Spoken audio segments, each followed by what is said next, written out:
This is it, boys and girls, the 2026 Midsummer Marathon. I'm your host, Agent Crew. If you're here already, thanks for tuning in. The wines are live on Wine Spies. Thanks for being here. Woo! Round of applause for you guys showing up early. All right, if this is your first marathon live stream, buckle up because it gets a little bit ridiculous. We're going to have all kinds of shenanigans going on all day. We got some winemakers in the house going to come by, some special guest stars. We might even have a game show. Who knows? Honestly, we don't even know ourselves.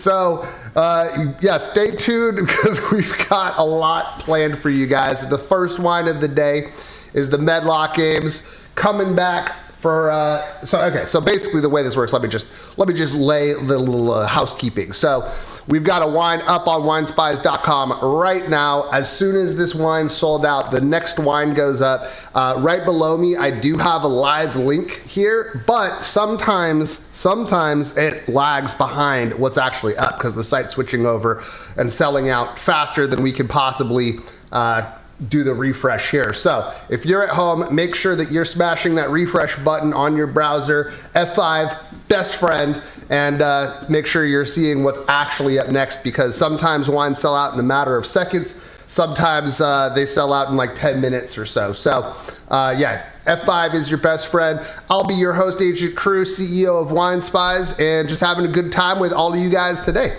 So let's get this party started. Let me tell you, so the whole idea here is I've got most of the wines that are going to be on the site today, and the challenge is for me to keep up with you. So I'm going to be drinking along with you guys. Don't have the Medlock Games in front of me. There's a few open slots that I'm missing. Oh, we've got Anton in the chat already. Yes. Okay, there was a hot debate whether or not I should shave my head for this one. I've been shaving my head for most marathons in order to, let's call it match my avatar. I couldn't bring myself to do it today. So we actually had a poll on the Facebook Operative Hangout. If you guys are not already in there, it is an awesome group of people. We just had a recent meetup in our headquarters here in Petaluma, California, and we were joined by some of you guys, including Anton in the chat. Good to see you, buddy. Yeah, and there was a poll to see what my haircut should be, and the winner of that poll was a mohawk, which I gotta say, I strongly considered, you guys. I really, really thought about it, but I just couldn't bring myself to do it. And come on, you gotta admit, this is a better look, isn't it? So we're off already. If you guys are not already aware, the flag is basically Medlock Games. Complete flagship wine. The Bell Mountain Ranch property is their homestead, founded in 1998, and there's not much to say about this other than it's just it's probably the finest wine that they make, and Medlock Games is a crowd favorite of ours. Mostly Cabernet. It's got a little touch of Malbec on it, a little bit longer elevage, 22 months entirely in French oak, and they just made 4 barrels of it. It's about 170 cases, so maybe a little bit more like 5 barrels. But if you guys are fans of Medlock but haven't tried the flag yet, this is the one to take your pick on, and it's over 50% off. Rarely does Medlock Games can you do any special pricing on their flag like this. So this is the one to pick up. I gotta say, it takes me a little bit of time to warm up on the stream. Last one went for 7 hours, and I think I drank the equivalent about 6 bottles of wine. so things get a little bit smoother as time goes on. Like I said, we've got special guests coming in all day. But yeah, hop in the chat. It's going to be great. Who we got in here? We got Snowy Bramble, another veteran whose real identity I've discovered, but it's okay, Snowy. Your secret is safe with me. Thank you. I am looking very dapper. I got the tie pin today. Appreciate that.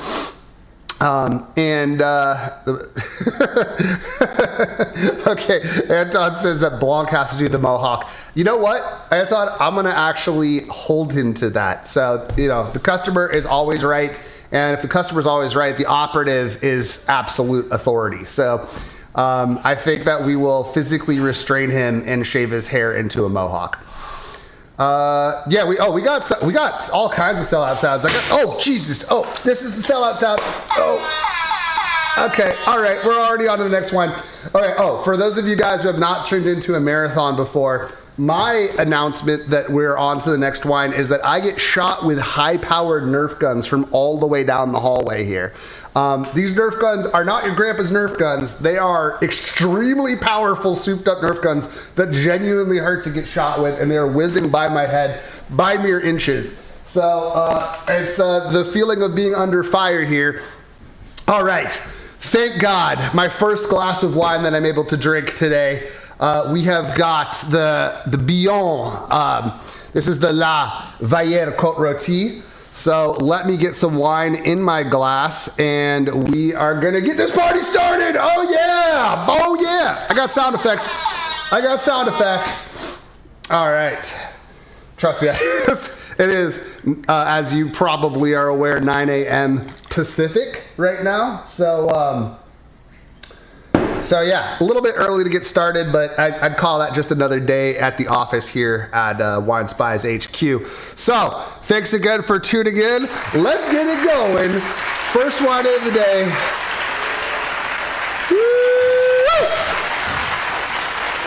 Woo! Oh, pairs excellently with that breakfast burrito I just had. 6 bottles of wine. Those are rookie numbers. Excuse me, sir. I would like to see anyone go pound for pound with the crew today. Okay. So La Valliere. I used to live in France, but I might stumble a little bit over some of my French pronunciation.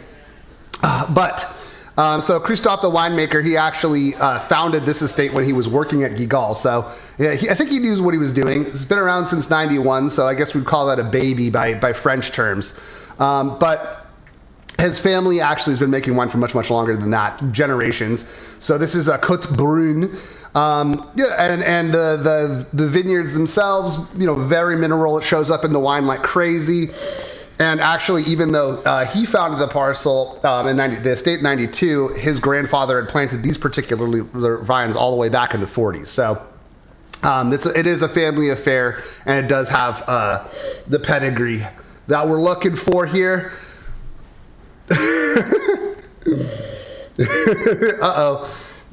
Agent Block is in the chat saying he's not going to get his mohawk shaved. You're getting your mohawk shaved. It's not an option.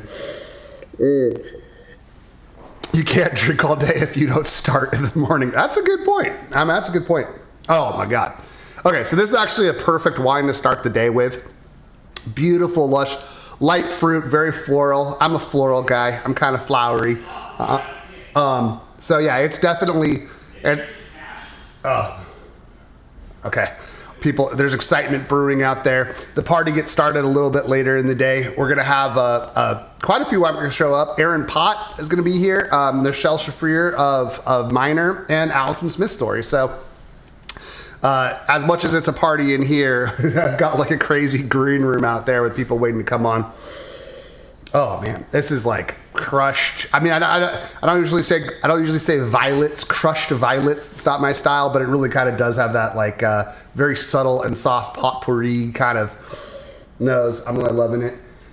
You're getting a mohawk. We're doing it, Anton. It's not me. It's Anton. Okay. Hey.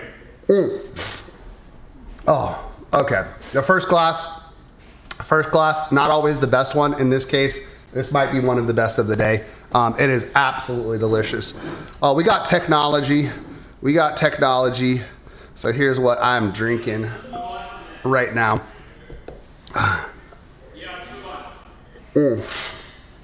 All right. So, and hang out, pop in the chat. Oh God. Okay, I see it. Oh God. Okay. I think that means that the wine has already changed. I barely got a sip in. I have to finish this glass though because it's that good. Oh, are we already doing the Kapcsándy? Oh my God. All right, guys. Kapcsándy's up. Quick. Oh God.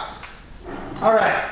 So if you guys are not aware of Kapcsándy, which I'm told is ridiculously pronounced Kapcsándy, but everyone calls it Kapcsándy. So I'm going to call it Kapcsándy too.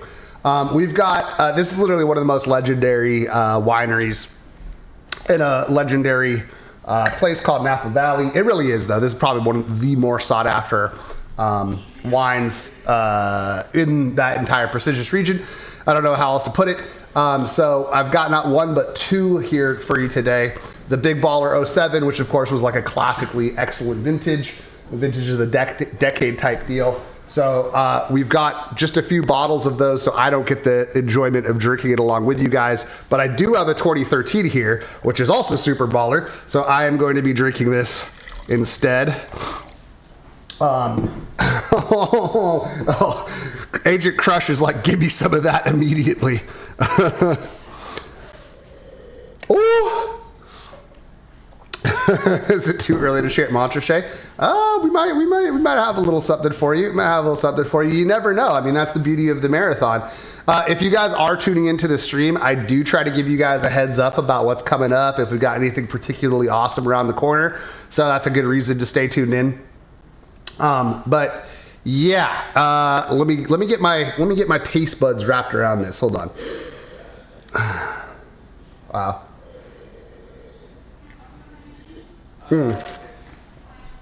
Oh, that is just a absolutely beautifully structured wine. I mean, picture perfect. I mean, you can't, and it's just so ripe and rich cherry. God. So Kapcsándy, Kapcsándy. Okay, well, if I was a Hungarian, like Lou Kapcsándy is, I would call it that too. He was born in Budapest, but I'm not born in Budapest. I'm born in Marin County, so I'm going to call it Kapcsándy. My apologies to the family.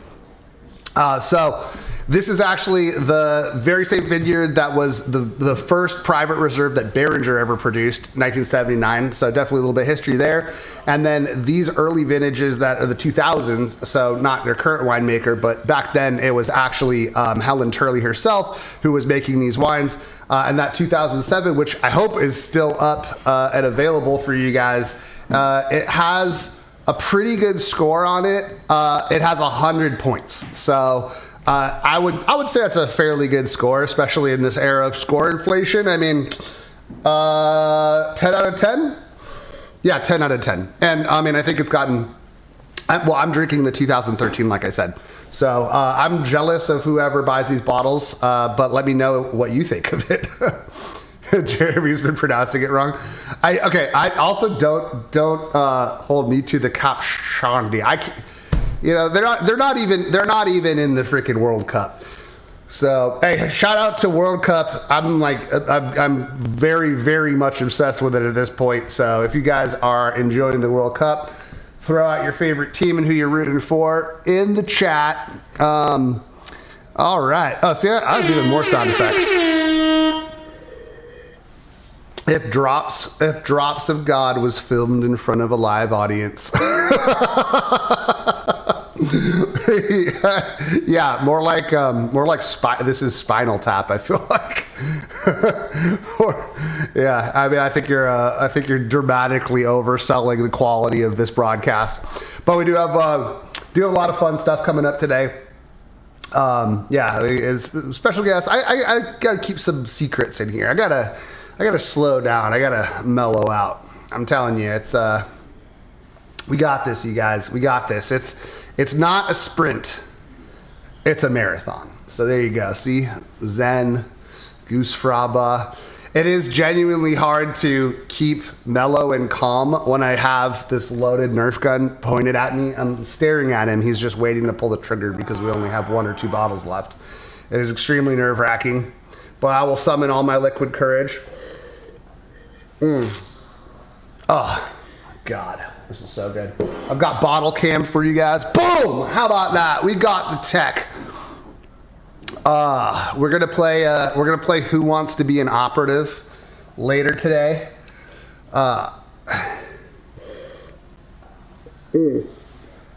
When in doubt, take another sip of wine. I know it's a $350 bottle, but I'm genuinely shocked that a 100-pointer is sitting up here for less than 5 seconds. Oh, it's not. It's gone. We got Cinequan on. Oh my God. Oh, yes we do. I don't know if we did much name dropping earlier, but we definitely have a few big boys that were worth tuning into the marathon for in particular. And oh, Jesus Christ. Yeah, so, oh God, another 100-pointer. Is it already sold out? Okay, I can't tell. Is that for the sine qua non being sold out? Oh, I think so. No, it's not. Yeah, okay, so they're behind in terms of shooting at me. Thanks for the late shots.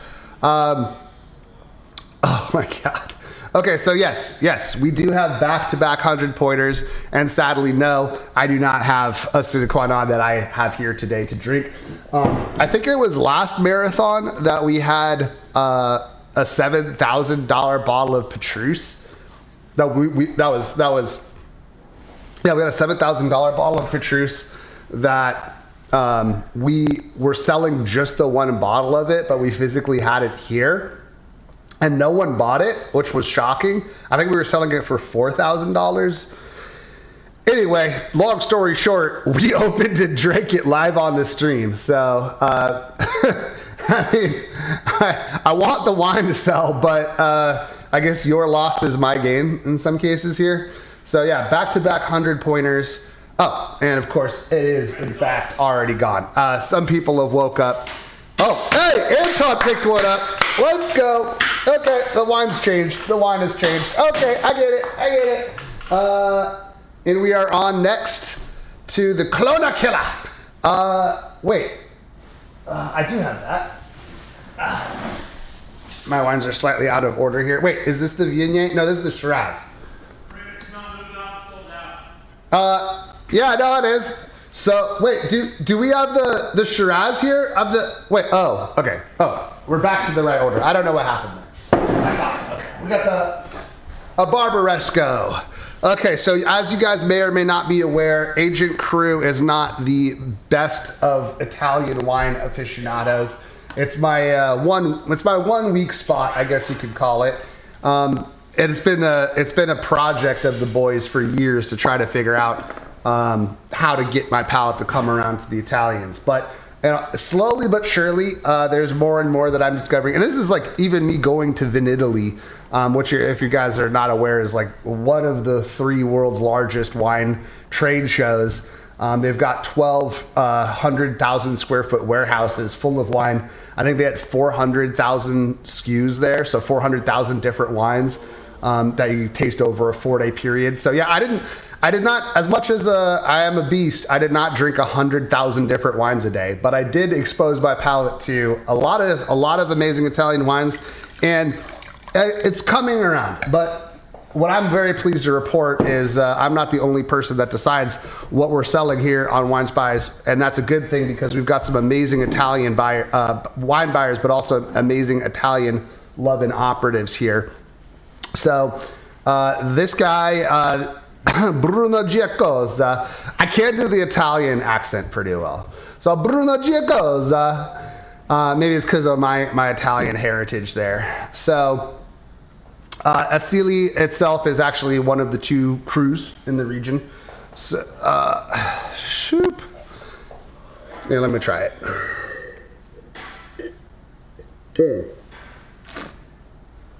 Oh, that is good. Huh. All right. Well, maybe I'm coming around today. See, I think my problem with Italian wines, first of all, I'm always told that, you have to you have to drink them with food. Okay, well, I mean, I get that, and that's fine, but if I'm not eating food, then am I just supposed to imagine? But it has something to do with the body and the integration of the tannin. I always feel like a little bit disjointed for the wines that people are telling me like are the best. So this is, well, what's my favorite Italian? I mean, I don't really know. To be really honest with you, I like the Super Tuscans that, are the most like a Sonoma County wine. But if I really had to choose, it's probably like Brunello. But I have had some really good Ripassos that I like a lot. I mean, I think that they're interesting. I like the different style. So still waiting for your Petrus sample. Yeah, good luck. You're gonna be waiting for a long time.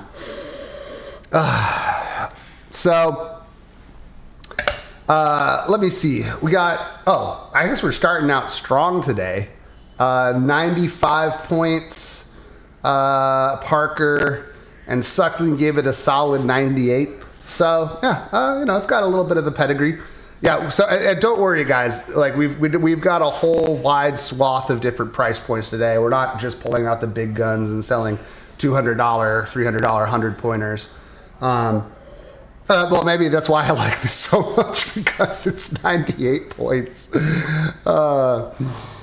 So.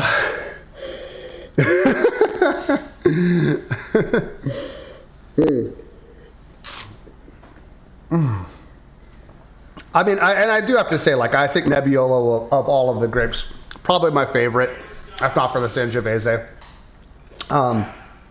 And I do apologize to all you Italian lovers out there who this sounds like absolute heresy, but I think one of the cool things about what we do at the tasting, every Friday, for those of you who don't know, we sit around the table with the entire team, literally everybody here at Wine Spies, and we all taste all of the samples that we've been sent, all the candidates, and it's really a collective experience where, people have different palates that they love. So I often recuse myself from the Italian picks, for example, and I represent the people. I am the big, juicy, lush red blend guy, and oh god, Steve. Okay. I think that means the wine switched. The wine has switched. Jeez. I don't know if you can hear how hard that's hitting this window, but it comes with some heat. Okay, yeah, okay. So if you guys are using the app, you want to swipe down to refresh, and if you guys are in a browser, hit F5 to refresh, because it does, but it doesn't automatically update itself. So, and to be honest with you, the app is always great, but maybe a desktop experience is better, because you could have the site up, and you can have it refresh, and you could also have the World Cup up, and then maybe if you're feeling like it, you could have some work on your other screen, because we all have 3 screens, right? So I would definitely recommend that. If you guys have Chrome, there's also an auto refresh plugin that I highly recommend. You can download it, and it'll just automatically hit F5. So go to Google extensions, don't download some malware, and download the Chrome auto refresh is awesome. And you can set how often you want it to actually refresh the page. Okay, we're on to the next one. La Fleur Marange. Okay, let's go. La Fleur Marange. 12 000 vendus. I think I got that right. So we're going to Saint-Emilion next. Do I have a bottle? I do not have a bottle. Okay, so I'm going to continue to drink this Barbaresco, which, it's tough, but I guess I'll suffer through it. Oh, I'm starting to feel the flow, starting to feel the energy. Actually, can you leave that one there and grab another chair? Yeah, because we got like guests coming in. So what have we got going on here? We've got La Fleur Morange. Wait. We got this. La Fleur Morange. Nailed it. So mostly Merlot, about 70% Merlot, balance being Cabernet Franc. Probably one of the greatest garage use stories of all time. So this is Jean-François Julian. And he's actually a carpenter by trade initially. Made his first vintage in his dad's garage, kind of crazy. And the vines themselves are actually over 100 years old. So the vines go back a little bit longer than this particular wine project. But super clay, limestone, even like iron on the actual bedrock itself. So it makes for very, very scarce and very, very delicious wine. I think probably for $70, this is getting into really exceptional value territory here. We've sold La Fleur Morange several times in the past. Definitely a crowd pleaser. If you guys are looking to collect something a little bit on the a little bit more esoteric side, garagey side, that's still a Grand Cru, you will not go wrong. Oh, wait. Learn more under the marathon event to see all the wines. Wait, can you see all of the wines we're selling? Oh no! Oh no! That is not supposed to happen. This is actually this whole sales event feature is a new feature that we have. Hold on, you guys. I'm going to turn that off. So, for those of you in the chat, I'll give you another couple seconds to sneak preview this. This is really funny. That is not supposed to be the case. So, hide all sales. Are you guys ready? Update. Yeah, we just built out that new sales feature, which is nice so that you can, you can see the information about the event. Past sales for this event type are classified. Sorry, guys. Oh, it's only the wines we've sold? Oh, it's only the wines we've sold so far. Yeah, Drew, it's only the wines we've sold. Okay, all right. I'm unhiding them then. Okay, all right, the past wines are back. Okay, actually, this is a really good place. So, hey, it's all working as intended, right? So typically what we do, if the wine is not sold out by the time we switch, we actually move it to the store. So if the wine is sold out, it's gone. But if it did not sold out by the time we switch, we like to keep things moving along. Then we'll actually put it in the store. Now we have this awesome page. So you can click learn more and just see the event wines for the day. But another hot tip for those of you guys that are in the stream only, we're actually slipping a few special wines in the store as we go, kind of sneaking them in there that are super low quantity, because we've had issues in the past where we have these low inventory wines, like if you guys were disappointed by the extraction missions because you didn't get what you wanted. This is a good opportunity because sometimes if we have only 3 or 4 bottles, it makes it really, really challenging to get them to you guys and give everyone an opportunity. So we're going to be secretly slipping in stuff into the store throughout the day. So yes, you can check on this page to see all of the past wines we've featured on the marathon so far, but there's going to be a few extra things in the store that you might otherwise not get. Hey, Mark Stevens is in the chat. Yes, we love it. Giant thanks to Mark for all of his absolute AI insanity and management of Locker of the Week. You do a huge service to us, sir, and keep the ridiculousness coming. We're always shocked and appalled by whatever mutant creation we see next. It is very strange to see me as the Yellowstone guy. Yellowstone one was particularly good. All right, earlier bug that was fixed. Only the ones we've sold. Okay, that's good. Oh look, we've got support piling in the chat. We've got agents on it. All right, I don't even know what wine we're drinking now. Hold on, let me see. I'm losing my spot here. What do we got on the site right now? Oh, Jesus. Okay. Is this it?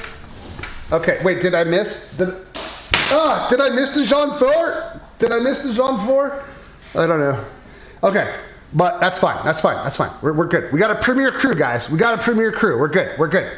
Okay, we're in this. Centenaire, Maladière, premier cru. It is terrifying. So,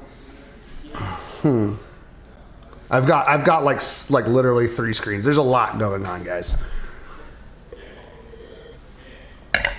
But it's okay. I'm a professional. I'm a wine spy. I will soldier on. I'll get through this. Okay. 2020. Is that how you say it? I don't know. Okay, but we got the 2020 Premier Cru. I even got a spot. Oh, look at that. Look at that key light. Oh, bright. Too bright. There you go. Okay. I'm good. We got a little Côte de Bon Pinot action. Ooh, smells Burgundian to me. That's more my style. Yeah, I pretty much just like Premier Cru's. I mean, maybe it's the namesake. So if you guys like Burgundy, but you have never ever seen a bottle of it for $40, I mean, yeah, I don't think you see Burgundy, like actual Premier Cru Burgundy, for $40 ever. So in the United States, actually in France for that matter. This is definitely one of those shut up and buy it type wines. I mean,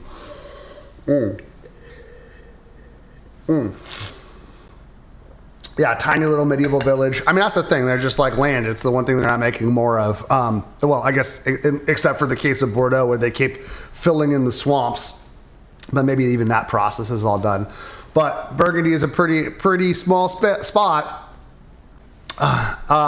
Someone asked for Montrachet earlier. This might not be Montrachet itself, but it is literally right next door. Same kind of climate. So if you were looking for Montrachet, but you want it for $40, well, you could do worse. That is for sure. Hey, Tina Creeley in the house. There's a lot of work that goes into getting your wines to you, ladies and gentlemen, operatives of Wine Spies. And there's many unsung heroes along the way. Tina Creeley is one of those people who works tirelessly to make sure that any problems, any hiccups that happen along the way, she is our go-to to sort it out. And trust me, things would be in far, far worse shape if she wasn't doing the stellar job that she does every day. So thank you very much, Tina, for everything you do. And I'm glad you could tune in the middle of the workday. Your secret's safe with me. Don't worry. I won't tell anybody. Okay. Okay. So I cannot believe some of these wines are lingering a lot longer than I thought it would. Cause we have a little bit more of this wine, but not that much more. So, for $40, I thought this would absolutely just be instantly gone. Yeah. Bill Brinkman was asking for some Montrachet. Wait, this is Bill Brinkman. Yes, you were asking for some Montrachet. Well, close enough, right? We'll put this in the close enough category, right, Bill? But we do have some, let's call it wines of your caliber coming up later today. Okay, yeah. The juices are starting to flow. I'm starting to settle in, guys. I'm feeling good about this already. This is like Curb Your Enthusiasm vibes right now. Actually, this is nothing. Just wait until later in the day, guys. This is like sane and organized and put together at this point.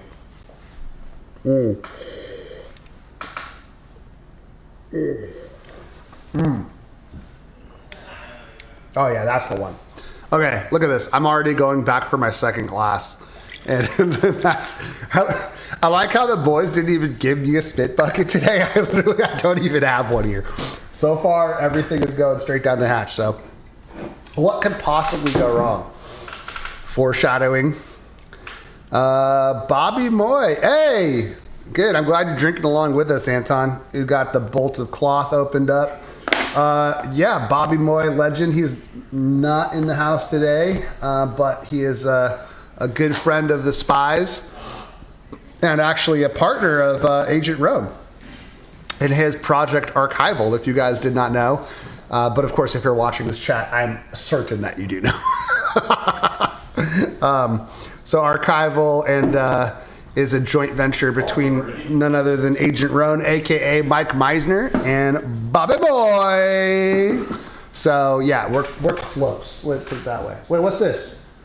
Oh, spit buckets? Just in case. Just in case. For our guests. I got it. I see how you guys roll. They try to take care of me. But yeah, if there's anything that you guys want to see today, let me know. Actually, maybe we might play Who Wants to Be an Operative earlier than we thought. What is that? Let me know what you guys want to do. We've got some great games coming later today. So we're still drinking this. We're still drinking this. Hey, can I get some love in the chat for the crazy write-ups? I mean, Burgundy. I mean, is that a common joke? It's a good one. Burgundy. 45-year-old vines. 45-year-old vines. 45-year-old vines. 45-year-old vines. Unbelievable. Yeah, so this particular wine is entirely fermented on native yeast. So, I'm sorry. So they got 2020 particularly ripe vintage, got a little bit warmer. Pretty small production. I mean, there's about 3,700 bottles of this particular wine was made. Oh God, what is that? What do we got going on? I'm nervous. Oh, I thought you were working out.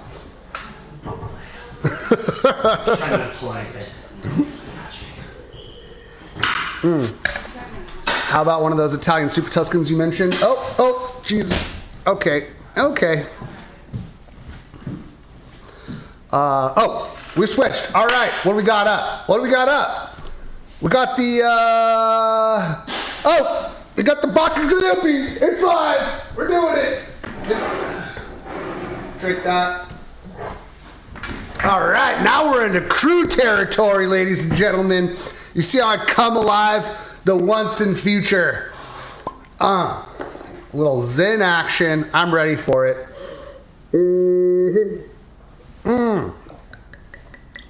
So far, no spit bucket used. All right, a little bit of Russian River Zen. I like the Russian River Zens. Dry Creek is obviously the star of the show. Russian River, more known for its Pinot. But you know what? That's okay. I really like the cooler climate sometimes for it. So Joel Peterson, definitely one of Wine Spy's favorite winemaker. We've sold many of his wines over the years. Excuse me. If you guys are not familiar with his work, he was the guy who started Ravenswood. Actually, Ravenswood just down the street from my family's winery, Deerfield Ranch Winery.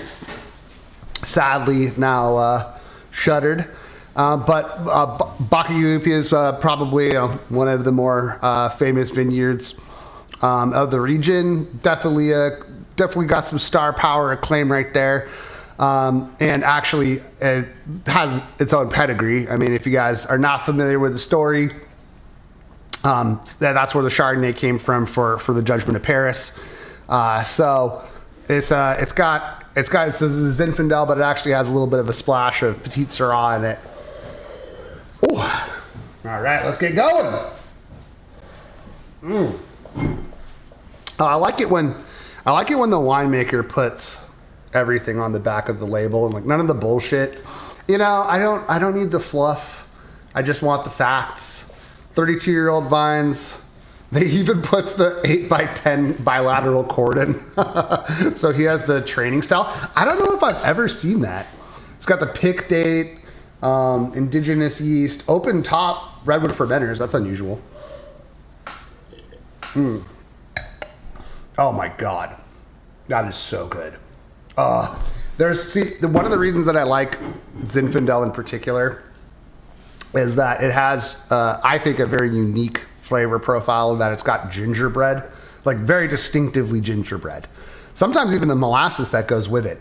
But really, it's got gingerbread, and I've never had another varietal that has that particular flavor note. And this has got it in spades. Definitely one of my favorite. It really comes through on the palate. It's a little bit more dry, desiccated fruit on the nose, but the palate is just really expressive. So yeah, Joel Peterson, famous for his No Wimpy Wines line, and this is indeed no wimpy wine. 30% new barrels, 70% aged barrels. So he's got the pH 3.7, TA 6.1. Yeah, I mean, So I worked in the production side for, well, I did production itself for just 2 years, but I worked for my family's winery for a decade. And I worked on a lot of the labels and stuff. And it's actually genuinely difficult to get all of these wine facts on the label correct every time. It's just a lot of information, when you're producing a lot of different wines, to get all this on there.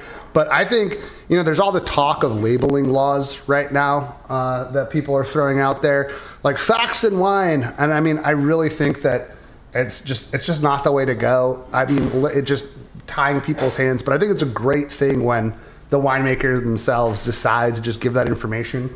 I forget what the brand is, but I think it's Anthem. I think Anthem, they have that awesome infographic on the back. I absolutely love that. I think that makes it a lot more helpful. Oh, we got here. You didn't share, John D. Wait, is that John? Wait, John. Oh, John Dion's in the house. Really? Oh, awesome. I think I'm. Do I got them? Oh, I'm only on the YouTube chat. Oh, let me see if I can switch to multi-stream. Okay, I was just looking at here. Let me see if I can refresh. Oh, okay. Oh, my bad. What's up, guys? Oh, there's a ton of people in the Facebook chat that I've been missing. Wendy's in the house. Wait, why is it not refreshing now? Oh, there it goes. There. Oh my God. Oh, there's so much chat that I missed. Oh, my bad. Okay, here we go. Hunter's in here. Sorry, I'm catching up on Bakaglupi. Bakaglupi, fun to say. Well, I was in Indonesia and I was on this tour and I had this awesome tour guy. He said, Sun Bear, fun to say. Got Cindy in the house. We want some Bevan requests. We often get the Bevan requests and we shall not disappoint. Wendy's here. Yes, you get a real life air horn. What is up, Wendy? We're always happy to see you in the chat. Okay, is this okay, this is multi-stream chat. Okay, now I got both chats. My bad. Okay. All right. Okay. Fair enough. You say I'm going to give you sneak previews, but I am not delivering. Okay, I can fix that. I will have eyes in the sky for you guys. I have the power. I have the technology. Okay, so right around the corner. So we've switched. Yeah, it's terrifying. I don't know how it is to live my life in this office with you. Are you saying that I'm constantly threatening your physical presence? Yes, correct. Yes. Okay, that is true. Always. Yeah, but I mean, someone has to keep you in check. Yeah, you heard me. Oh God, yes. I can see the laser pointer too. It's like, I'm genuinely afraid. Okay, so up on the site right now is a Margaux, 2015 Margaux. 97 points. 97 points, no big deal. Okay, hold on. I'm trying to figure out. Wait, why is the sort order different on here? Hold on. I'm trying to do you guys a solid and find out the actual lineup here. Marathon. Wait, I can do this. Bear with me. I'm trying to get you guys eyes in the sky here. I can find out here. Marathon wine list. Okay, all right. I have the sneak preview list pulled up. We've got in the hopper. We've got. Oh God, did we already sell out of the Margaux? Okay, we already sold out of the Margaux. Okay. All right, I get it. We sold out of Margaux. I get it. Okay. Whoo. All right, so we're on to the Favia, but coming up soon, we've got a Chateau Neuf. We've got just a few bottles of an extremely famous Napa name that you will well know. So get your F5 fingers out. And I think when we've got Aaron Pott in the house, and we've got we've got his OG wine coming up, but I think we'll save it for when he's actually here. So, yeah, so that's what's around the corner, and pretty soon we're going to Rioja land. So, with a vertical. So that's what is next. Thanks, Tina. I appreciate that. Do we have any white bergs today? I don't think we have any white bergs. Right? No white bergs? White bergs. White bergs. Do we have any white bergs? No. No. Sorry, no white bergs for your age. Let me double check. Okay, wait, we're double checking. We're going to get the answer to you. Oh, my God. Okay, all right. Whew. Great Louis Prima song, Bakgalupi. I didn't know there was a song. I'm going to have to check that out. I would play it on the stream, but I think that would get us demonetized. Oh, wait, no, we're not even monetized. Let's find out. Let's see. Okay. Louis Prima, Bakgalupi. Oh, Bakgalupi. All right. This better be good.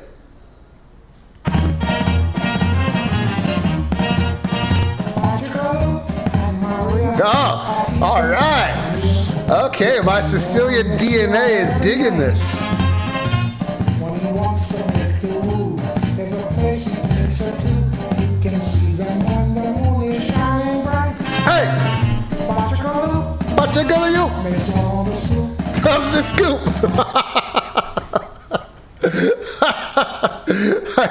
Okay, I definitely dug that. My once in future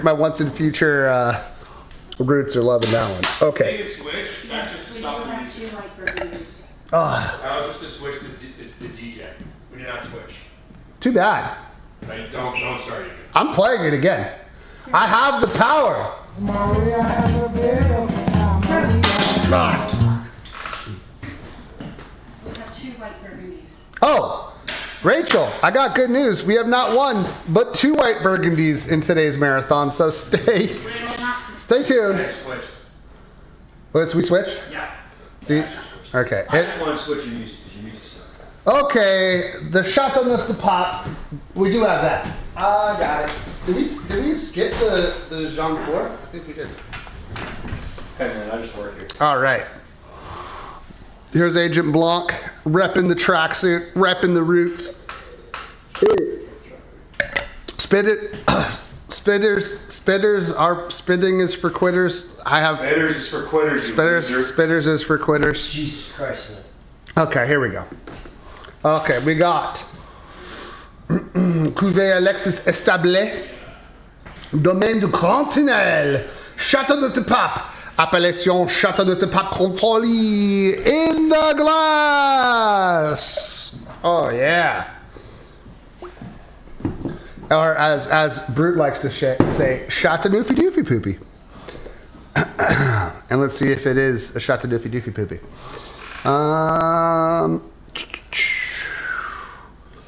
There we go. Oh my God. Got too many things. Too many things. Oh, all right, let's give it a sniff. Ooh, yeah, it smells like a Châteauneuf, all right. So personally, I don't know. I don't. Do you guys like the old Châteauneuf molds or do you like the new Châteauneuf molds? Personally, I'm a fan of the old one with the keys, and I think even the Châteauneufers themselves are voting with their molds because they're authorized to use both the new one with the bishop's cap, the pontiff's cap, and the keys and crown. I'm a fan of the keys and crown, and it seems like more people are going back to the keys and crown. I just think it's cooler. Oof! Wow! Oh my God! Oh my God! Okay.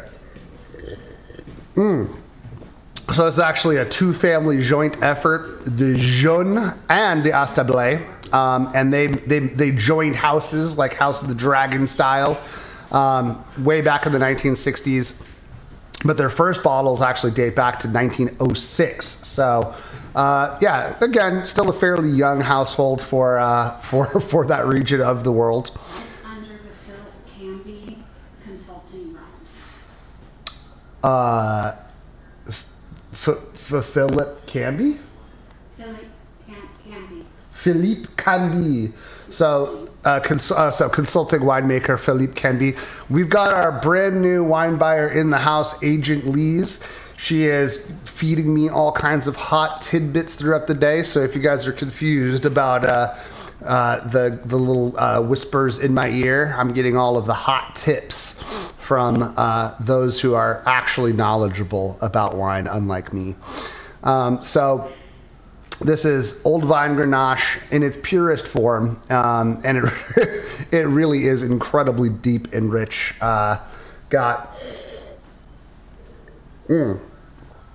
It's very, very figgy. It's got a lot of plum. It's got the herbaceousness too. Oh man, I mean, honestly, just a tiny bit of time. I gotta give this a good swirl. Just a tiny bit of time. It's opening up tremendously. So only 1,300 cases made. Oh, this is absolutely delicious. Yeah, I mean, honestly, it's drinking well now, but you gotta. This is like on camera. Yeah, it's drinking well now, but I mean, I think giving it some more time would be great. Old. Wait, what does the old mean? When I was in Chateauneuf 25 years ago, yeah, I agree. I think the keys are the way to go. Yeah, right. Raspberry notes. Really great. Not so much raspberry as more like raspberry leaf. I was getting more. Black raspberry. It's got like Black raspberry. yeah, it's a little bit almost darker fruit. I maybe even blackberry. I get some kind of like bergamot, like Earl Grey tea kind of thing going on.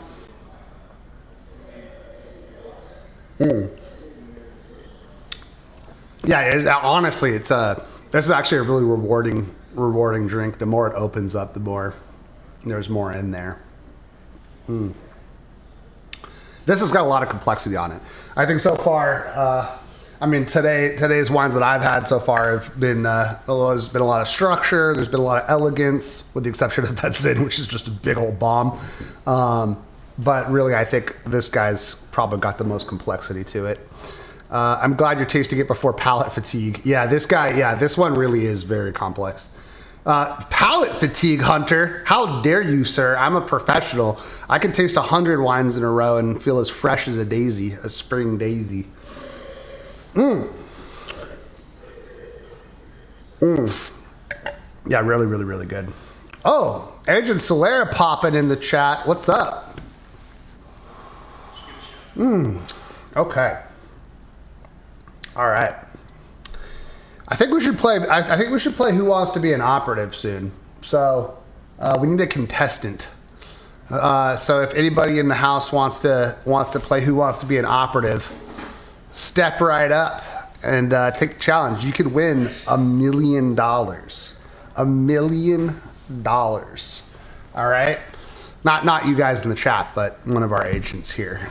Yeah, that's how much we're making from today's marathon. We've got $1 million prize purse. Okay. Did you see that one? It's like literally flew right in front of my face. All right, I guess that means we're on to the next one, but I don't think it's going to be the pot because I think we're going to hold on to that for when the man himself is in the house so we can drink it together. So that means next up. Oh, here's what I can do. Honestly, I don't know if my computer is going to be able to manage all this. I've got like 10 million tabs open and 3 screens.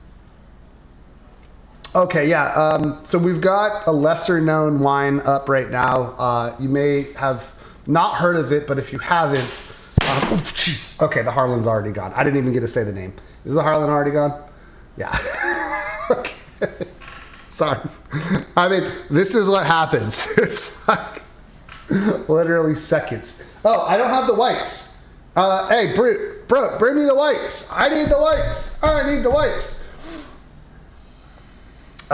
So we've got Loire Valley Gem up right now. God, it was just absolutely terrifying. I don't know if I have it to drink, but I hope I do because I could use a little bit of a palate cleanser myself. But highly recommend you check it out. Let's go to the Noir. Chenin Blanc is definitely a different expression there than our version of Chenin.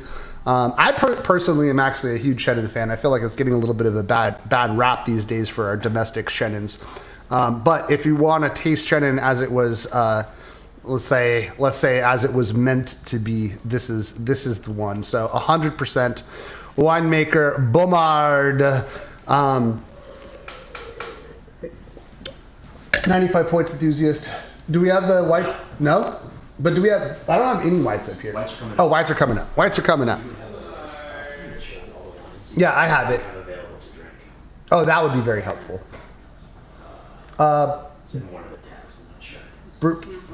If you could Slack it to me, that'd be great. In sales events.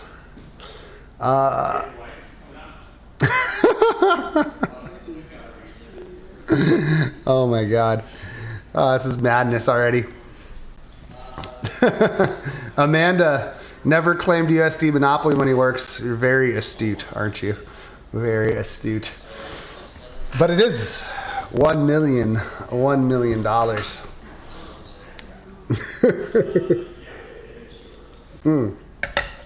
Another buyer. Does Wine Spies have 2 or 3 buyers now? Wine Spies now has not 1, not 2, but 3 wine buyers. We're going to try to convince Agent Lees to get on camera here in a little bit. The jury is out. I'm getting a firmly shaken head no. But who wants to be an operative game? Yeah. Yeah, good. Let's do it. Yeah, let's do it. Well, we need a contestant. What? We need a contestant. Oh. Yeah. Oh, like. Yeah. Right. Do you want to play? Oh, we got a taker. Okay. All right, we're gonna play. We're gonna do this. Oh God. Oh God. Agent Crush. Do you want to play? Who wants to be an operative? Oh. Do you think you have what it takes, sir? Maybe. Okay. Let's find out. Wait, my glasses. Oh, that is unacceptable, sir. Well, I don't know if we have any wine for you. So There's let's see. We've got. it's not right there. Oh, try this. This is absolutely exceptional. So if you get this wrong, I get to shoot. Sure. Oh, great idea. Okay, the penalty for losing is a direct shot. I love it. Okay, are you ready? Okay, so just like the name of the show that we will not be saying for copyright purposes, the questions will get progressively more difficult. The first one, a real stumper. What fruit is wine made from? And you can say like the answer, whatever you want. Is it A, grapes, B, apples, C, berries, or D, plums? I mean, you can make alcohol from all of those fruits. That's true. But I think I'm going to go with grapes. Grapes? Is that your final answer? Final answer. Final answer. Let's find out. Is wine made from grapes? Oh, he is correct. Already on to the next question. You have earned yourself $100. Next up, sparkling wine from the Champagne region of France is called A, Prosecco, B, Cava, C, Sec, or D, Champagne. Which wine is made from the Champagne region? I think the region gave it away. I'm going to go champagne. Oh, you're going to go Champagne? Oh my God. Final answer? Final answer. Oh, unbelievable. I cannot believe the skill of our contestants here today. Don't worry, the questions do get harder, ladies and gentlemen. On a label, the term vintage refers to A, the bottle's price. Oh, these are ridiculous. B, the winery's age. Who made this? C, the wine, the year the grapes are harvested. Or D, the alcohol level. The year. I don't know the letters. Okay. I can't see anything. We're going to have to get some way harder questions here. Yes, indeed. Okay. All right. You now have earned yourself $300. Unbelievable. I am so proud of you. Okay. Rosé wine typically gets its pink color from A, adding food coloring, B, brief contact with the red grape skins, or C, naturally pink grapes only, or D, carbonation. That's skin contact. Skin contact. Are you going with B, brief contact with skin? Final answer? Final answer. Final answer. Oh my God, this guy's a freaking genius. All right, here we go. The questions are starting to get harder at the $1,000 level. About wine. Okay. I'm just gonna skip it. It literally says which country is Napa located in. By the way, I did actually make this. Which of these grapes is a red variety? A. Chardonnay, B. Pinot Grigio, C. Riesling, or D. Cabernet Sauvignon?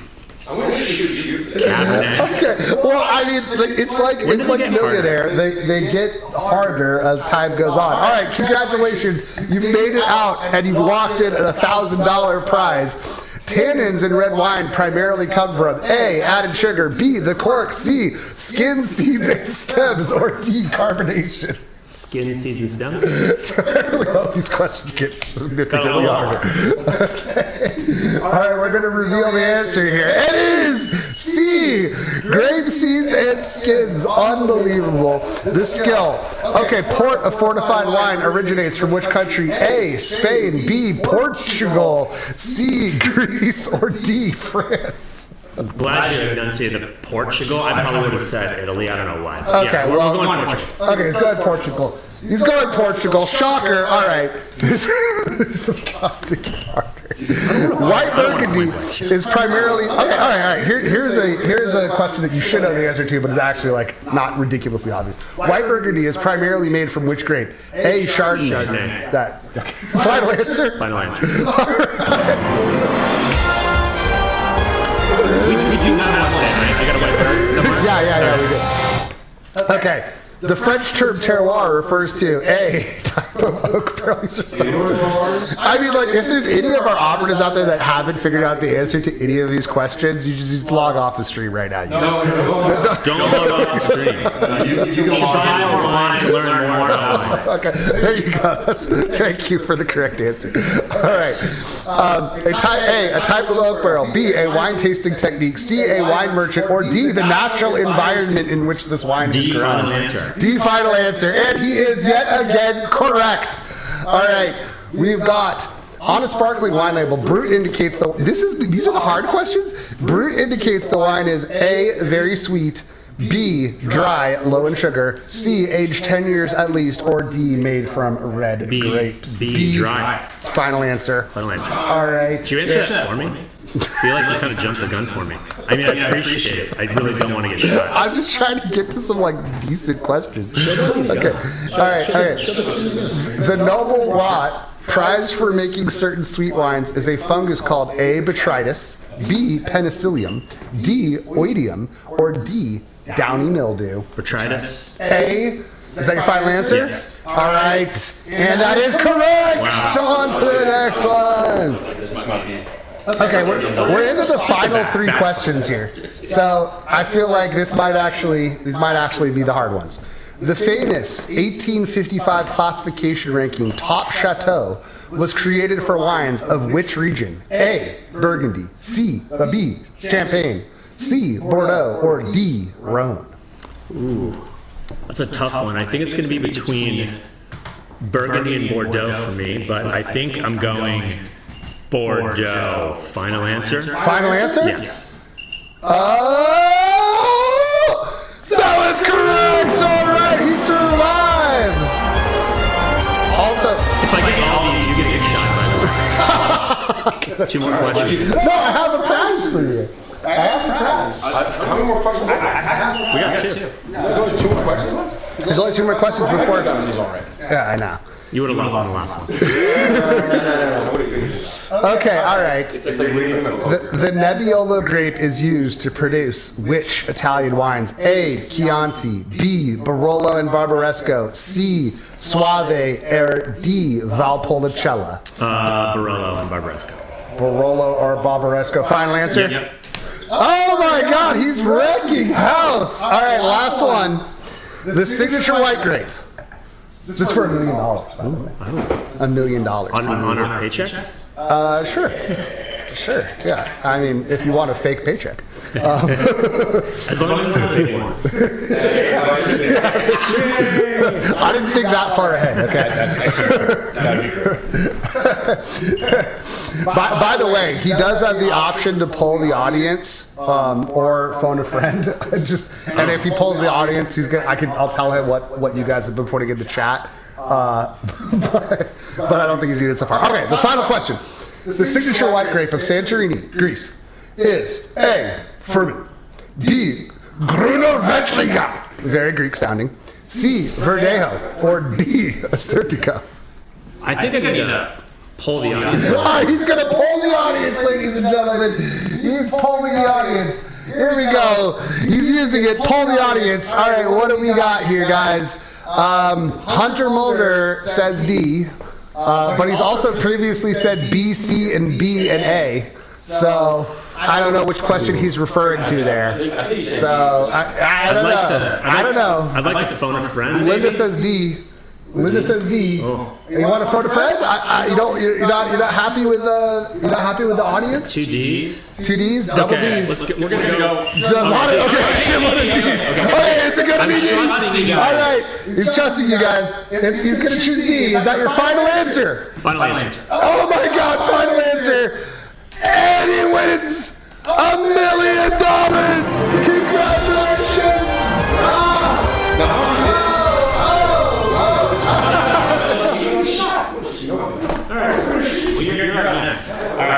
Nice playing.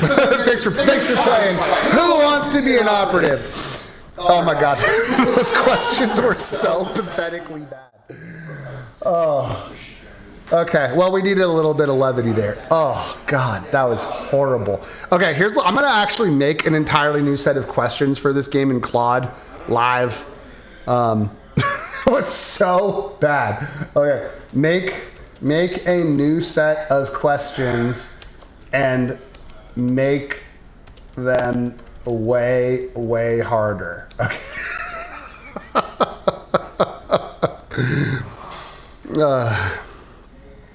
Okay.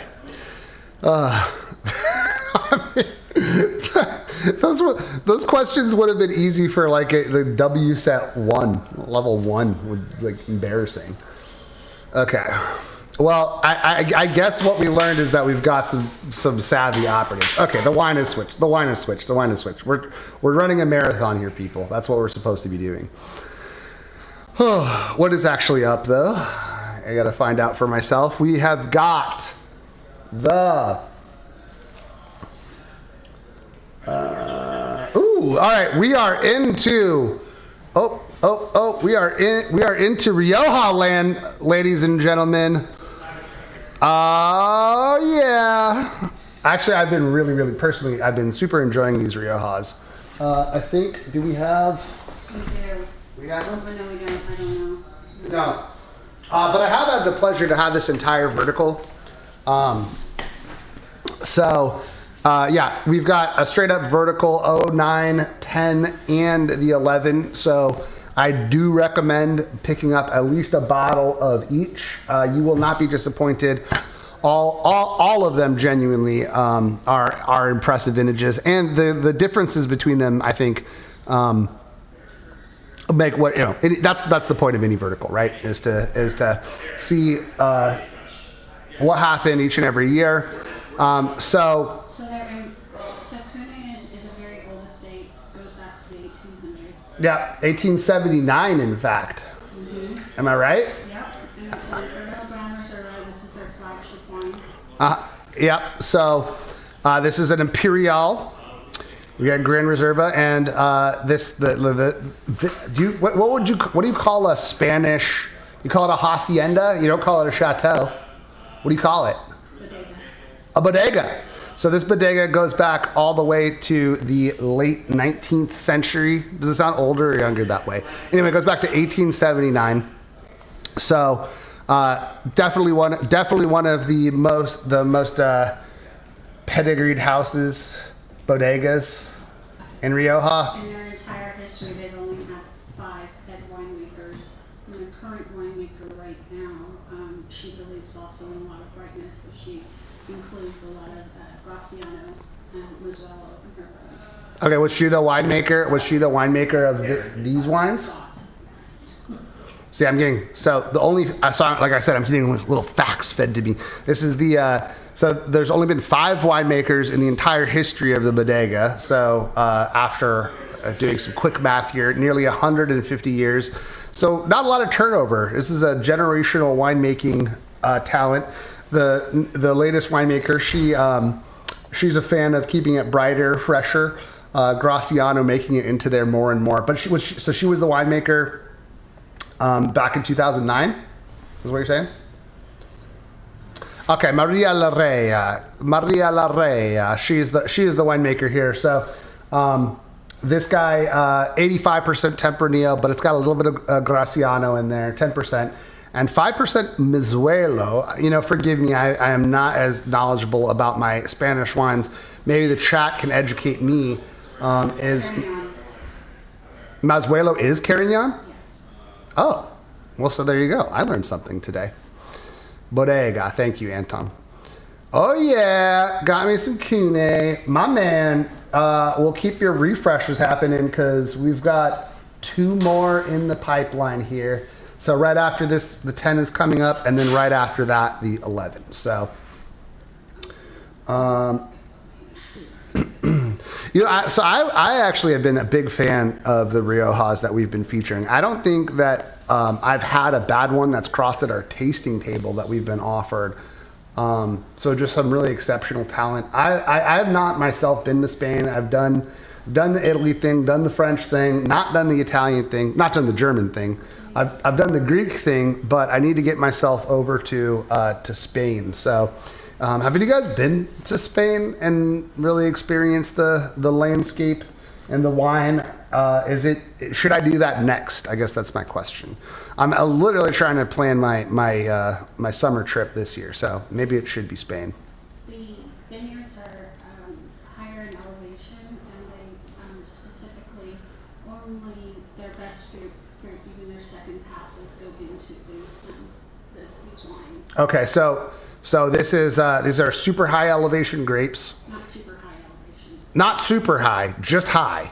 Yes, close to the mountain range. Close to the mountain range, but not super high, just high, and only the best fruit. Alta. Only the best fruit from their vineyards goes into the Imperial, which is indeed their flagship. So if you like and Cune and you want the best they have to offer, you will not find any better than the Imperial. Can we get some Enea Prada by Muga? Okay, see, this is the benefit of having the buyer. We want La Rioja Alta 904. We want Enea Prada by Muga. Yes, I've had some great Priorats actually. Really liking the Priorats as well. That's what I'm saying is I've been really impressed by the Spanish wine offerings, and also it's one of those things where like we get offered a lot of Italian and French wines that we don't end up going with. There's let's just say there's a wider variety of quality that comes across our desk when it comes to France and Italy. But with the Spanish wines that we found coming over here, oh, interesting. So right across the street. Oh, so Cune is right across the street from Muga. So Florence, Anton, if you guys are Muga fans, gotta get yourself some Cune.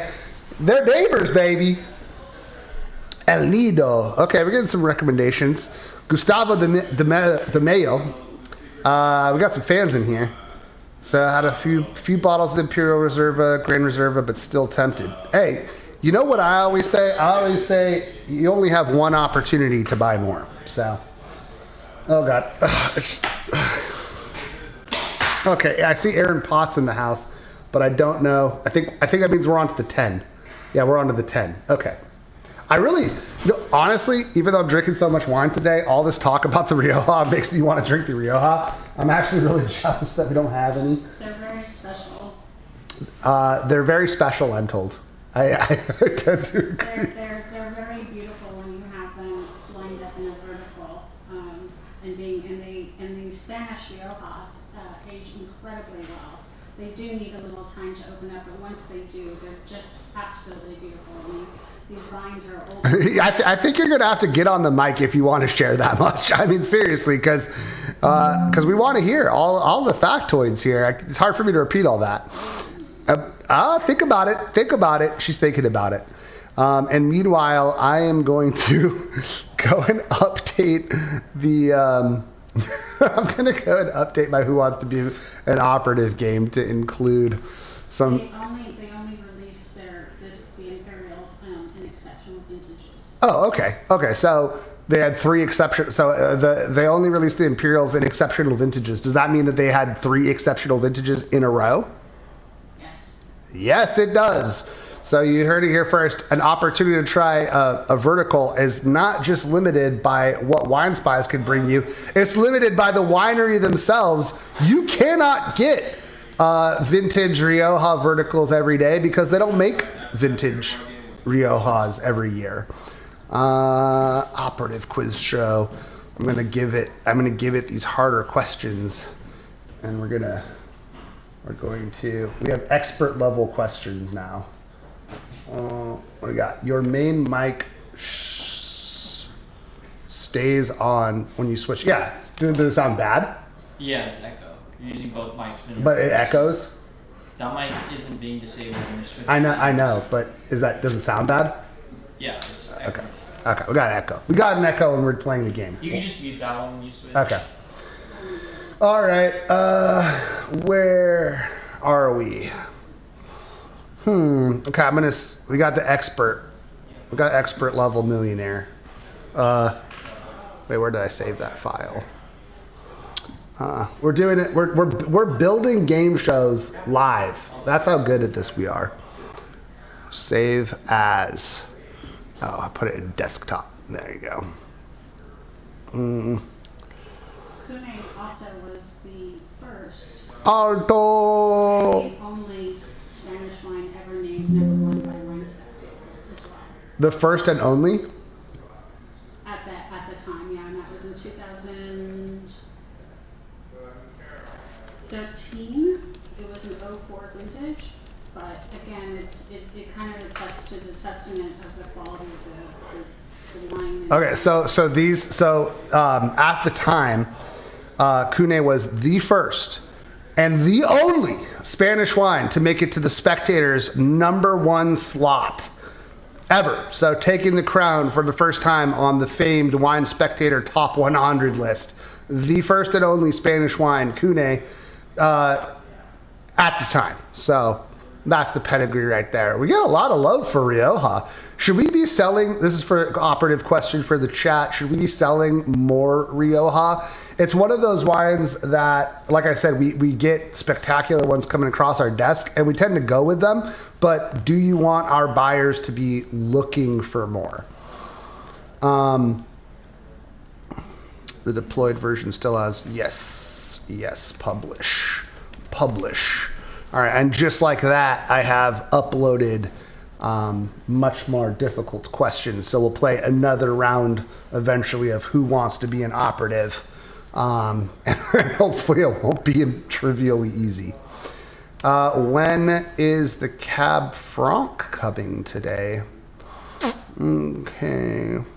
Do we have any Francs upcoming? So around the corner after we get past this vertical, which we're still on the 10, so keep in mind if you guys are working on your collection of Imperial, we have the 11 coming around the corner. Yes, everyone wants it. Oh, Allison Smith story in the chat. Are you in the house as well?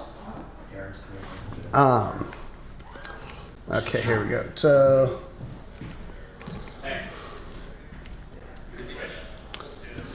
Okay.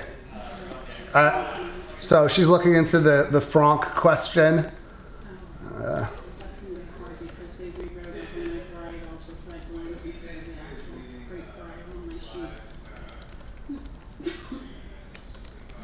Okay. Always up for a good Rioja, but lots of other Spanish. I mean, honestly, if we had more Priorates coming through, okay.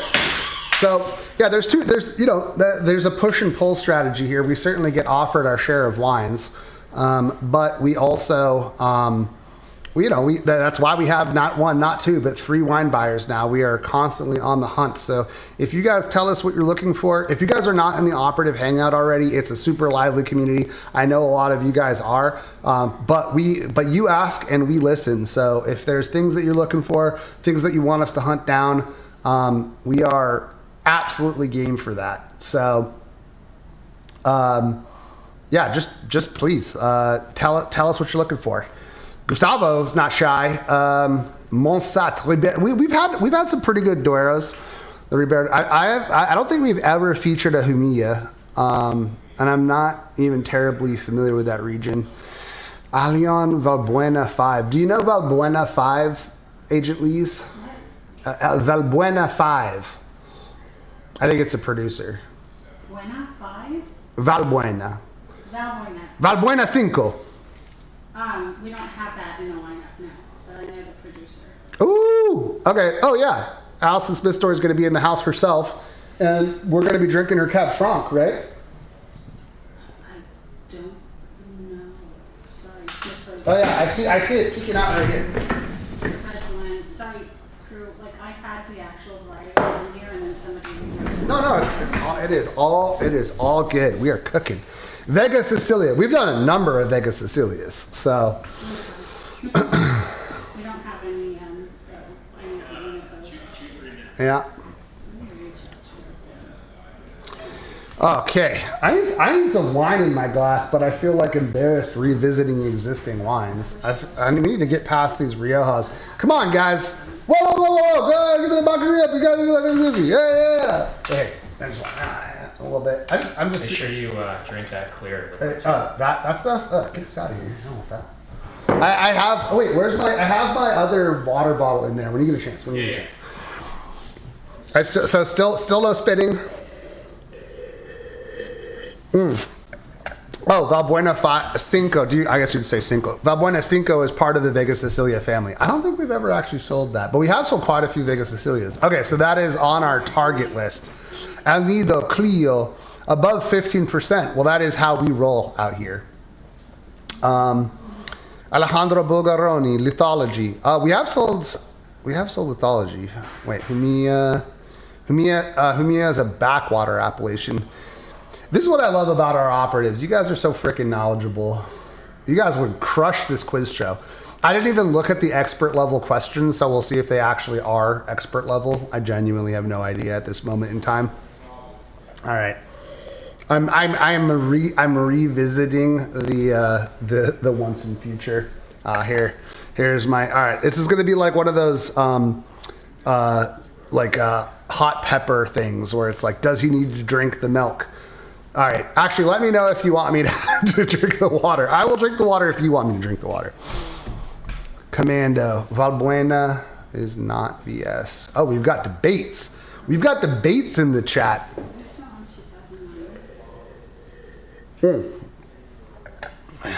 All right.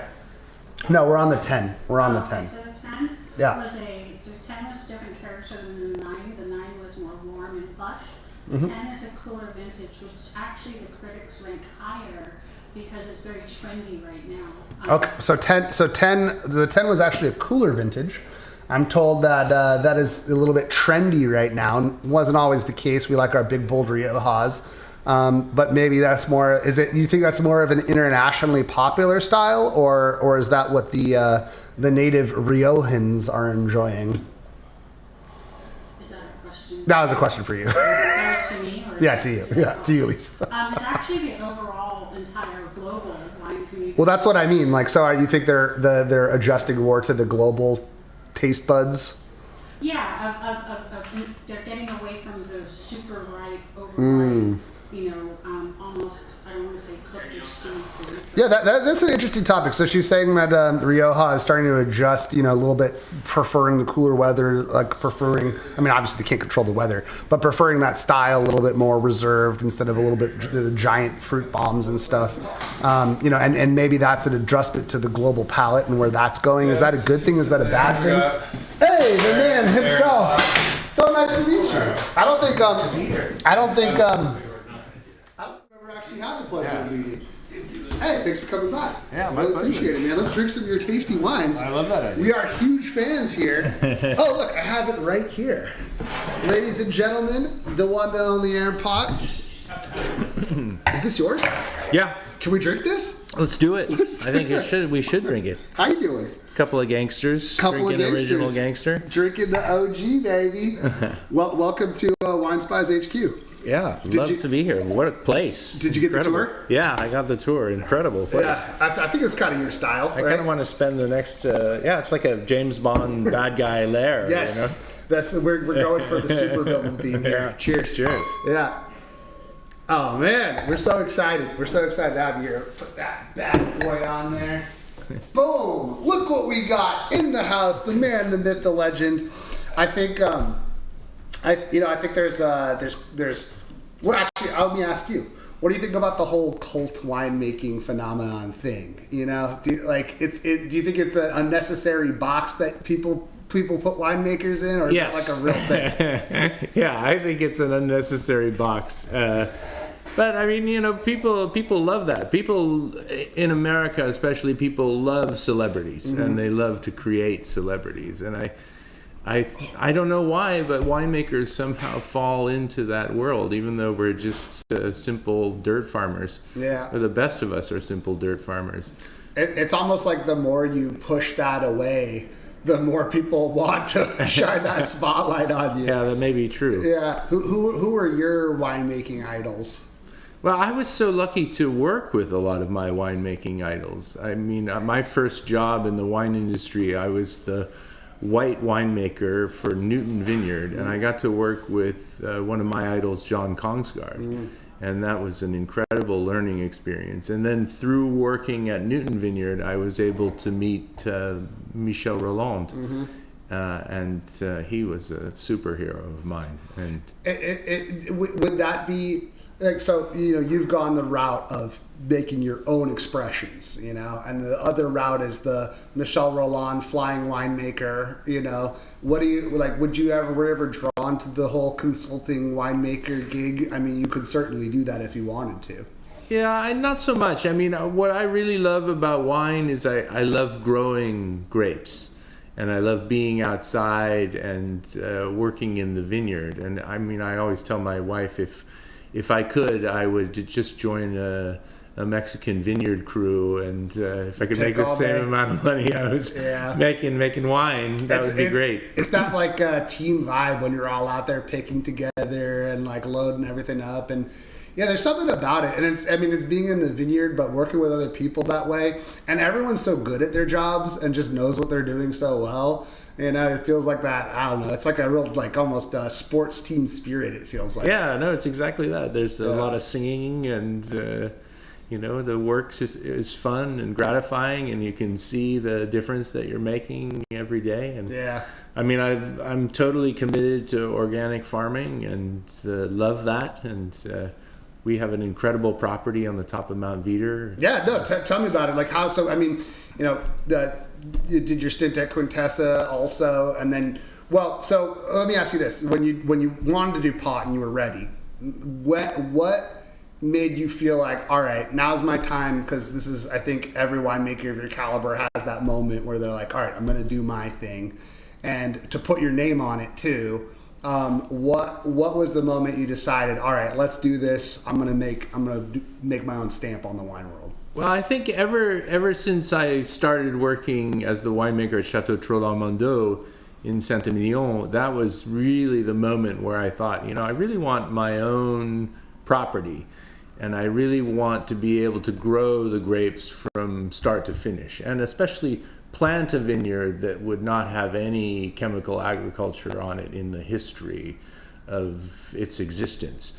And so that was really the important moment that I thought, this is what I want to do. Why did it take you going to Burgundy to make that, to have that realization? Going to Bordeaux. Yeah, Bordeaux. At the time that I went there, it was an area that was family owned properties for the most part. What time period was this? This was the 90s. 90s. Yeah. So it was family-owned properties, and you didn't have a lot of the insurance companies and all these other big companies that were buying up chateaux. So you just had these family-owned places, and they had their own properties. They made their wine on site, and to me The that was negociants hadn't gotten their tentacles into it yet. yeah, not as much as they would later on, but I mean it was a beautiful moment, and you saw how much control you could have over making your own wine and making it to perfection. Well, why was that different than your U.S. experience? I mean, in my experience in the U.S. beforehand, the vineyard and the winery were two separate entities. And I mean, Newton was a bad example of that because it was a vineyard that was on an estate property. We did buy fruit from other places, but most of the fruit was grown on site. And so it was a bad example of that idea. But most California wineries at the time were either buying fruit from other people or growing fruit themselves, but mainly buying fruit from other people and then making wine from that fruit. So you had this total separation between wine growing and wine making. So it was the estate concept that just connected the two for you and said, this is how it has to be. Absolutely, yeah. So then it made it all the more important when you decided where you wanted to plant your flag. So did you do a lot of scouting before deciding on Mount Veeder? Was it hard to find your spot? Yeah, I did a lot of scouting, but I started making wine from a vineyard that was owned by Betty O'Shaughnessy and Paul Wools up on Mount Veeder, and I fell in love with this vineyard. I thought, wow, I love these wines. And then I had friends up there, Legere Meredith vineyards, that would eventually become mine. Was that a long conversation? Yeah. A lot of nights around the dinner table drinking a lot of bottles of wine. Oh yeah, too many bottles of wine. Until finally they're like, all right, here's the guy. And I mean, between our two properties, there's a little fire road, and there's no DUI checkpoints. So try back and forth. It gets nasty. I actually want to. So Mount Veeder is that's the Napa side of the same ridgeline that's Moon Mountain on the Sonoma side. Totally random question, but do you drink a lot of Moon Mountain fruit, and do you find there to be a big difference between the two? I found them to be very similar, even though they're on opposite sides of the hill. Yeah, I think they are quite similar. Yeah. I mean, I have to say I'm jealous of the name. I love it. Yeah, Moon Mountain sounds cool. Moon Mountain sounds way more badass. That's my side, though. I'm a Kenwood. It sounds way cooler than Mount Veeder. But I think the wines from Moon Mountain can be riper, depending on the exposures. You have a lot more western exposure. Mount Veeder, you have a lot more eastern exposure, so they can be riper wines. But there's so much diversity in the soil types. For example, we're on old seafloor, 60 million year old seafloor that's been uplifted to 1,600 feet and very well drained. A lot of people in Moon Mountain side are more volcanic soils from the Mount St. Helens. And more recent soils. So it's a very, very different soil type, and that leads to more differenes in the wines. And so I know you're all in on the organic. And kind of pioneer in that regard. Was it challenging at first to do it that way? Because I feel like there's a support structure now. Was it that? Do you feel like is it very challenging to do it properly organic? I feel like there's the red tape where you're just trying to get the organic on the label version of it, and my heart and passion is here, and I'm really doing it the way it's intended. And then is that particularly onerous for you to pull that off? It didn't seem that challenging to me because I had converted a property in Saint-Emilion, Château Latour Figeac. We converted to biodynamics in 1997, kind of the step beyond organics. Way ahead of its time, too, right? You just don't have the challenges here in terms of climate that you have in Bordeaux. It was called Aquitania by the Romans for a reason. There was a lot of water, a lot of rain, and so you had a lot of disease pressure. And Here you just don't have that disease pressure that you have over there. So it seemed a lot easier, and we converted Quintessa over to biodynamics in 2004, and that was a very easy conversion. And so I was pretty well prepared to start my property off as an organic property, and it's been easy. And what's your philosophy there? Because I mean, so much of the biodynamic realm makes a ton of sense to me. To promote soil ecology, local inputs as much as possible. I mean, it makes great sense. We did biodynamic at my family's winery, and part of the consulting process was putting a giant stone to anchor the feng shui of the vineyard right in front of where the tractor needs to go. And the question is really like, there's the part which makes a great deal of sense from a soil science, viticultural perspective, and then there's the and even planting by lunar cycles. I get behind all that. It's like ancient practices, producing high quality fertilizers. How much do we need to bury the cow horn full of crystals?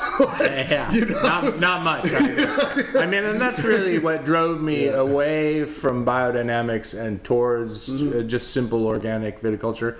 I worked with a great consultant in France, a guy named Francois Boucher. And Francois was the consultant at the time for Domaine de la Romanée-Conti, for Maison Le Roi, all of these fancy pants places. And he owned a property in the Loire, a very minor property in the Loire. But he really focused on the functional elements and tried to leave behind a lot of the faith-based and feng shui, as you say, based ideas. And I mean, exactly what you said. What really excited me about biodynamics was the localism, the closed farm system, regenerating soils, regenerating soil life. Keeping the inputs local. I mean, that was what excited me, and I essentially got defrocked because I was by the biodynamic consortium. Because I was using a lot of native California plants in my biodynamic treatments, and people said, "Oh no, you have to use these native European plants." And I was incensed because, Steiner, I think he only wrote a half a page of information about viticulture in his book Agriculture, in his treatise on agriculture. And that's not a lot. Yeah. And I think he wanted people to experiment within the ideas that he was, within the framework that he was creating. So the high priesthood got away from the source material. Yeah, I think so, in a big way. And I think it really took off here. It went California woo-woo, and people were wearing priest outfits. And I think it's come back around in a big way. What you got? I'm going to bring you the next line. Okay. Well, I think we're going to move on, but Aaron's welcome. No, I want to hang out. We're welcome to hang out. Okay, we are on to the Zeitlos, which you have not had the opportunity to try. I highly recommend. I want to try that. We're drinking it, but I didn't even talk about the OG, which we've clearly sold out of, and I'm glad that we did. But before we move on, first of all, I got to say about the OG. My favorite bottle shot of all time on your fact sheet. So for those that are not in the industry, constant challenge is getting tech sheets done, right? Yeah, for sure. I mean, and not just from the from our side of the coin where we need the tech sheet, but from the winemaker side. I worked for my family for 10 years, so I've made my share of fact sheets, and it's a never-ending process. Aaron's bottle shot was literally the bottle sitting in the front seat of his car with a tie down, which is like, yep, that's a real winemaker right there. So tell me about the OG. I mean, this is impossibly delicious, exactly my style. Tell me everything about it. Yeah, so for 10 years I consulted for Krupp Brothers at Stagecoach Vineyard, and I fell in love with Stagecoach Vineyard. Really enjoyed working with Jan Krupp, who was the founder of Stagecoach before it was sold to Gallo. And I love this vineyard. It's high on the top of Pritchard Hill. There's a lot of unusual varieties planted there. This in 2022, you remember this was an incredibly hot vintage, and we had a lot of scorched Cabernet Sauvignon from record breaking around the valley. And the Grenache was like, yeah, this is normal. You know, I love this. I love this heat. You know, we're good. And this was picked very late in October. Oh, really? Yeah. Yeah, I mean, it's actually, I mean, it doesn't taste overripe at all. I mean, that's very surprising. No, I mean, it was very reasonable alcohol levels. Yeah. Very, very nicely balanced.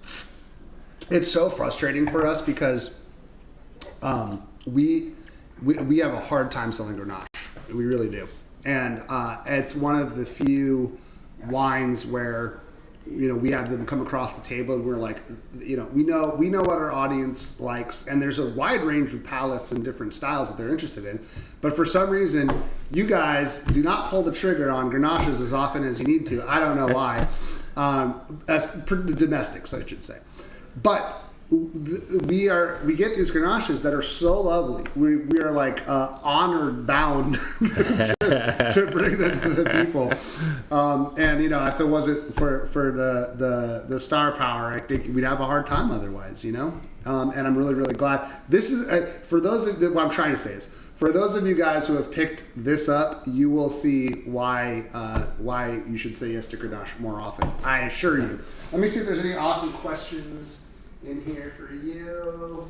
I knew it. So Amanda asks, has quality and yield changed since you switched to organic or fully embraced that? I mean, for my property, I haven't switched, so it's been organic since the inception, since I planted it, and it's never had any chemical agriculture on it at all. But in properties that I convert from conventional agriculture to organics, we usually see an early drop in the yields, and then we see the yields come back up to where they were. So what counts for that initial dip? All right, we're going to try this recently. I think it's mainly dealing with... sorry. It's mainly dealing with the cover crop issues, you know. And you have a little dip in vigor from a cover crop because they're competing. Do you go with mustard? What's your cover crop of choice? It depends on the site, but there's so many different things and so many different needs. You know, if you're dealing with nematodes, we're using white mustard and daikon radish. Daikon? Yeah. Yeah. So it's nice to be able to go out there and... Can you pull them up? Yeah. That's awesome. I don't know if I've heard of daikon being used. That's I mean, I'm sure it might be common. I just don't know. Yeah, it is pretty common actually, and it's a good nematicide. So good natural nematicide. Wow. So it works well. All right, let's try it. And plus, I have a friend, Johnny. If you're out there, he's a great chef and he's a good pickler too. Yeah, I love pickled daikon. Ooh, okay. So we are officially on to the Zeitlos. Here, I'll put it here. Shweep. And if you guys have any other questions, please feel free to ask. Cindy loves a good Grenache. At least someone does. Why? Actually, yeah, that's a good question for you. Why do you think Zeitlos? Why do you think Grenache not has a bad name? But why do you think domestic Grenaches are a hard sell? I mean, I think people associate Grenache with Châteauneuf-du-Pape, and they love Châteauneuf-du-Pape, but they don't say Grenache. But domestic Grenache is that's unbelievable. Why I'm so confused, because if we have a huge Châteauneuf contingency here, they'll sell like that. Yeah, and so I'm like, why? Okay, if that was the same logic, Pinot shouldn't sell. You know what I mean? But clearly it does. Yeah. So, I mean, I don't understand. I do think that there is, you know, Paso being overrun by the GSMs. It's a very particular style of giant hit you over the face with a sledgehammer GSM. And I do think that people you kind of make that association. And also maybe it's the Grenache, the Spanish style is a little bit more bold. And I don't know. I'm at a loss, frankly. Yeah, I mean, I think in Northern California, it's one of the best places to grow Grenache. Grenache, Syrah, Mourvèdre, I mean, I think they're amazing varieties. And in Napa Valley, in Sonoma County. I mean, even as far as Mendocino, you have great GSM wines, but it's just not well known, and I think people are afraid to kind of go there. Yeah, I've been amazed at the takeover. So what do you think of this? It's Lovely. it's really lovely. It's got the almost the. I mean, it's Alexander Valley, but it almost has that like petrol-y, like Riesling of the German style. Yeah, What, kerosene and linalool. Yeah, linalool. What we're We're not shooting. Oh, they're being nice. They're not shooting the nerve darts because of you. So that's no. Stay. When I'm in here, they shoot nerve darts at me. It's very intense. So they're being kind. All right. What are we on to already? Okay. So how about a little bit of brainchild of Mouton and Concha di Toro? We've got the Almavia. Oh, well, let's. Hey, we need something that we can drink, you guys. Yeah, so unfortunately we do not have the Almavia here, which is really too bad because I would very much like to drink some. Yeah, that's a good one. It is a good one. This is the Mouton and Concha di Toro's project, and when two companies like that join forces, you know it's going to be good. 97 points. If you haven't already bought it, what are you waiting for? There's not really much I can say about it. Yeah, it's really good. I worked in Chile for a while. Oh, you did? Yeah. Tell me about the Chile. What you got? Shoot. I was working as the international winemaker of mystery for Beringer, and I was doing all of their overseas winemaking operations. And they had two projects in Chile, one called Viña Tarapaca and one called Dallas Conte. And Are they high up or? yeah, they're interesting No, projects. I mean high up on the mountain. No, not very Valley floor. high up. Yeah. Not very high up. More valley floor. It's Chilean wine industry is so robust. I feel like because of the pyrazines, it's a kind of a niche product in the States. But it is amazing at how sophisticated it is. I mean, I feel like Argentina steals the spotlight down there, and I think Chile needs to get more recognized for. Beautiful country, beautiful people, Yeah. great food. I mean, there's a lot going on down there. Did you love it when you were there? I did like it, yeah. I mean, it was really kind of the Wild West. Yeah. I loved the atmosphere and, some crazy great wines, too. And around Concepcion, there's a lot of Rhône varieties in there, older Rhône plantings, some of them over 100 years old. Is there any particular properties that we should check out? Oh, gosh. Sorry to put you on the spot. I'm not going to recommend anything. Okay, fair enough. I mean, it is one of those things where it is also challenging because what gets here through the importers is not necessarily really representative of the hidden gems. Yeah. And Wine Spies, we've been making a really good effort over the years to go do overseas trips and kick down some cellar doors and try to find stuff. But we haven't made it out to Chile, and I feel like there's a whole wide world out there that really you have to go there to experience right now. Yeah, I mean, Almaviva is one of the best from that part of the world. It's an incredible wine. So what's been your favorite country to be part of the winemaking process in?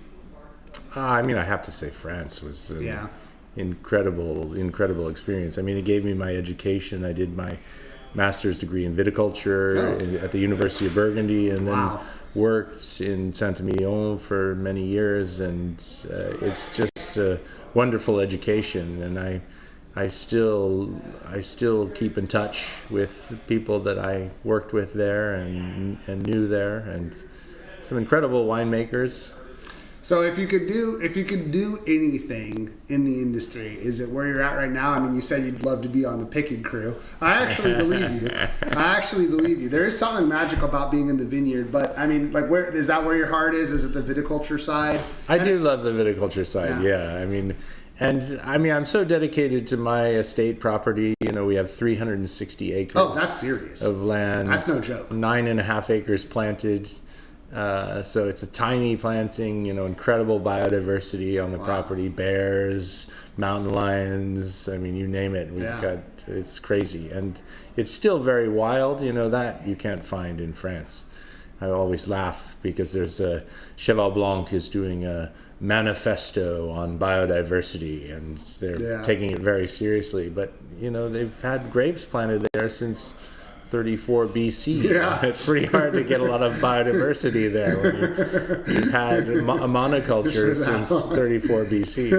That is amazing. Yeah. Yeah, I do feel like that for me is really kind of where the bullseye of the target is. It's you've got these schools, organic, biodynamic, and they all have great truths that we can take away from them. And it's figuring out how best to integrate all of them, how best to integrate these lessons in a practical way, a pragmatic way. Yeah. You know, and take the best of them and incorporate it into at the end of the day, making the most enjoyable wine possible. You know.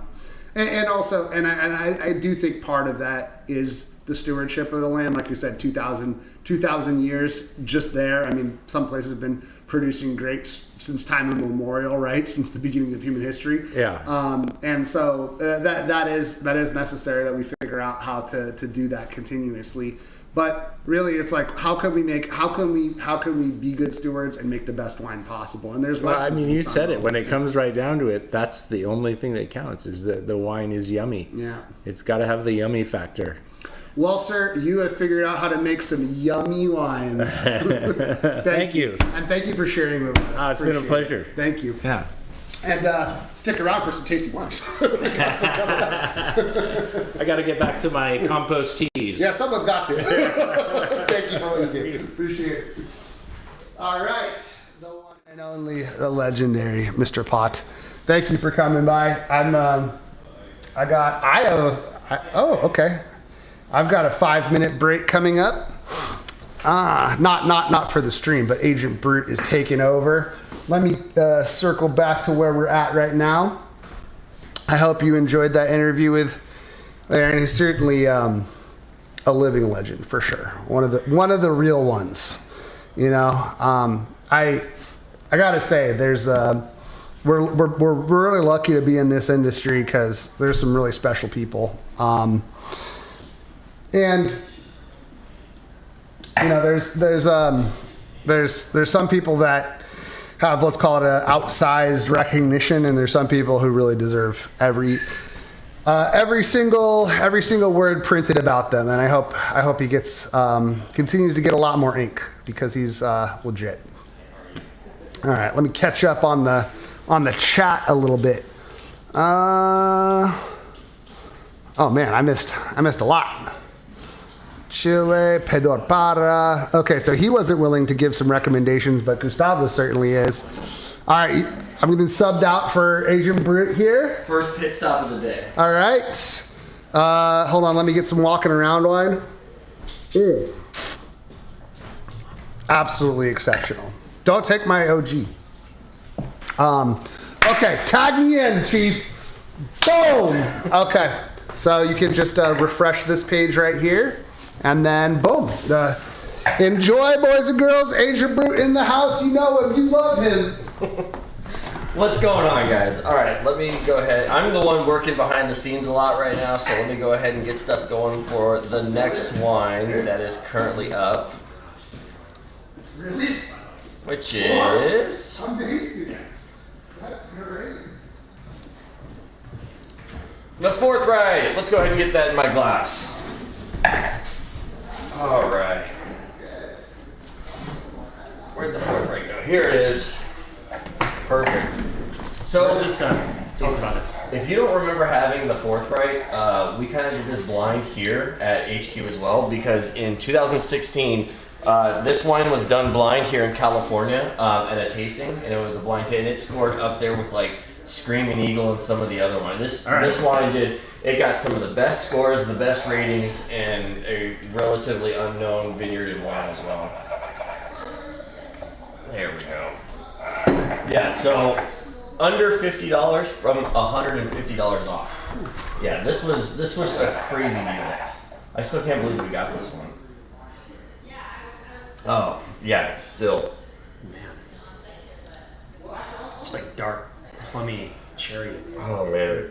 It's like super concentrated on the nose. Yeah, and Calistoga is kind of known for that because it is the hottest growing region of Napa Valley.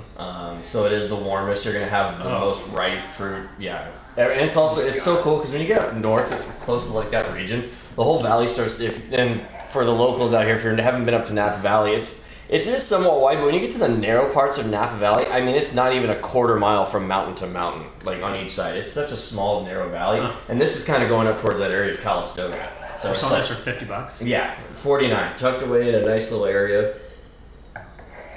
This is among the best stuff we sell for that price point. Wait, what did you just do? I still got a drive leader. You spit?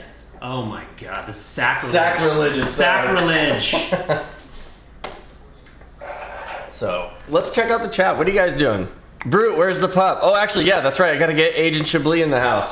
Sophie, come on, Agent Chablis. Come here. All right, so the other agent in the house is my 80-pound German Shepherd here. Let's see if I can get her on the camera. Sophie, come here, Sophie. Hey. All right, come here. And sitzen. Guten Morgen. There we go. Good handshake. So, go on, Sophie. She's always at HQ here with us. Keeps us company. With the fun factory that we have downstairs, she has pretty much free reign of the entire warehouse here. Yeah, try that forthright. That's really good. What's going on, agents? So in the chat, I was at the last two Operative hangouts. If you guys swung by, I was able to introduce myself and kind of see you guys to put the names and faces together. And if you were at the last one, that one was really fun. We had this pretty cool Assassins game where you arrived, you got a different name and alias, and that was your target. So was Agent Brute. You write your name down, someone got you as a target, and basically throughout the night you tried to assassinate them. Pretty Wine Spies par for the course. But you getting them to say certain kill words that you were given in a conversation. So it was like every time you're talking to someone, someone would raise their eyebrow like, "Are you trying to get me to say something?" And you're like, "No, I'm having a regular conversation." So that was one of the... he was terrible at it. He gave me two sentences and I knew it was him. We should have been able to reverse kill. I would have counter-assassinated him. Blanc was my first target. Yeah, because I was his target. And I realized immediately, within a sentence or two, he's like, "So what do we call it, a sparkling Riesling?" Yeah, what do you... And I was like, "Oh, bro, you're my assassin." But the thing is, he talked so much that he was going to say the word anyway. So it wasn't even a hard kill. I'll set you up over here if you want. Huh? I can set you up over here if you want. Okay, yeah, we're good to go. How's my volume? Oh, your volume's fantastic. Fantastic. It's about half a mile, which is usually. How are we doing on this? How's forthright moving? Good. Yeah, it's moving again. This is one of the deals of the day. This is probably one of my favorites that I've had today. Is the pot Grenache in here? It is. I haven't had that yet either. Yeah, the original gangster still. Let's try that. And also, guys, the wines as well, they're moving to the store. So if something that we have that didn't sell out, it is in the store channel, which this original gangster is still in the store as well.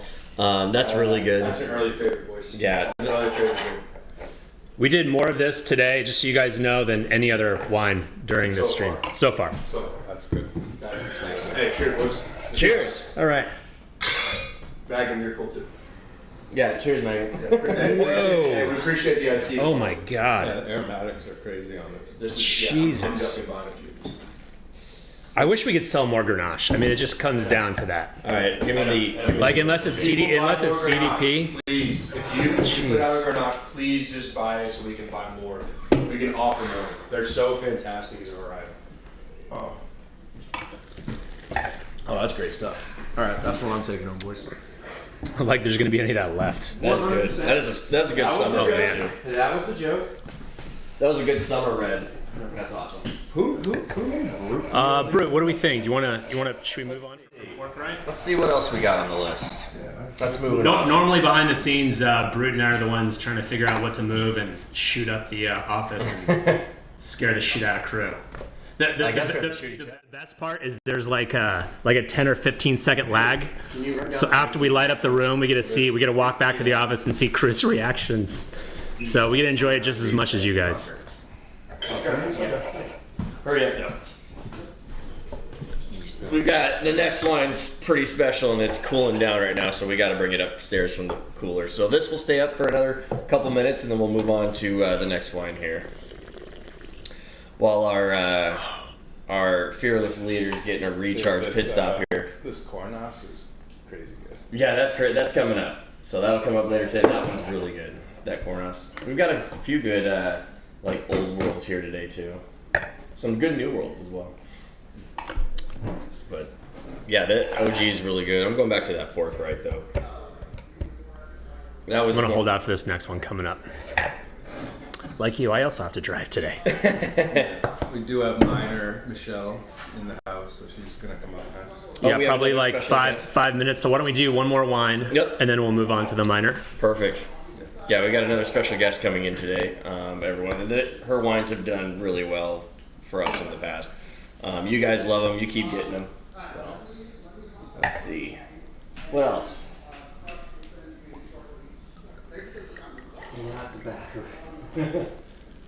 Just got the Grenache. Yeah, if you guys haven't got their Grenache, that's really good.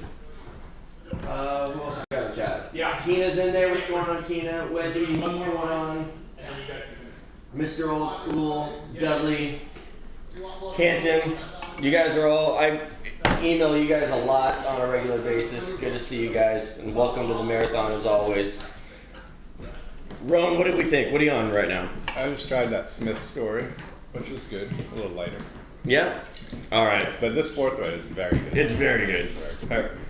All right, what are you guys on? We're moving on to the next one. Hold on, before you introduce it, let me go ahead and get everything Wait, going. are we almost on the? Do we have any minor wine open? Yeah, we do. We're almost on it. These three are minor. Okay. But is minor up next? Coming up after this one here, yes. All right. So I guess let me sub in, and then we'll switch to the minors, and then we'll introduce the show. Okay, well, I want to try this one. Don't just kick me out of your chair No, yet. okay, what are you drinking? What are you drinking? I want some wine. Sorry. Sorry. Mm-hmm. Sautern's Riesec. This is amazing. This one's mine.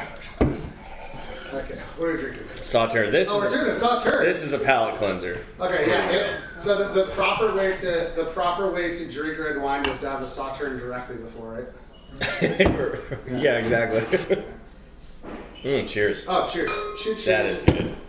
Cheers! Look at Ron. He's got his fancy glass. He's got his Salto. It's not a Salto. It's a Spiegel. Oh, it's just Spiegel. Spiegel. A Spiegel glass. It's a Salto. Look, You know I'm not a look, he's just scared to cheers me because his glass will shatter if he cheers me. True story. Okay, I only spit half, so I did swallow some. All right. I actually left. All right, guys. Good seeing you. I'll see you over email and Facebook. Take care, guys. Where? Right there. Oh, have I been looking over here the whole time? Yeah, probably. All right, Agents of Lee, show me. Let's go. All right, good luck, bud. All right, thank you. Oh, do you not know how to switch cameras? Nobody knows how to do anything. All right, I'm back. Did you miss me? I hope so. All right, this Sauterne is the jam. Super botrytis-y. Shocking. Are you a big fan?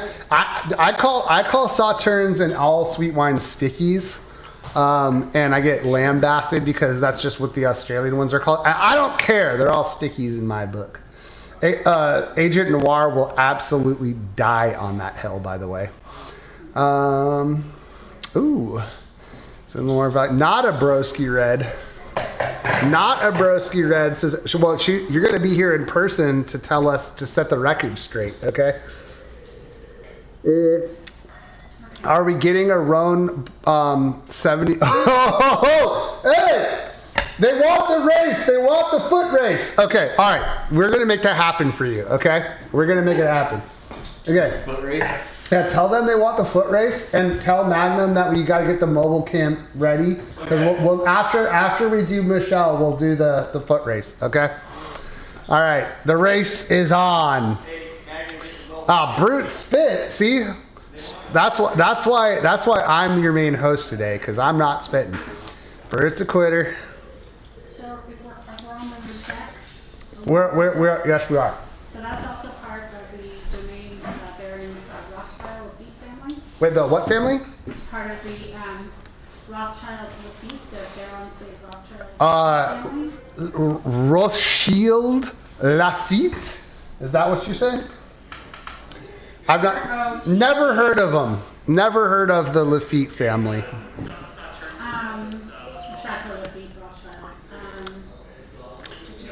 Never heard of them. The growers called the 2009 vintage, and that's what we're on, right? Yeah. The most perfect vintage in memory. The most perfect vintage in memory, 2009. So you heard it here first. What? Yeah. When it switches, we'll send her in because minor is next, right? What? You gotta say. Switch right now. We're switching right now. Yeah. Okay. All right. Okay. To minor. Yes. Okay. All right. Okay, so getting while the getting's good. It's heading to the store if you want the most perfect vintage in memory Premier Cru Class A, brought to you by not only the Rothschilds but the Lafitte's. It also borders your county. And it is also right next door to Chateau de Chem. Also a name I've never heard of before. Chateau de Chem. Who are they? 2010 first. We don't have it open. Okay. And then we'll move on to the rest of the minors. Okay. All right. Thank you. All right. So, I have to get out of Sauterne mode. I'm going to drink the rest of this. This is so freaking good. This is one of those Sauternes that's not like over cloyingly sweet. It's just that perfect sweet spot, pun intended, I guess. And it's just great. All right, we've got our next guest, Michelle Surfier of Minor Family Wine. To Wine Spies HQ. Thanks for having me. Thanks for joining us. I feel like I just saw you yesterday. Not too long ago. We were in your hood. Yeah. Before you taste some striking red wines, would you like to pollute your palate with a beautiful Sauterne? I would love to. All right. So we've got a little bit of Lafitte and Rothschild joint venture here. It's actually so good. It's a beautiful nose. You just gave us a lovely tour of Minor a couple weeks ago. Yeah. Yeah, I think so. That's only good that I could return the favor. My tour is not underground like yours were. Yeah, but this place is amazing. Like, you have plants. I do have lots of plants. There's not a lot of plants in the cave. I do have a cave, but... So I have to say right off the bat that your cave was the most spotless and perfect I've yet seen. It was astonishing. Oh. How do you do it? Pressure washer. Yeah, but it's also getting your cellar rats to use the pressure washer adequately. They love it. They do. Yeah. I can tell you've got one heck of a team. I guess let's start at the beginning. Tell me about your winemaking journey. Oh, so my personal winemaking journey? Please, I want to know. Why? I did not study enology at Davis like many Napa Valley winemakers because when I was 18, I drank beer, not wine. So I didn't even think about that. And then I was very lucky. I got a degree in chemistry from UC Berkeley. Much more useful. Practical. I wasn't smart enough to be an engineer, so chemistry was like, okay, I'll get a job with this one. But then I kind of figured out that I wasn't super excited to be just working in labs the rest of my life. There's nothing wrong with that. But I like to see the sun. Did you do a lot of OChem in that particular degree? Yeah, I was like very focused on synthetic chemistry because I really liked making things. Funny that I ended up as a winemaker. I loved being in the lab. Like material science kind of. Yeah, like synthetic chemistry, like building a molecule out of other smaller polymers. pieces. Polymer chemistry is very interesting. Is that synthetic chemistry? That is, okay. Yeah, that is. Yeah, just there's two types of chemists. There's chemists who measure things, and like how much, pollutants are in the environment. And then there's like the chemists who like make things, like let's invent a new polymer. So after that, I went to grad school at Tel Aviv University in Israel and studied environmental studies with an emphasis in soil chemistry. So I was it's coming together already. Yeah. So I was looking at pollutants in the environment and in treated wastewater sludge, which they use in Israel for agriculture, for fertilizer. It doesn't smell great, but it's important work. It's good that people do that to see what's moving out into the environment. And then when I was in Israel, I started drinking Israeli wines, which are fabulous. Wines from the Golan Heights, like they've just amazing reds, like beautiful whites. And then when I finished my degree, I came back to California. And by the way, on that note, we talked about that one when I saw you last. I remember the name of the winery. It's Yarden. Yeah. Oh yeah, I love Yarden. Yeah. And I feel like I got the tourist version. Yes. While I was there, and I knew they had the good bottles that they did not want to bust out for us at the time. Yeah. And so I need to go revisit the Golan and have some better wines. There's some great wineries. Golan Heights Winery is really good. There's a whole lot of really good wineries out there. So that's what inspired you whilst you were there. Yeah. So I was just drinking wine, and then I finished my degree, and I came back to California, and a friend of mine who was a chemist sent me an email saying, Michelle, you like wine and you're unemployed. I saw this Craigslist How all ad. great winemaker stories start on Craigslist. And I was thought it really of you. Craigslist? Yeah. So You're kidding. she sent me a harvest lab position at Cuvée. And I was like, okay, I like wine. This was back in 2010 when there weren't a lot of jobs just out there. Just another one of those economic downturns because they just keep coming. So I just did that for fun, one harvest. I was doing very basic chemistry in the lab, like pHs, it's no problem. But I was also getting to rehydrate yeast and pitch that into vats of grapes and monitoring the fermentations and that spoke to your chemistry brain. So the chemistry part's the easy part, but then they also did custom crush there, where different wineries pay to have their smaller amounts of wine made at that winery, and the winemakers would come to tell us what they wanted done to their wines, but be different. How many clients did you have at that point?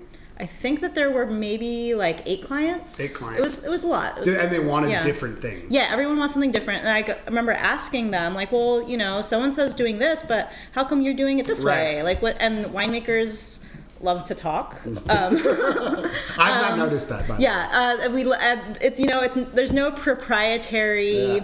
And NDAs. Isn't that one of the most beautiful things about it? Is that exchange of ideas? Yeah. People love it. Yeah. So you can't copy what anybody else is doing because you'll never have exactly the same fruit with exactly the same cellar crew with exactly the same equipment. So even if I tell you exactly what I'm doing, what you make will be different. Yes. And so winemakers love to talk about what they do. We share ideas. There's always new technology coming up and about. So you want to hear about what other people are doing, especially when presented with more difficult vintages with problem, fermentations. What are you doing? Well, because you want the wine to be the best. Yeah. And we all benefit from that. Well, let me ask you on that point. Yeah. It's because you go to Unified every year, right? Yeah. And Unified's the great trade show here where we've got all the new technology showcased. And you're so right. I think part of being a winemaker is part of being an experimenter and figuring out new ways. And yet it's also steeped in tradition. Yes. And so, you've always got your experimental fermentations going, right? Yes, always. Along with your tried and true stayed ones.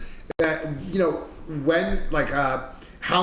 do you decide to focus your time and energy on the new and interesting versus this is my breadwinner moneymaker? Well, it's always a balance. So I love to go to Unified Symposium because that's where we winemakers get to go shopping. Because there's new destemmers, new different types of barrels, and so you might be this new destemmer is better than the one I've got. I need to convince the owner to buy me one.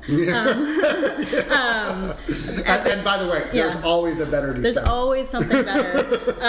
They're not cheap though. My uncle likes to say there's 1,000 different destemmers and none of them work. Yeah. They have gotten way better. In the past 15 plus years I've been in the wine industry, I've really seen things evolve. It's been amazing. So there's you'll see different equipment that can do things a little bit better. Maybe you can move your wine with less oxygen pickup, and so you'd be okay, well, I know this would be good for the wine just in general. Or there's different winemaking techniques where you're going to be well, should I stir my barrels or not stir my barrels? I really like that guy's wine over there and he stirs, so maybe I should try it, but I'm not going to do it on the whole thing. So I'll take a little bit of my juice and just do a little stirring trial and see how that tastes. How do you? That's the other problem for me is I'm so impatient. It's when you want to do the trial, it's you have your one barrel and then it's you have to replicate that multiple times to see if you're on the right track. So it's it does take a little bit more time. I always like to say that winemaking is a lot like cooking. You have your ingredients and you have a vision for where it's going to go. It's just that it takes a couple of years. Yes. But it's very much the same mindset where you're just kind of tweaking things just a little bit as you go to try and guide it to where you would like to see the wine be. Yeah. That's what we have a lot in common interest in. We were just talking about how our fathers are both architects. So we'll do something different. Yeah. My uncle's a winemaker, and he actually is a Berkeley trained chemist and had no winemaking training at all. And one of his favorite things to say is also that it is like cooking, and it very much is. So what for you is like, how does the chemist brain and the art cooking chef brain, how does that really kind of integrate to do what you need to do, you know? Yeah, well, you need the chemistry because that helps you to kind of stay in the lines. You know, you don't want something to go totally off the rails. You want to know that something's going to be shelf stable, that it will be predictable, that the customer who buys that bottle will enjoy it 10 years into the future. So that's a lot where the chemistry comes into play. Also making sure that the yeast will be happy, that they have the correct environment so that they can grow and flourish. And then everything else is just stylistic choices. So the chemistry is the guardrails. Yes, very much so. Okay, all right. So I guess the cooking analogy here is we're making sure that we don't have salmonella in our chicken. And we're very lucky with wine. Like pathogens don't survive within wine. Right. So it, you know, which is why we can drink our shipwrecked bottles 1,000 years later. I know, it's amazing, right? So I feel like as a winemaker, we have it a lot easier than say cheese making. Sure. But yeah, a lot of it is like you get to say, okay, well, do I want to stir, not stir? Do I want to ferment hotter or not so hot? Do I want destem? You know, or do whole cluster fermentation, because all of those are stylistic choices. But I mean, like the guardrails being like, okay, let's not have like our acetaldehyde sneaking here and our discussing volatile esters. You have to kind of know what you need to do to keep everybody happy. The yeast, the bacteria, you know, how to being aware of how you need a little bit of oxygen but not too much. So that's the chemistry aspect, which is just maintaining quality, and then that pairs with saying, well, this is the style we want. And yeah, there's a lot of overlap there too, you know, like, but I think it's a lot like cooking. Like if you know how to, you know, if you're gonna, I don't know, mix ingredients together. What works. And know what the synthesis is going to be like versus, you know, what just the two of them taste like by themselves. Yeah, if I'm baking and I'm adding my baking powder and my lemon juice into the batter, like I know what that does. Yes. You know. I mean, I think to me that's always the difference between a winemaker and someone who has a passing knowledge of winemaking, which is being able to taste a wine in the barrel and know what that's going to be like in a year's time, and then make changes now that are going to affect well, yeah, and that's what we do when we did some barrel tasting when you came to visit, which is super fun. But those wines were very young. Yeah. So again, you have when you do that, you have to put on your winemaker hat and be like, okay, I can see the fruit in this. It's very rough right now, but then as a winemaker, you're like, okay, I know that roughness will smooth out with time. And it takes some serious kind of cojones to be like, all right, I'm going to make this commitment to make this change now, which might not be obvious. Right. You know, do I need to intervene now? Yeah. You know, and it really, I couldn't do it. I really couldn't. Well, yeah, you know, a lot of that is not just, you know, I learned it from other winemakers. Yeah. So I think that's really where that comes in, that knowledge. So like, I know I've been at Minor for a while, and you know, before that I worked at a number of different wineries. Yeah, tell me the Stepstones journey. I want to hear. Yeah, so I did my first harvest at Cuvée. It was super fun, loved it, and then after that, where did I go after that? And that was in 2010. That's how you know you've had a good career. Right? The time has just flown by. I keep talking. I just want to see if you guys have any questions, let me know. Yeah, I did internships at Arista Winery in Healdsburg, also in... Oh, we're out to the Oracle. Yeah. Oh, Oracle, yes. Somewhere else, but now I'm blanking. Martinelli. I worked in the cellar at Martinelli, and then I was the enologist at Hall Wines, and then the enologist at Visa Tui Castello di Amorosa. So for those of you guys who don't know, like enologist is a fairly unique position. You would think that any winemaker is an enologist, or you would think that all wineries have an enologist. The enologist is very specifically a chemistry expert on the science of winemaking. Yeah. And so very frequently you'll have like a consulting enologist if the winemaker has a particularly thorny issue. We're switching? Okay, all right. It's time to drink some Minor. Yeah. All right. We didn't have an Oracle. I see some of you guys picked up some Oracle. Good on you. You will not be disappointed. And now we are drinking the 12 Oakville. So you can tell us about the wine that we're drinking. So this is the 2012 Oakville. Here, let me actually get up a freshie. How about that? Even better. Thank you. I think probably not, especially for the Sauterne, this was delicious. It was wasn't very good. Yeah, I could drink a lot of I that. could be too. In fact, mine's over there because I will be. Okay, so the 2012 Oakville. Yeah, so 2012 was a great vintage. For me, it's like all a blur sometimes. Like, Cheers. Cheers. But yeah, it was a big yields, very ripe fruit. I remember that vintage being really stressful because the fruit just wouldn't stop coming from the vineyards. It's just like they were picking and picking and picking. Oh, really? And it was very high yields, vigorous. very high quality, like perfect ripeness. And so for this blend it's from Oakville in Napa Valley, so it's valley floor fruit. Some of the blend is our estate vineyard that's right in front of the winery, Cabernet Sauvignon, and then a couple other vineyards nearby in Oakville there with a little bit of Merlot and Cabernet Franc blended in. So what's the blending philosophy? Because this is pitch perfect, covers every inch of the palate. It's got that nice creaminess, the silky tannins, everything I want. Yeah, so every spring I sit down with Dave Miner, who owns Miner Family Winery. Again, we're family owned, operated, and for real, it's not like we're owned by some larger company that's where we just pretending to be family owned. And the real deal. Little plug real quick. Yeah. Miner is absolutely beautiful property, incredible. I mean, you could go to 100 different wineries and see 100 different ways that wine is made.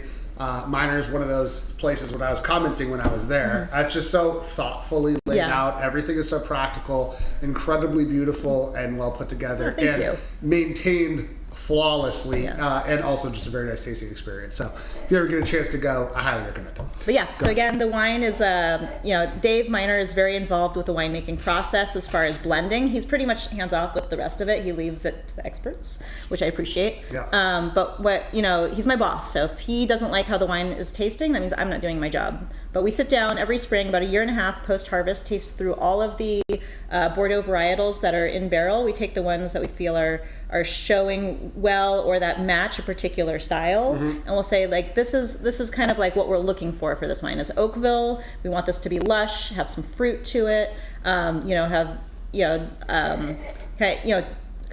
This 14 years out, it should still hold up. And it does. I mean, it's like sometimes you're like, oh, it still has a lot of life in it. No, this doesn't just have a lot of life in it. Like this is just showing up. I think this is like peak. This is like, it's really good right now. Yeah, and we have like an idea in our heads of what that wine is from the previous vintages that we've made. That's what I was going to. You're shooting for that kind of consistency of that particular. It doesn't have to be like perfect, like matching, but like with an idea that carries through. Because every vintage will be different, of course. Of course. And then we also like to blend in a little bit of Cab Franc Merlot into this wine, depending on the vintage too. That's what I was going to ask. Is the varietal blends change? Yes. Yeah. So like 12 was like a really big, muscular year, great tannins. So we liked to have a little bit of Merlot for this particular vintage, just to kind of help soften it.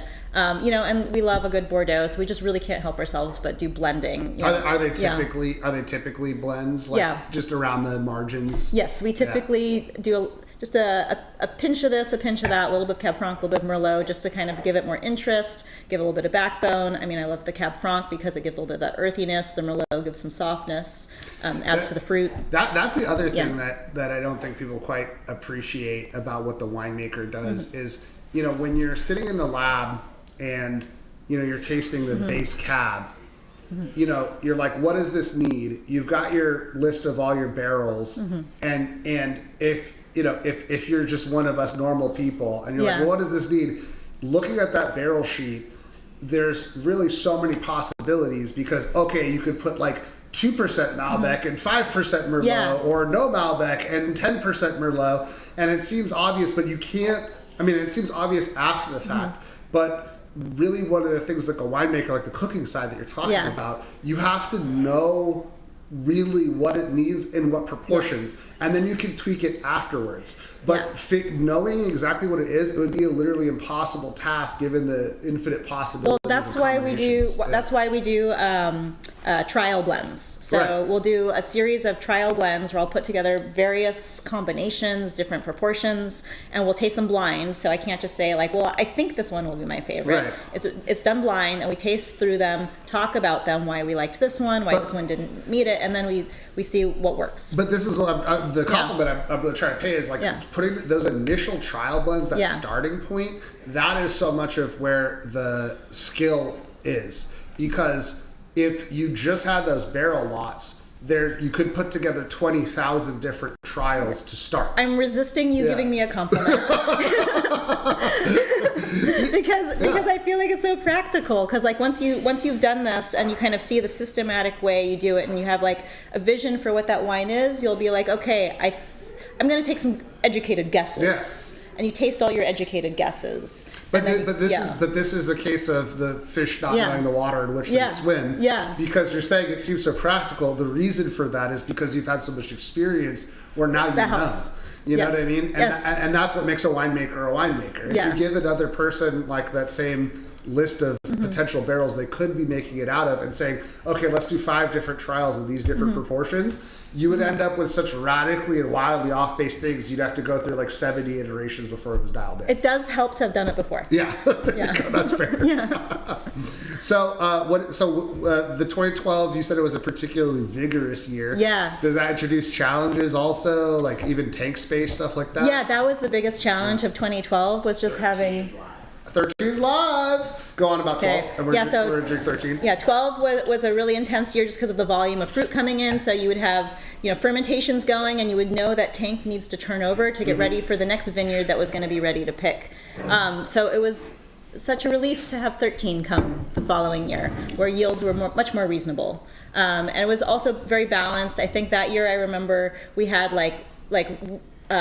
fruit ripened really quickly, but we retained really good acidity. So again, also a really good year. I just feel like that entire decade was just amazing. So it's like I feel a little, lucky.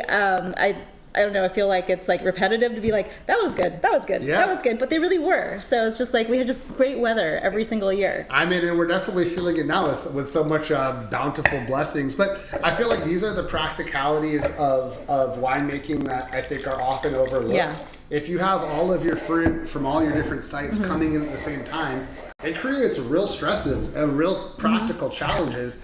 And, this is, I think, probably something you're very good at, which is the organizational side. I mean, like, all right, this has to happen and this has to happen. And, I mean, some winemakers are very much more of the kind of like, artist variety where it can be a genuine challenge to have it all work out. It's a dance. If you don't organize all the logistics, it can get a little nuts. So you gotta have some good Excel spreadsheets. Excel spreadsheets. I think the role of Excel spreadsheets in a winemaker's life is dramatically underestimated. Yeah. Absolutely. Ooh, that's good. Is that good? And it's different. The winemaker likes it, it's good. I like it. Because the winemaker's the most critical. All right, let me see if I got questions. Okay, tell us about the 13. Yeah, 13 was not quite as high yielding as 12, but again, this was a drought year, and unfortunately, drought in Napa Valley tends to correlate with high quality. Because you have less water available in the soil, so the grapevines don't have as much water to draw from. So when they grow their little berries, they're these tiny little blueberries. Do you do like minimal irrigation? Yeah, just enough to kind of keep things going. We want to. Irrigation is a tricky dance. You want to give the vines enough, but you don't want them to become lazy and start to produce fruit that's going to be watery. Yeah.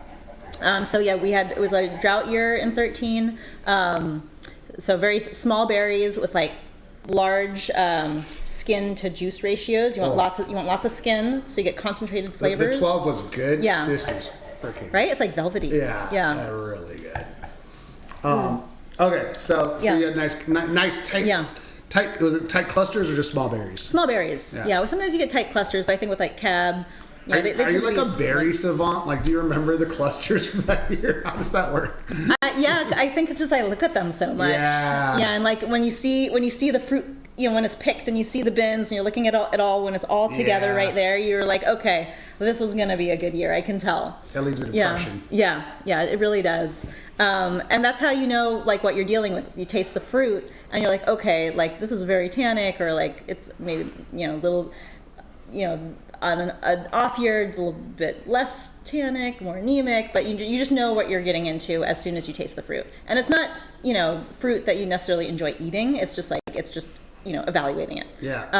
And so, yeah, But wine grapes are delicious. they are, they'll give you a stomach ache if you eat They it. will give you a stomach Yeah. ache. Yeah. I've been on enough picking lines to, or not picking lines, sorting lines to know that. Oh, yeah.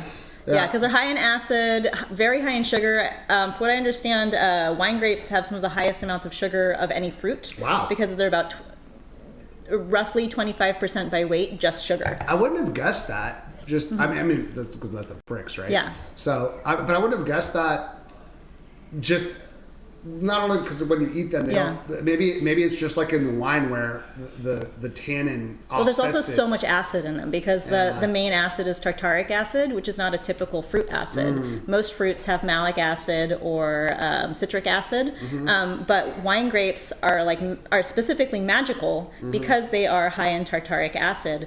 The other and tannin, right? And tannins, so you're able to ferment them and make a wine that doesn't turn to vinegar right away. So malic acid, citric acid, those can be consumed by different microorganisms to make acetic acid. So it's very hard to make orange wine, or other types of fruit wines. And other my apple wine can oxidize. Yeah, easily? I mean, cider is its own thing. But yeah. So grapes are like it's like they're perfectly made for wine. It's like they want to be wine. I've often thought that, okay, sorry to get all philosophical on you, but I have one of my few things that I think about, why to believe in God is it just seems like oak and the wine grape are so crazily suited for each other in an almost mystical way. And something similar, it's just the fruit of the vine is so uniquely amazing, and it's so crazy. It's part of our history and humanity for so long.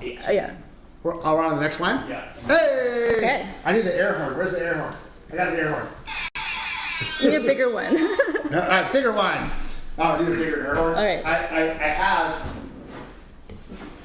have a bigger air horn, but I don't think that she wanted to hear it. Okay. She said I need a bigger air horn. I have a bigger air horn. She's like, that is not what I meant. Okay. Now I'm scared. Yeah. All right. Wait. 18 Oracle? Or this is the 14. I don't see. Hold on. We got this, people. I have a confession. I'm getting a little drunk. All right. So I don't think we have the 18 Oracle open. But let me see if we're gonna do the. I've got so many tabs. Okay, we are. Wait, the 14. Wait, are we not? Hey, are we not doing the 14? I'm confused. Okay, sorry. Hold, please. Gustavo, I am incredibly impressed with your worldly wine knowledge. He says that Shiloh is one of his favorite Israeli wines. Oh, okay. I don't know them. Oh, see, I'll have to look for it. Obviously from the Operatives. Yeah. Hey, thanks, Wendy. I'm getting office compliments. You don't even know what's behind you. I've got a whole living wall and crazy stuff here. Oh, check out my latest tech. All right, so look at that. I got the right behind you, the fish tank. Wait, what? Not working? Not working? Why not working? Wait for it. Not working. Anyway, That's a fish tank? That fish tank turns transparent. What? I don't know. I know it's crazy. I don't know why it's not working. I'm kind of sad. Not working. Whatever. Anyway, that turns transparent and the button is pressed. It is very cool. Anyway, thank you, Wendy. Appreciate it. You gotta come and see us in person. Legendary. Okay, we got a successful Oracle mission. I think the 18 is we only have the 10 and the 18 Oracle today. I'm not sure. Yeah, Bert is a quitter. I agree. I'm not. What?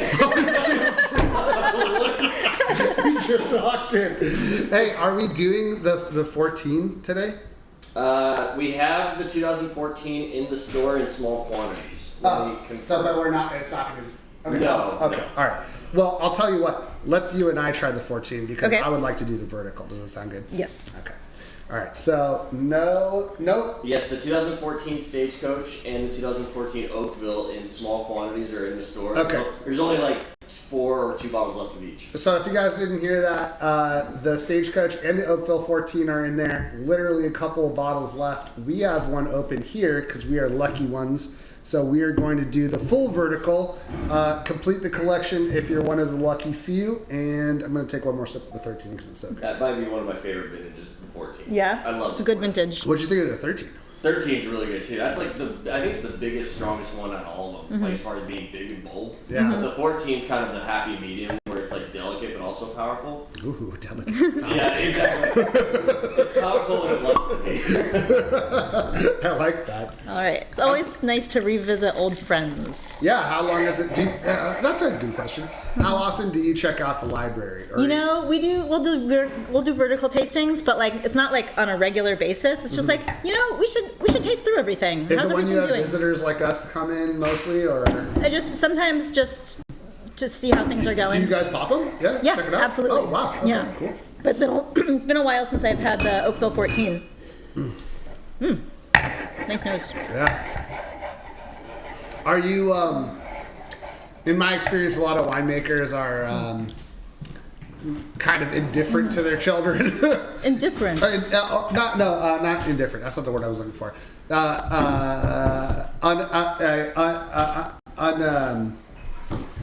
Critical. Yeah, thank you. No, there's another word I'm looking for, where it's just you're trying to be you're highly critical of it and just like evaluating it on its merits. You're not. There's a word I'm missing it. And there's the wine doing its thing. Yeah. No, where it's not. I don't want to say pretentious is the word. You know what I'm trying to ask. Go ahead. Well, I know like when I'll like revisit wine, there's a part of me that has critical, and I'll be like, Yeah. ooh, I could have done this better, and everyone will be like, the wine's so amazing, and I'll be like, I don't know.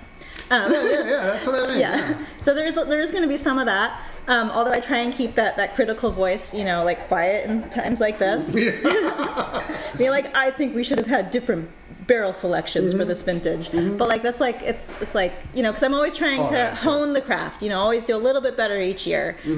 So it's like I feel like my criticisms they matter for me, but it's for like I know if you step back, you'll be like, actually, this is an amazing wine. This is an amazing wine. I mean, that's kind of the nature of my question. I've often found winemakers being a lot more harshly critical to their own wines. Than they Yeah, well, it's like any of your own creations. You'll see the faults, and everyone else will tell you it's great, and you'll be like, "What?" So that definitely happens, but it's because we're always trying to do things better and better. So, Someone said unbiased. Was that what you were going for? Unbiased. No. That's not what you were going for? No, it's a different. I'm definitely biased. It's undelicate. It's like indelicate, not precious. That's what I was. You're not precious about your wines. Oh, definitely not. Yeah, that's what I mean. Yeah. Or that's what I'm trying to say. See, we get it out eventually. Aaron Pott very much represents the kind of like the in the vineyard, hands in the soil. Like you're saying, you spend so much time with the grapes and the vines that you remember what they looked like 10 years ago. But I've always found there definitely are kind of the in the cellar and in the vineyard kind of winemakers. Yeah, I mean, I feel like over the years I've spent a lot more time in the winery. When I first cut my teeth, it was in the cellar, so I really learned good cellar technique, and that's kind of something I think that I brought into winemaking. Is like when I took over winemaking at Minor Family, I'd like to say I tightened things up just a little bit. Sometimes I'd get into there'd be some friction with me and the cellar team about like we're going to use the smallest tank it can fit into. No being lazy. And that's why I said when I was like, I mean, this crew is so well run. And now you're saying they like it because it looks spectacular. Yeah, well, we at Minor Family, we're incredibly lucky to have a cellar team that has a lot of experience. Which is rare. I've been at Minor for 9 years now, but I'm still new compared to everybody else in production. So Wes, who's the cellar master, he's been at Minor, I think, most of his life at this point. He started when he was 18, and now he's in his 40s. He started just as like a cellar rat, and now he's the cellar master. We have so glorified forklift driver. Yeah. Now he runs the entire cellar. Joe, the bottling line manager, has been there, I think, longer than Minor's actually been around because of some overlap with like the previous minor family thing that was going on back in the 90s there. So, and he's actually amazing. He runs the balling line, and he used to be a car mechanic. Very good overlap of skills. His son Ben has been working in the cellar for 13 years now. We've got before you move too far past that, the car mechanic comment. Yeah. It is so true. Being able to fix machinery is so useful. Like, this is another one of these underrated things where people just don't, because it's on the tour. No one's going to point out like, he's very good with a wrench. No, but it's so important it's because so important. Wine is literally made by hand. Like, it's a handmade product, this type of wine at least. And it takes an incredible amount of skill to do everything properly and to do it well. So if someone's going to be running the destemmer, they have to get just the right speed so that and if the belt starts to track they off, have to be able to adjust it so everything is in line. Or if God forbid the chiller breaks, someone has to be able to fix that or know when to call someone and quickly. And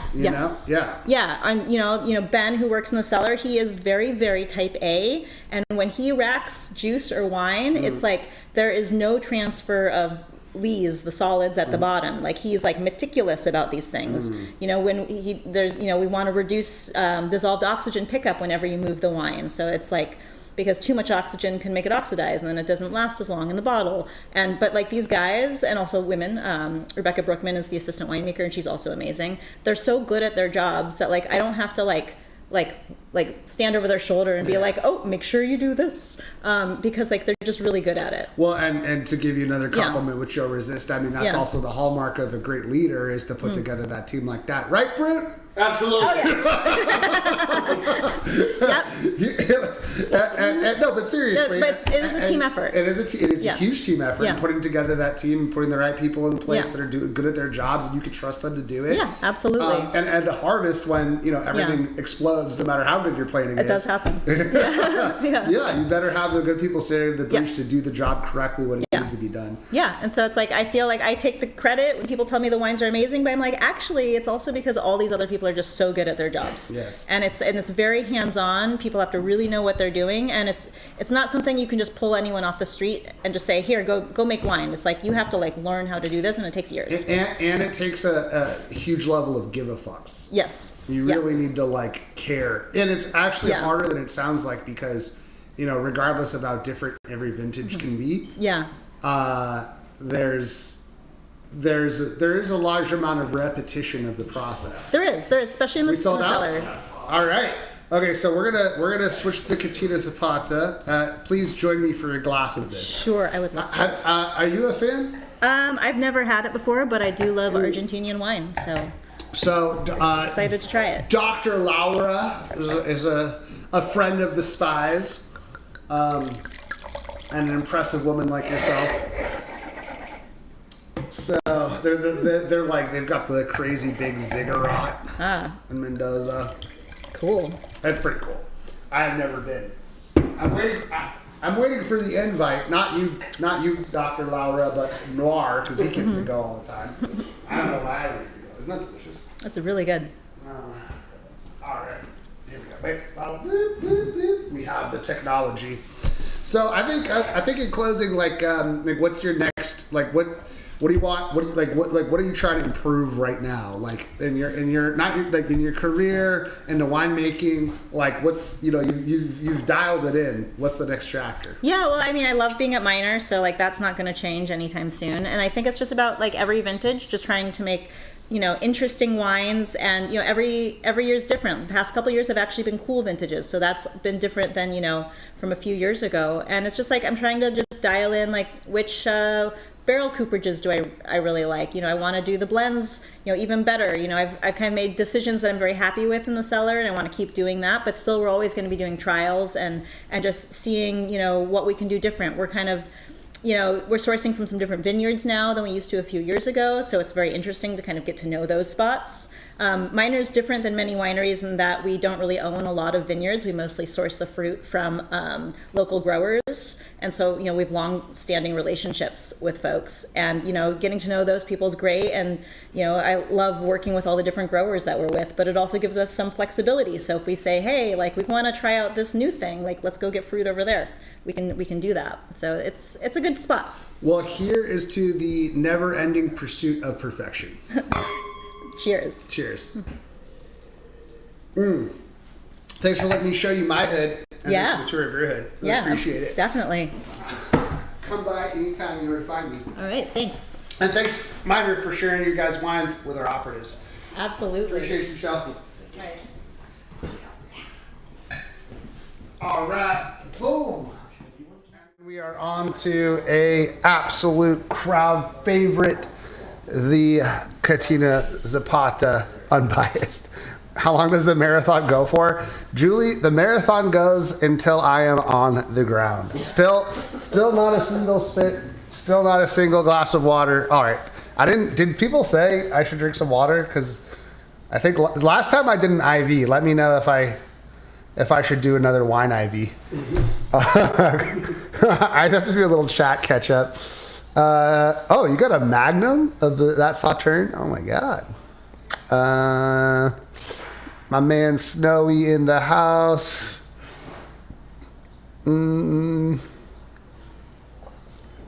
Six. Okay, so for those of you guys who caught the last marathon and the whole IV situation, that was definitely one of the most epic moments in Wine Spy's history. So that was a real IV nurse. And she came by. That was also a real IV bag given to me by my girlfriend who is a doctor. And we did actually fill the bag with real wine. No, we were not going to inject it into my veins in real life, but we wanted the IV nurse to fake do the hookup, the IV insertion. She refused to do it. Actually, she wanted to do it. Her employer, who she was texting with, said that was not about to happen. So and we begged and pleaded with her. Did not happen. So I did not get a IV of wine then, nor will I today. I would actually like a real saline IV later today. That sounds great. I tried one of those Z-biotics, one of those probiotic hangover cures. So I'll let you guys know in the hangout whether or not that worked tomorrow. I don't have high hopes if I'm being honest, but we'll find out. So let's give a hand for Michelle. That was awesome. Michelle Shafrir is an amazing winemaker. And it's so fun talking to these guys because they all have such different philosophies. And, I really feel like there's a couple different kind of, character archetypes of winemakers. And I think Aaron and Michelle represent very, very kind of specific ones. Like Aaron's like the kind of garagist in the vineyard guy. And Michelle's the classic chemist, and my uncle is very much like Michelle, so I vibe with that a lot. Okay, so let's get back to the business of selling wine because I don't think we've actually talked about the wine that is up for quite a while. So my bad. So if you guys have been following Wine Spies for a little while. You'll know that we're huge fans of Katina Zapata, probably one of the most premier properties in Argentina, and in particular, Laura is just an incredibly impressive woman. I think she holds 2 PhDs. She's a medical doctor, and she took over the family's winery as a winemaker, and she runs the place. And it really is an astounding property made in the mold of a ziggurat, and they do. I think the finest wines that Argentina produces. Sorry, all you other amazing Argentinian wines. Oh, God, I didn't miss that. Can you guys see the darts whizzing inches from my head? All right, so I guess now that I started talking about the Zapata, of course it's time. No, it's still up. We're still on the Zapata. Not anymore. We just switched. Oh. Okay, well, I hope you guys had the opportunity to pick it up. Is it still in? Did you move it to the store? It's in the store, yes. Okay, if you guys didn't pick up the Zapata, you really, really, really should because, first of all, just perfect example of what they do if you're trying to figure out what they do, because they've got a huge amount of different selections. And this is also coming from what just happened? We good? No. Okay. I thought we lost the stream for a second. No, we're good. Okay. I'm good.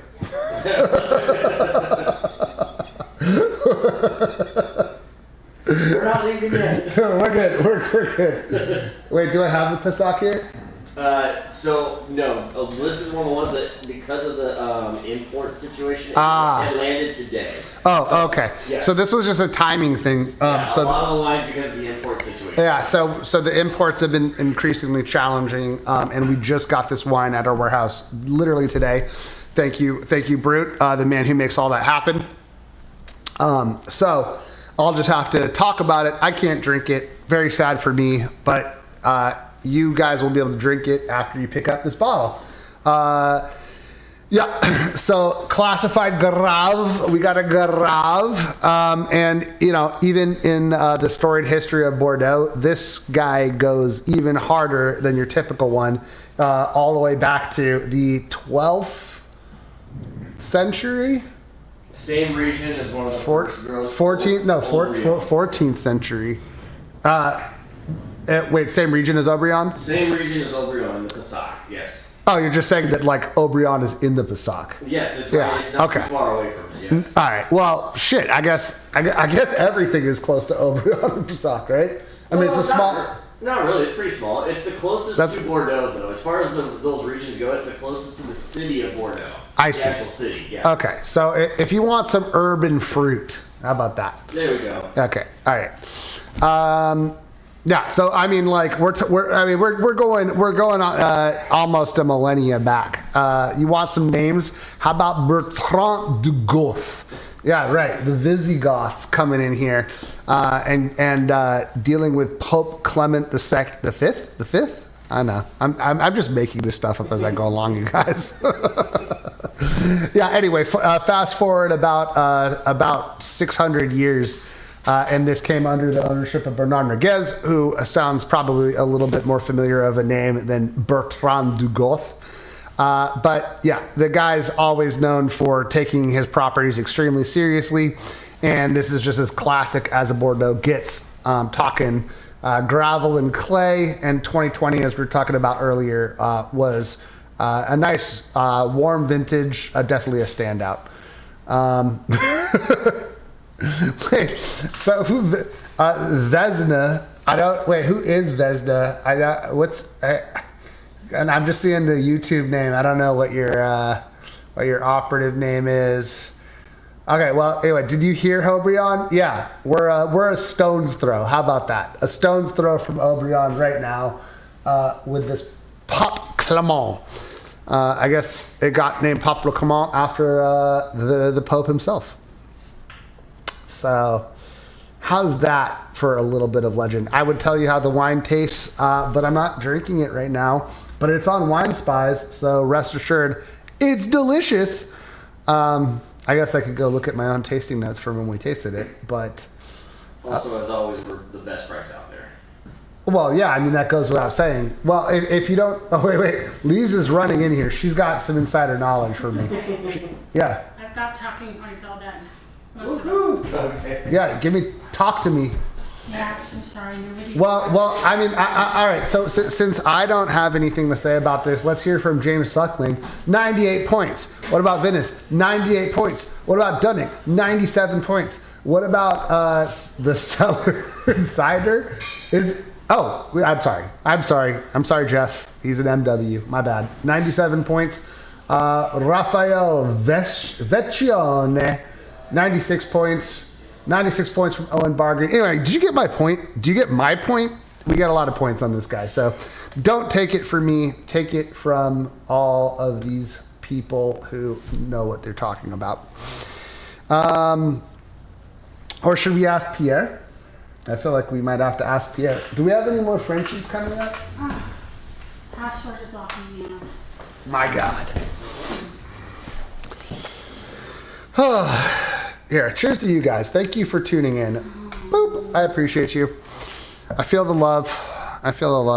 Where's my... We have a lot of Frenchies.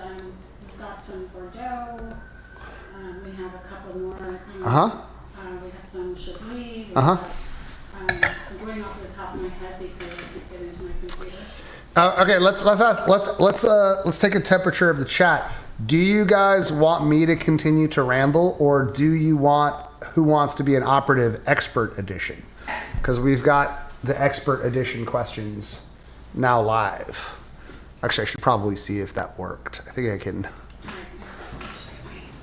can preview what's coming up next. Publish it, republish. Okay. Dropping some Schrader in the store. Oh, we got some Schrader just throwing it in the store. Asking ye shall receive legends. Oh, you want rambling, huh? Rambling I can give you. You got it, buddy. I'm constantly impressed by the caliber of winemaker that we have out here. It's one of the great honors that we have to be able to brush shoulders with these guys, and they're always so humble. I would say the vast majority are very humble. and no, truly though, it really is nice to be able to get it straight from the horse's mouth. And like I was saying to Michelle, I feel like they're often the most honest about it. I think it's the machinery around them that tend to hype things up.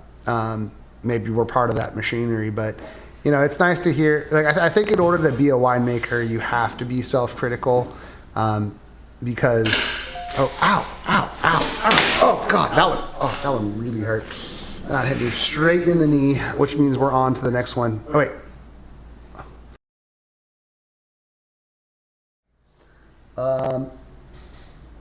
Wait, what are we on to? I hope it's a wine I can drink. Do I have that one?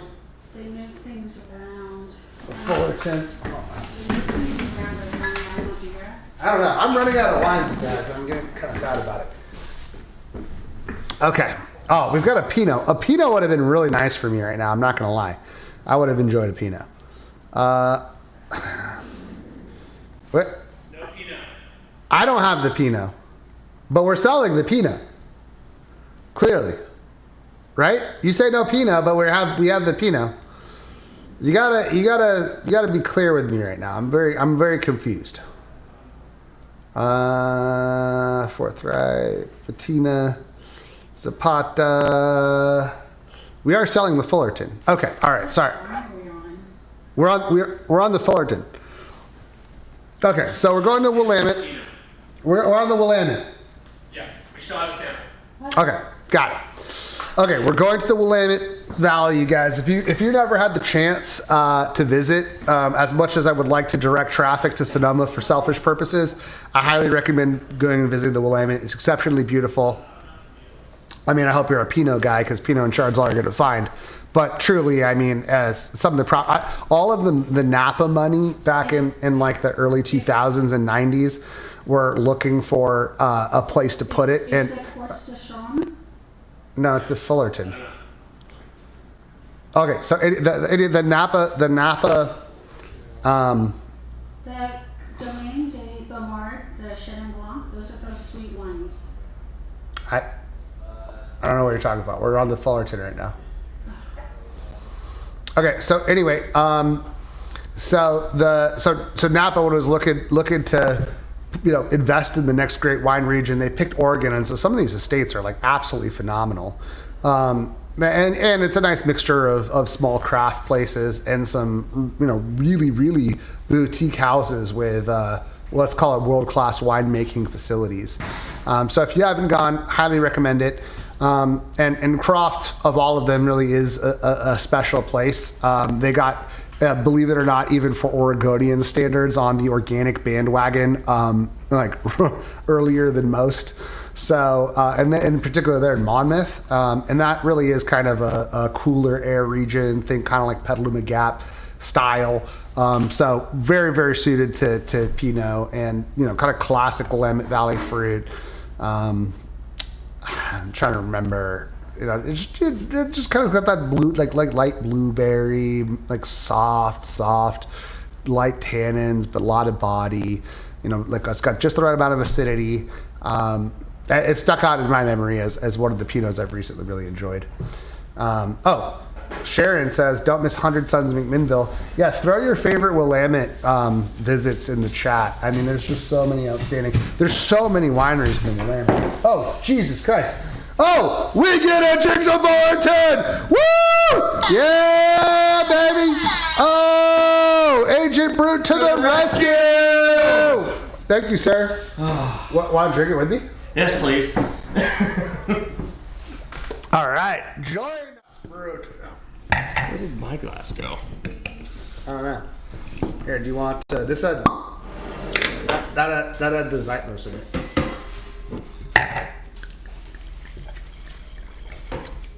Chin. Cha-chin. Heyo. There you go. Put that in the camera. Cheers. Are you an Oregon Pinot guy, Brute? Yeah, for the most part. Yeah. I love good Oregon Pinots. My heart lies with Anthill Farms, though. One of the wines coming up. Oh. Of course. Why don't you? You should come back for. I'll come back for Anthill. Come back for Anthill. Yeah, I'll come back for that. Yeah, and we'll properly embarrass you then. But I do like Oregon Pinots. Yeah. So you love Burgundy. You love. You're a Burgundian at heart. That's your jam, right? Burgundian at heart. Yeah, Burgundy, Chablis, Champagne, of course. But when it comes to domestic, I mean, I love local, like Russian River, Anderson specifically. I love Mendocino up there in that county. Wait, really? Yeah.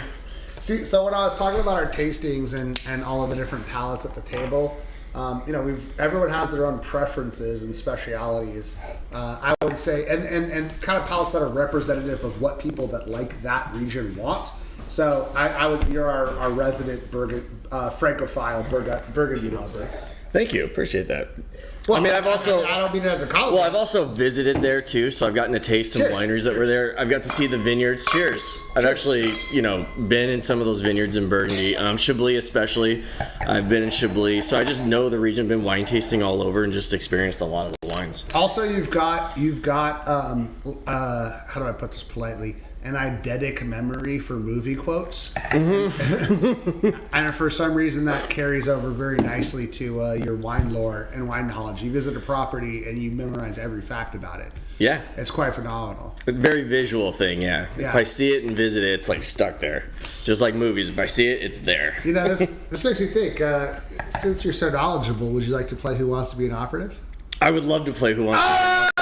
We gotta play. All right, move over to that chair. All right. We've got another contestant, ladies and gentlemen. Wait, this one right here? Yeah, that one. All right. Who wants to be an operative? All right, scoot in a little towards the side of the table.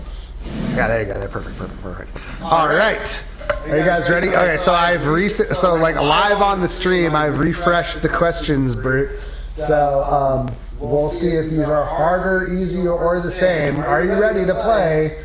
Actually, I should probably test whether or not these are actually harder questions first. And my thing worked. First question. Oh, that got way harder. Okay. All right, are you ready? Okay. We've got Who Wants to Be an Operative? Agent Brute stepping up to the plate, having won the what's the one called where they have to before you get to win the thing. What was the first round?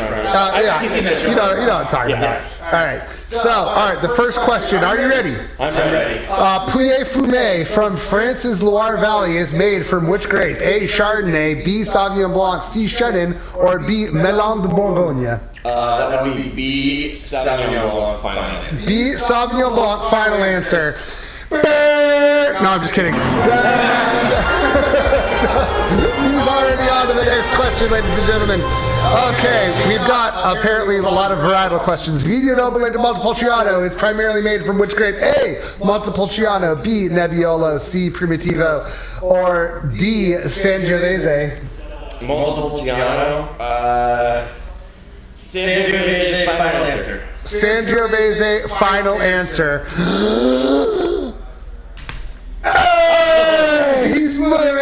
ladies and gentlemen. Okay, all right. It gets harder from here already. Okay, all right. These are like literally all varietal questions. Okay. So vin hon. So I guess vin hon, which means like young wine. The Jura's oxidatively aged wine. Jura. Okay. Is made exclusively from A. Poussard, B. Trousseau, C. Sauvignon. That's spelled Savagnin, so not Sauvignon, and D. Chasselas. Oh, it's I have no idea. Sauvignon or Chasselas. I have no idea. I don't know what the hell You have polled the audience and phone a friend. I'd like to poll the audience, please. Okay, all right. Okay, we're polling the audience. Okay. Anton has no idea. I don't. Okay, so if you guys already posted like D or B, you have to like repost now because I don't know if those are from the past questions. So, all right, this is an official poll of the audience, so I will be sharing your answers with Agent Brute, and he's leading between C and D. I hope you have a little help here. I know there's like a delay between when I'm talking and when it updates. What? Using both mics. Okay, there. Yeah, is that the punishment? Okay, I needed this one. Okay. Yeah, it's like couldn't understand at all. Oh, really? Okay. Yeah. It was really All right, so is the audio's better now? Yeah, I just gotta run one mic at a time. Okay. All right, so we've got multiple. Wendy's saying C. Everyone's saying C.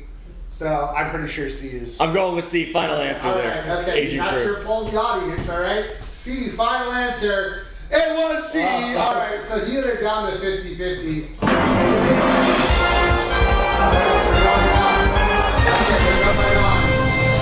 Oh, this is right up your alley, Brute. The soil prized in Chablis' best vineyard, rich in fossilized oyster shells, is A. Quiméridion, B. Galestro, C. Albariza, or D. Licorella. That's going to be A, and I can't pronounce it either, but I'm going to try to say it. Okay, all right, A. Is this your final answer? This is my final answer. Yeah, you can't pronounce it, but that's it. Final answer. Final answer? Final answer. I was going to be very embarrassed if I missed that one. Oh, it sounds like one. Okay. Here we go. I had no idea, so I'm impressed. Okay, ready? Oh, okay, all right, here we go, some trivia. In 1976, Judgment of Paris. Right. It got easier. Yeah, I know. It got way easier. Which California, well, because we're in California, maybe. Which California Chardonnay won the white category? A. Stagsley, B. Ridge, C. Heights, or D. Chateau Montalcino?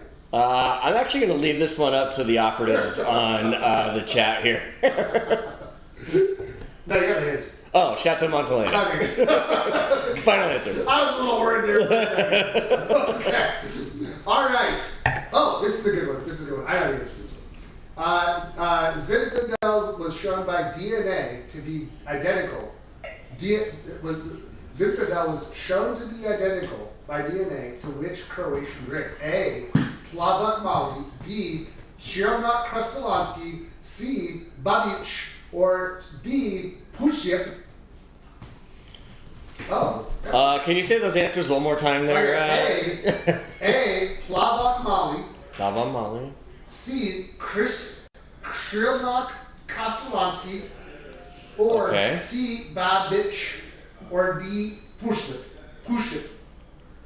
That I would have said. I mean, there's a grape that's not listed was one of the options that I would think of. No, I actually knew the answer before it was. Oh, really? Yeah. Oh, okay. Well, then I'm gonna go. A. Plavak Mali. B. Černak. I'm gonna go B. B. Final answer. B. Černak Krasnolansky. Final answer. Final answer. Are you sure? I'm sure.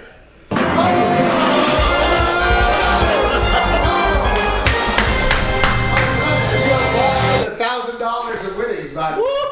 All right, I'm like invested in this. Yeah, I know. I'm watching it, and I'm like excited now. Make it harder and go. Yeah. It is in that book. No, this is right. It's also called Trinidad, which I didn't want to tell you because of the. Oh, okay. Yeah, if it was It was in that famous book where that woman did like the genetic, like. Oh, out of UC Davis. Yeah, UC Davis did like the genetic results. Yeah, super cool, man. All right, I'm on back behind the scenes. No. Oh, you're not going? No, you're winning, bro. Oh, okay. I gotta keep going. Yeah. Okay, are you ready? I'm ready. Let's do it. Okay, Petit Syrah is identical to which grape? A crossing of Syrah and Purassan. A. Durif. B. Mondelez. C. Carmenere. And D. Mourvedre. Well, it was. It's gonna be Durif. Final answer. And I believe that was also the name of the professor that discovered the cross pollination. My God, he's getting Or extra Durif, answers out here. Durif is correct. He moves on.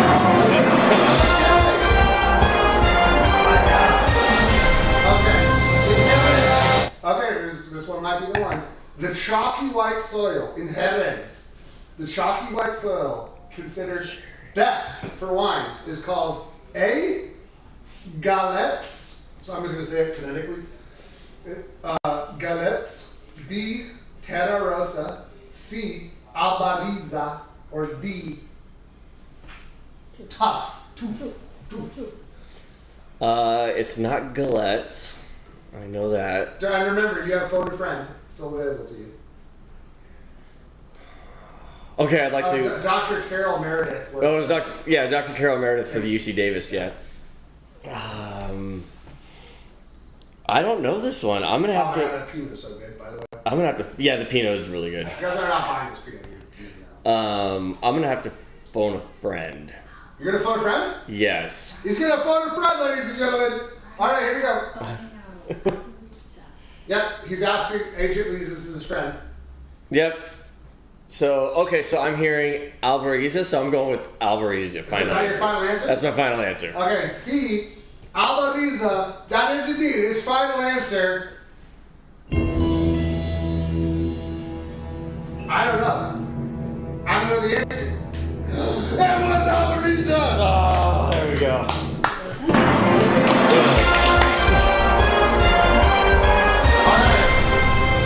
He's out of options. Oh, I forgot to build in 50-50 this. I was like, what's the other thing?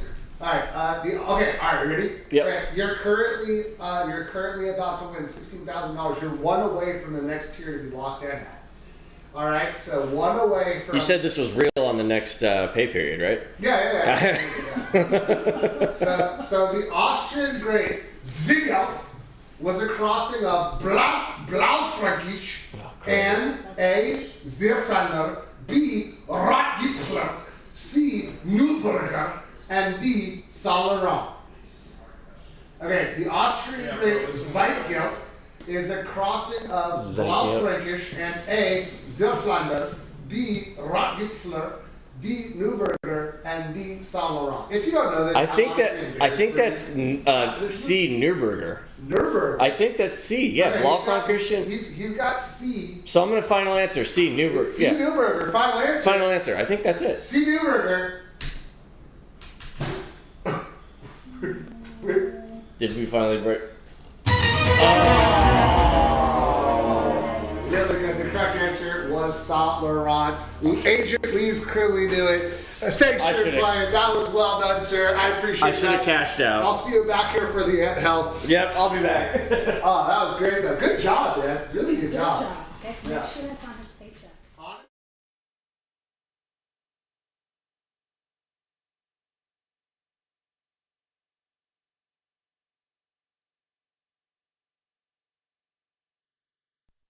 Or assemble. Honestly, I'm pretty impressed. I don't know. I feel like that was. You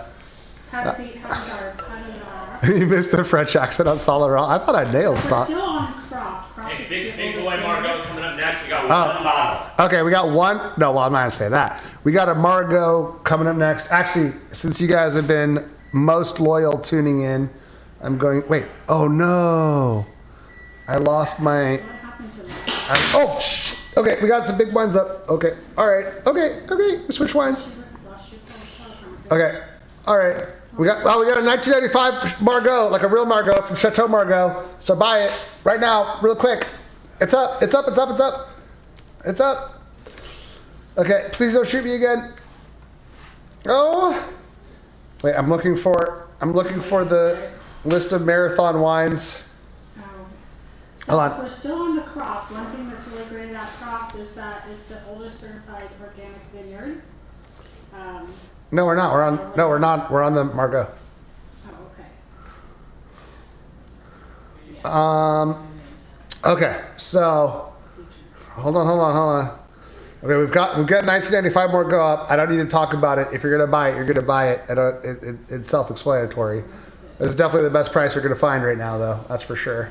There's that one. All right, while this is up, I'm gonna give you guys a sneak preview. I'm sorry. See, I knew that was gonna happen. That's why I'm finishing. Okay. All right. Is the anthill up next? Wait, I don't. It's still the Margot's still up. Oh no. Okay, we're on the anthill. Hey, Brute, come back. We'll talk about the anthill. Okay. Here we go. Okay, so sneak preview of what's coming up for you guys. All right, we've got another Saint-Emilion Grand Cru coming up. Sit down. We've got the Lucier, which I'm excited about because that's absolutely one of my very favorite producers that we featured in a long time. Also around the corner, coming up soon. We've got another very, very heavy hitter from France. It's been mentioned a couple other times in this stream. I'll just hint at it that way. But it's one of those wines that other people refer to where their vineyard is based on that wine. We've got another Bottega Catena, which I feel like is not as well appreciated as it ought to be by our audience. Not gonna lie. And then another Kapcsándy. So that's what's coming around the pike here. Okay, all right. We're here. We're gonna go back to Brute and I to talk about why you love anthills so very, very much. So a little bit of a background here. So everybody's got their pet projects, right? Their favorite wines. Brute's two favorites is And leaves. She likes it as well. Yeah. So Brute and Lee's is one of their absolute favorites is ale, but the other one is Papa Pietro, right?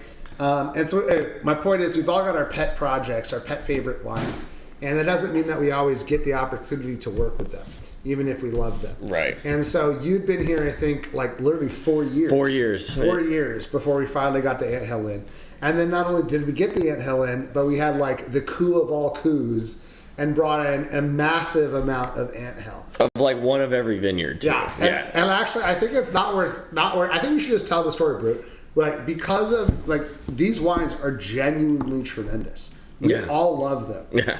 And because Brute has been here talking about how much he freaking loves these wines for so many years, we're like, we find. Cheers! Yeah, and even all the agents are coming to get some of that wine. It's delicious.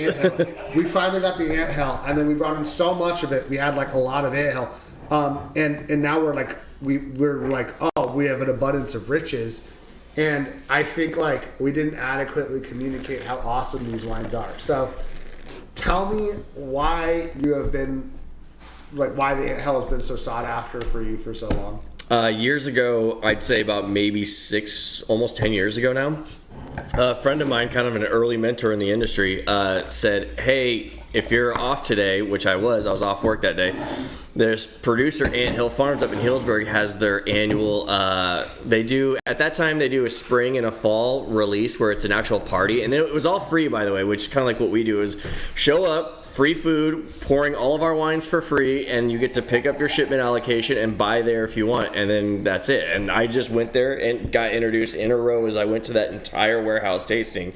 Chardonnay, all the way through every single vineyard, and every single one was just blowing my mind. Incredible wines. And so I just, ever since I was like, all right, well, I'm going to go back to this in the fall. That was the spring release, went to the fall, went back in the fall, bought more than I should, and then ever since then I was hooked. Just take him home. And then also that night, the first day, me and my buddy, he went to the CIA Institute, so he's a really good chef. So we had bought one of their older vintages they were pouring, which was an '08 Anthill, and I believe that was the Kapcsándy Ridge. And we took that home, and he goes, all right, you go smoke a salmon because I'm good at the smoker and the barbecue. He goes, you go smoke a salmon. I'll verify he's very good. I'll make the risotto. And so we had like one of the best dinners that night. And so ever since then, I've just been hooked, and I've been loyal to him as well. The guys there are great. Three winemakers who met at Williams-Salem. One of them is connected with Papa Pietro up there in Healdsburg next, just a couple doors down. So that's why I love those two the most. Yeah. So ever since then, I've been hooked. And yeah, if you go down to my cellar in the vault here, it's either Papa P or it's Anthill that's in my cellar. Yeah, we have a little cellar that we keep all of our wines in, and I mean it's just like a wash of Burgundy, Anthill, and so I mean if you think about it, if you're a Pinot lover, this is your Burgundy's lovers. Nice. Okay. All right. Yeah.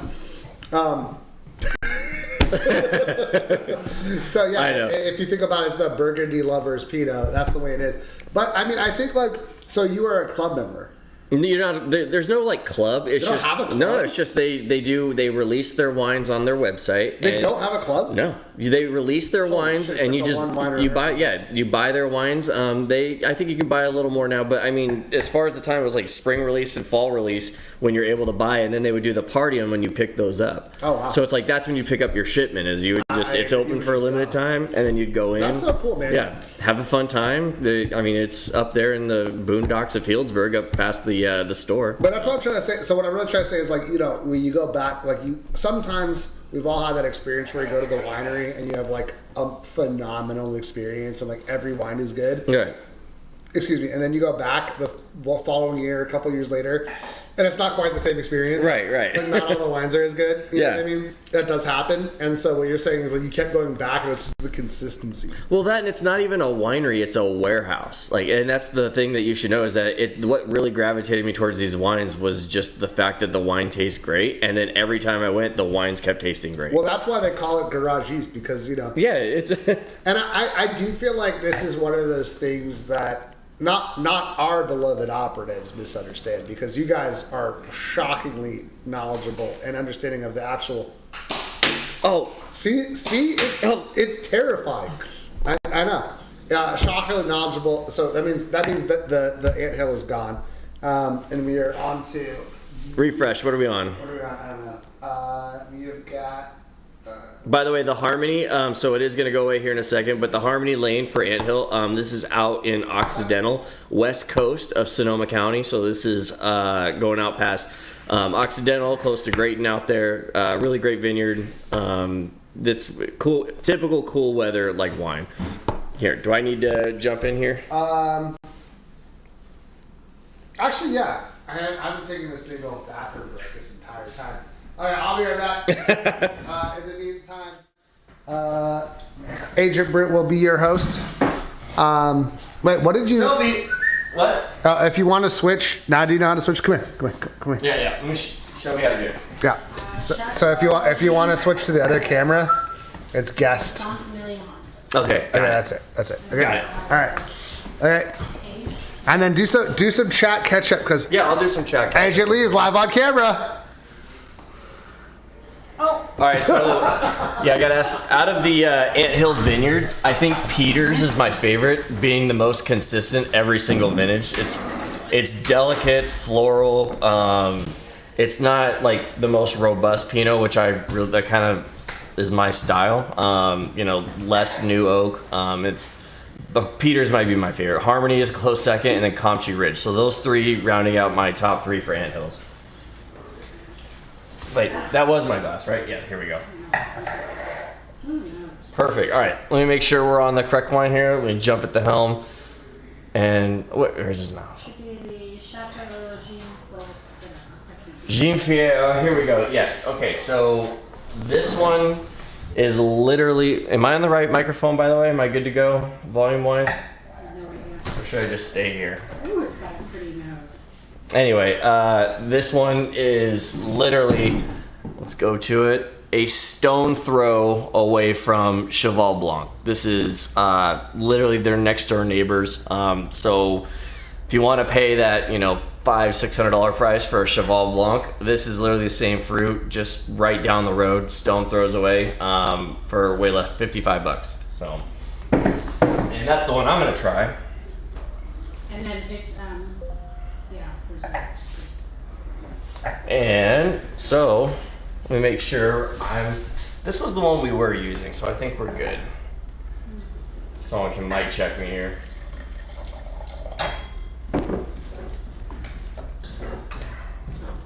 Yeah, I know Agent Crush wants some of this. Myself here. Perfect.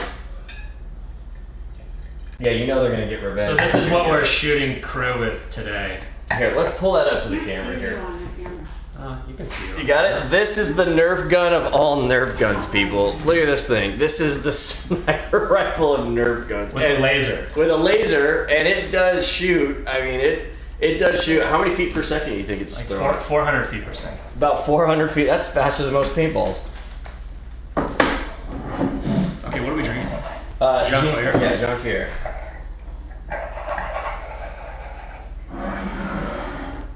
I love that. So it's like almost like you get the like newer leather because of the barrel, but also like cocoa and then the dark fruit. So like newer leather bound books instead of newer leather, old leather bound. Yeah, books? not the old one, but like new leather. Yeah. I'm more of an old leather bound book kind of guy. Yeah, or like a new wallet. Ooh, new. That's a better one. Yeah, like you go to a store, you get a brand new wallet. Yeah. And for Cabernet Franc lovers, they usually do a larger portion of Cabernet Franc. Oh, okay. Larger portion of Cabernet Franc. All right. Yeah, usually the Merlot's in there. I forgot what our exact blend for this one is, but yes. Oh God, that is gorgeous. Yeah, it is. Wow. Yeah, so 65% Cab. There's a little bit of Malbec, so that could give you that little like kind of espresso feeling to it, but it's really good. The vineyard's so amazing. So, tell us about the vineyard. Like I was just saying, it's less than 100 meters from the famous Cheval Blanc. Oh, okay. Yes. And then also like Chateau La Dominique and Chateau Leon. My enunciation. When do we get? I got some white Burgundy questions. So we do have one white Burgundy. It is coming up. I don't know how many wines, but it's in 2 more wines. We've got a few more wines. And we do have we got not like a lot of it, but we do have a decent amount where it should last for a few minutes at least during this marathon. Oh, so I should go order mine now. Yeah, go order it now and wipe it out before the operatives get to it. And also, if you look at the website too, you can see we haven't really. I don't know if we've talked about agent picks a lot, but you can see on our homepage all of the scores of each wine that we have if it has scores from publications. But then we also have the ability, just individuals, and we're not, it's not like we're assigned to do this. It's just if we really like a wine, we have our agent pick. So I've got my icon up there because I put this as my agent pick a while ago when we first got it. But this is what I usually like to drink on my. I like Old World. I like obviously Burgundy, but they're too expensive, so I can't. Agent Brute's not drinking Burgundy all the time, people. Let's just get that straight. Their prices out of the last 10, 15, 20 years are crazy. And we get like 3 agent picks a month. So yeah. If you go down to meet the agents at the bottom of the site, you'll see kind of like taste profiles of what the agents kind of like. Me, as you can tell, typically like value-based cabs, somewhere in like the $30 to $50 range, roughly. That would be like $100 to $150 at the winery. Yeah, that's my jam. So yeah, where was that other one? The not the Fullerton. One of the ones we did today was like perfect for him. The blind tasting one. Oh yeah. That was great. That's my favorite on the day. Yeah, that's one of the best ones on the day. All right, how are we looking? And we did we did this earlier in the year, like we featured it earlier in the year, but we did get more, so that's why we actually brought it back, because it did so well and it's so well received. How are we doing? Should we move on? We should start moving on. Yeah, we got more wines on the agenda today, so right. And yeah, stay tuned for the white Burgundy people. They're coming up. Switch. Let's get these out. Oh my God. All right. Oh, it's all so intense. Oh, thank you guys. Appreciate it. Thank God. I'm back. I'm hanging in there. I'm surviving. How you guys doing? Doing great. Okay. All right. I don't know how much they took care of you guys, so if you had a chat, catch up. Hey, when are we getting to that light brew? Because Anton is hanging on for dear life, and I don't think he can take much more of the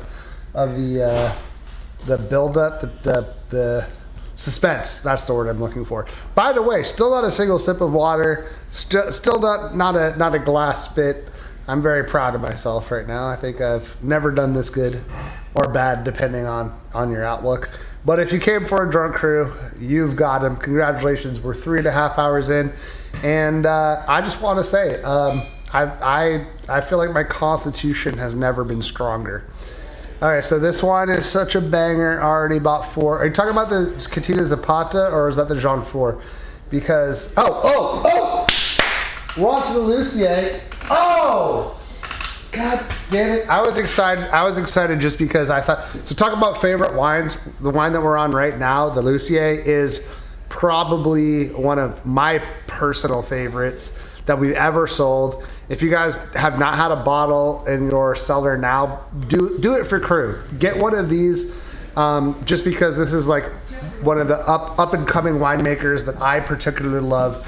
That I think that there is, first of all, he's a really, really cool dude. He's just doing it all by himself. A veteran, but an actual veteran. Like he really didn't serve the country. Came back, found winemaking, and is just a genuinely amazing human being.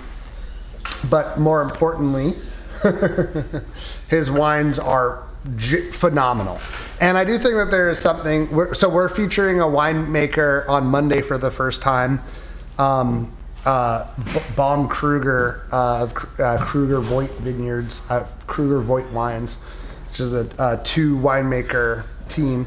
Anyway, the point is, when these young talented people start out and that really followed their passion and got into that way, there's a level of attention and detail that they put on it, which is hard to replicate at different scales, and hard to replicate when the winery gets a little bigger. There's a finesse, there's a quality there, and it's directly proportional to the amount of give a fucks. So I just giving you guys a sneak preview for Monday's wines they're called Balm by Kruger Voigt, and the reason I make mention of them right now is because Lucier is exactly in that same category. Very, very small production, really high attention to detail, extraordinarily high quality, capturing so much fruit and elegance. I know it's not just because I'm 20 wines deep. I really am that passionate about these particular wines. He specializes mostly in Pinots, but he's got some Rhône varietals too. But yeah, you will not be missing out. I even had my agent pick on this one, and so did Brute. Oh, hey, by the way, when they were talking about agent picks and they caught the end of the conversation, just so you guys know, we're always trying to improve Wine Spy's experience, and we are going to add the ability for you to, you can like an agent right now, but it doesn't really do anything. We'll give you guys a feed so that you can follow an agent's profile and then get notified when those particular wines come up, which, in hindsight, really that's kind of necessary to make it a worthwhile feature, but we're going to do it because, like I was saying about the tastings, everybody's got their own palates. And so I think being able to follow a particular agent, since we all taste the wines, is going to be extremely helpful to everybody. So that's what's cool about the agent picks. It's a little bit hidden right now, but we're going to be automating it all so you get roundups of or notifications for an agent that you're following. And I think it'll be super duper duper helpful. Okay, Whiteberg up next. Thank you very much. Yeah, this wine's such a banger. I hope you were talking about the Lucier. I'm unsure.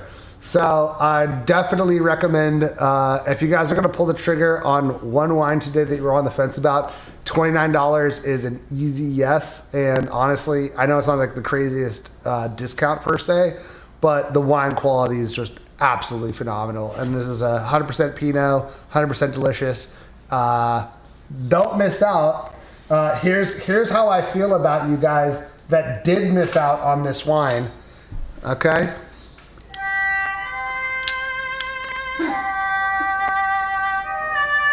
Yeah, that's the world's smallest violin playing for you because you had no one to blame but yourself. Okay, so I recommend you pull the trigger right now. I'm out of wine, and the only thing that's going to work today, not going to work, is if there's no wine. So, for you other Asians in the other room, bring crew some wine because otherwise we'd have to drink water, and that's simply unacceptable. Also, I would like to know when Allison is going to get here so I can politely time my respectability level. That'd be useful. So, no, there's like a minute delay. Would you like some? You know, if there's any of that pot left, I would like the Aaron pot. That one was phenomenal. Thank you. Agent Lee's is on it. She's my my little. I mean, honestly, like, what is there more to say about the Lucier? Let me see how much we have of it left because I'm kind of sad that you guys didn't buy all of it immediately. If there's anyone watching this that has not bought it, I am Agent Crew is personally disappointed in you. You should make this your agent pick. The pot? Yeah. 100%. The pot Sounds is like we're enjoying that. This is phenomenal. If you guys, this actually did sell out like right away. And by the way, this is our best-selling Grenache of all time, as it should be. It is so freaking good. It is so good. But here for those of you watching the stream, are we getting some stormy weathers? We're not getting any stormy weathers today. I'm sorry. I know you guys love the stormy weathers. No stormy weathers today. But we will have stormy weathers in the future because got a good relationship. But here's the thing: if you guys have not pulled the what was I gonna say? Oh, jeez.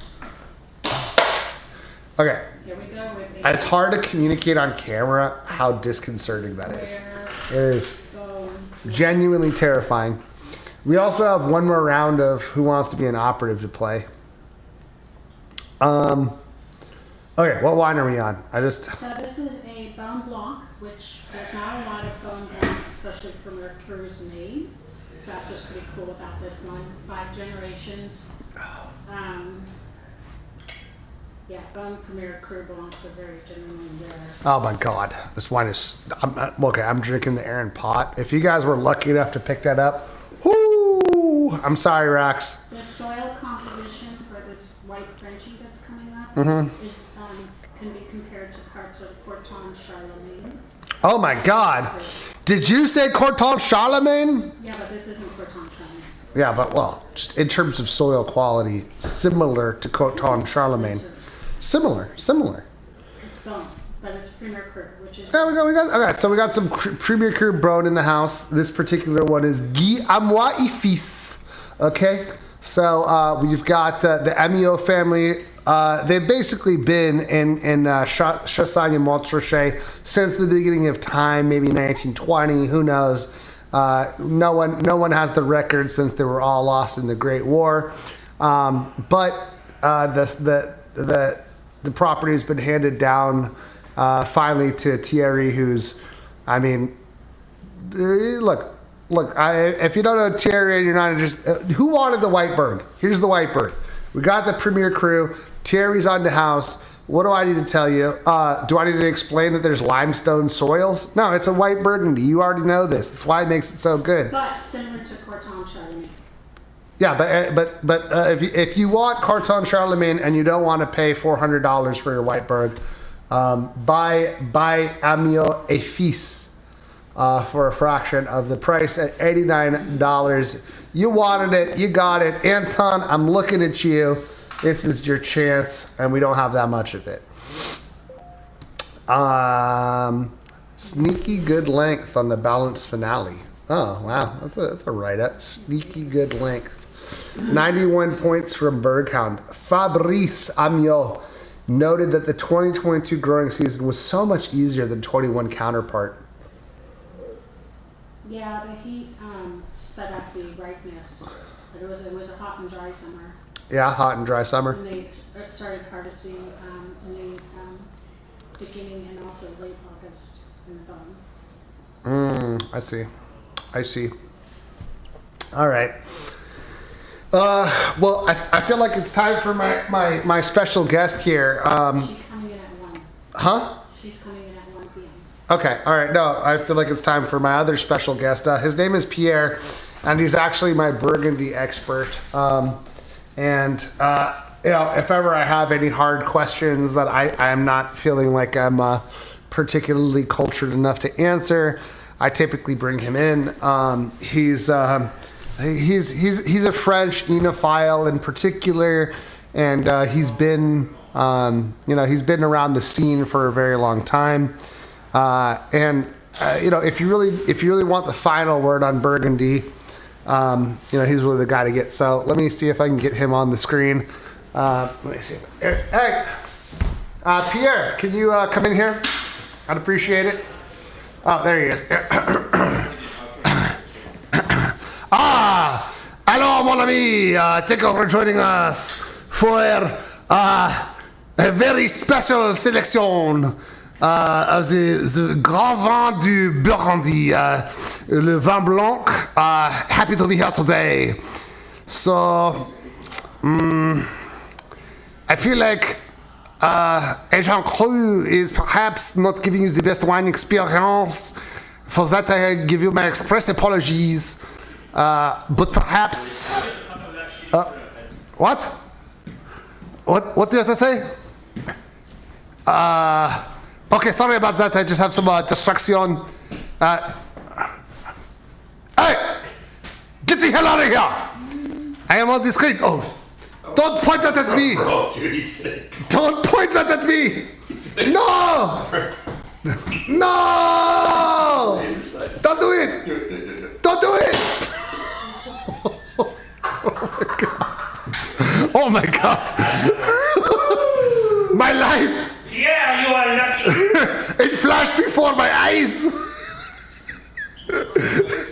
That was a close one. Okay, back to the wine tasting. What do we have here? Oh.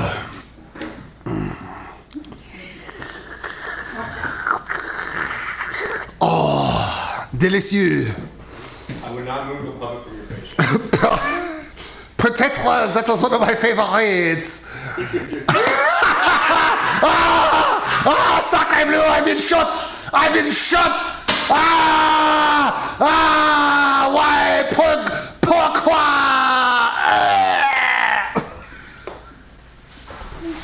Pierre! No! Oh God! What have you done? You animals! Oh God!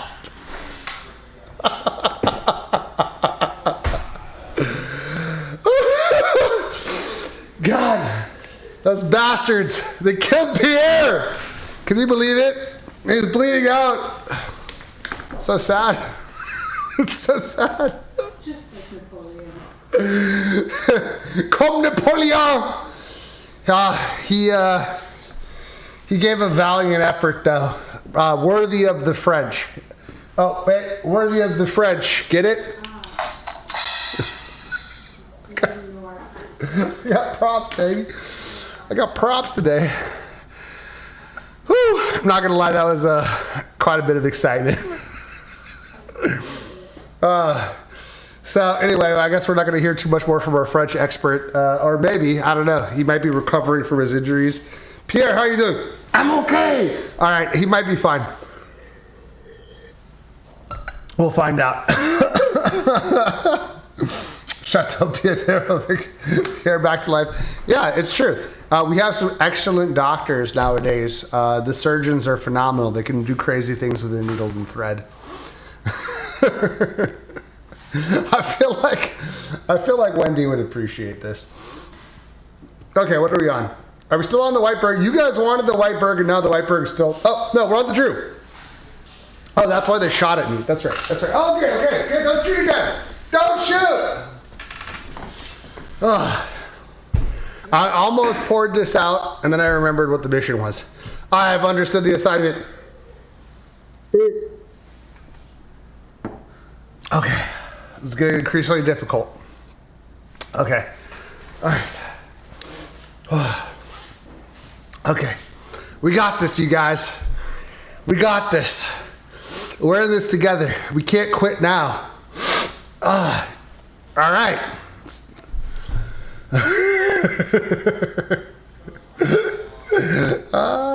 Dude, Wendy, you have got to come see us. You have got we're going to roll out the red carpet for you like no other operative has ever had the red carpet rolled out. You are the best. Okay, all this talk about GSMs before. Now we've got one in the house. It's the Drew. Let's see what we've got. Okay, here we go. All right, I wish I drew this one out of the hat. I wish I drew this one out of a hat because it's going to be so delicious. That's right, the drunker I get, the more shitty puns you get. Oh, it smells like actually a really, really nice GSM. Oh, a Mendoza GSM. You like how I'm the last to know what's actually going on? It's true. Oh, that's beautiful. Okay, so, all right. So I think with the conversation about Grenache earlier, this is pretty apt because this is the big, giant GSM that, this is Mendo, but this is what the Pasophiles are drinking right now. You know, if you used to go down to Paso, it used to be Zin country. Now it is GSM country. And look, Paso has become one of the premier wine regions of California, and they're offering something at a high level that's very unique. This, what? This is Mendocino. I know it's Mendocino. I'm making a point of difference here. My point is that Paso is a premier region that has been, Zinfandel has been supplanted by GSMs, and for a reason, because people are seeking that profile. This is from Mendo, but this is very much in that vein. You know, same kind of high temperature, high weather care, quality, extraction. If you want a fruit bomb, is it sold out? Is it? Okay, I mean, if it's sold out, great. Is it? No, I actually want to know if that one's sold out because I want to. Is it sold out or are you just shooting shit?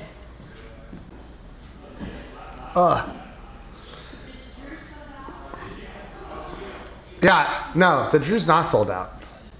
The reason I wanted to know is because I wanted to know if you guys actually drank all, because I feel this one. So, okay, if the Grenache is a counterpoint to you guys are not taking the Grenache seriously enough, this is the big giant GSM. But if you... No, you're not sold out. Oh, Jeff, yeah, you know what? Jeff, go open it right now and tell me how much you're loving it because it's phenomenal. And I want some operative opinions on this stuff because... Blood orange peel, cured meat. I don't get a lot of cured meat. I get the blood orange for sure. Pepper. Fresh pepper? Sage. Sage? Oh, yeah, sagey for sure. A little bit of cranberry. I got the sage.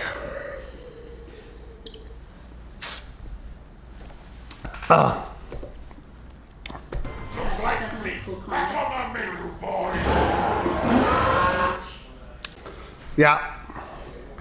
Okay, what's up next?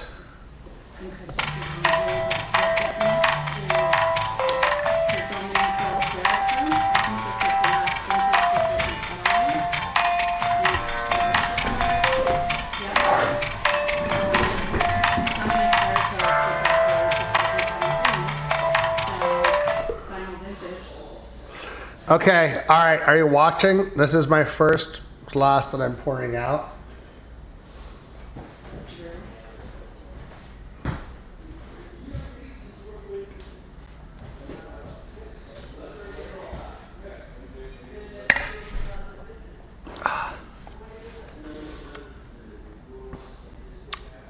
God damn it. All right, I do it for you. I just want you to know that. I do it for you. Okay, Arte by Dominique Clerico, who sadly is no longer with us today. But one of the One of the special things about wine is that it lives on after us, and while itself is mortal, we get to extend that period slightly beyond our own mortal coil. I was trying to say something profound. You get what I'm saying? This is his last vintage. So if you're a fan of Dominique's work, as we are, this is one of the great Piemontes, and I don't want to be overly sentimental, but a vintage worthy to him, and a giant who no longer walks among us. Yes, Jeff is opening the GSM. Oh, sorry for the horrible tonal shift, but I'm just happy that Jeff's gonna go pop it. The source is basically declassified. It's comes from a dedicated parcel in the Ginestra. The Ginestra. Yes, G-I-N-E. Ginestra. I can't really see it. That's why I never went into the restaurant business. Okay, so basically declassified. Okay, so the declassified parcel from the Ginestra is where this particular wine hails from.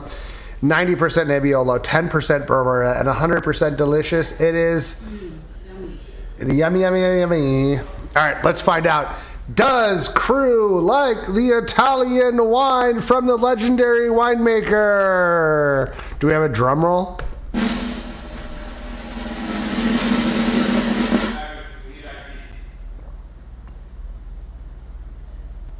Yes, I like it a lot. Yeah. Wow. Super fruity, super juicy, super rich. Wow. Yeah, 100% delicious. That's what I want more of. I guess I'll have to petition the afterlife for him to come back and make some more of this wine, because it is super duper good. Why is this only $30? Because we're good like that. Answer came, because we're good like that. Great answer. Great answer. Wait, Rhône had the proper. 17 had some vintages, but I guess that's something I mentioned. Fabia. I feel like I'm standing firm under pressure. Hey, Lise, would you like to play Who Wants to Be an Operative if you don't have to be on camera? Yeah, no. If you don't I get very nervous. if you don't have to be on camera. Yeah, but I get like high anxiety and test taking mode. Like I get very. Okay, all right. But I'd be happy to talk about like. But nobody else here knows shit about wine. I'd be happy to do like the Conachilla and like. Let's do Rhône. We're gonna do Rhône. Okay. Rhône, you have to play Who Wants to Be an Operative. You can have conversations with me. I am right now. We're on the Fabia. Okay, that's fine. Is Fabia gone? No, the Fabia is still up. I need a break anyway. But I will tell you about the Fabia because I feel like that's I my. think you like cool climate and leaner Italian. I think that's accurate. Lee says I like cool climate, leaner wines. Yeah, Rhone's coming. Here he comes. You should see him. He freaking looks like he's from GTA 6. What's happening? Look at him. You're playing Who Wants to Be an Operative. Let's do it. Okay, here we go. Sitting down in the prize pool, we've got our latest contestant for Who Wants to Be an Operative. Do you think he can win $1 million? We'll find out if he can win $1 million. Who wants to be an operative?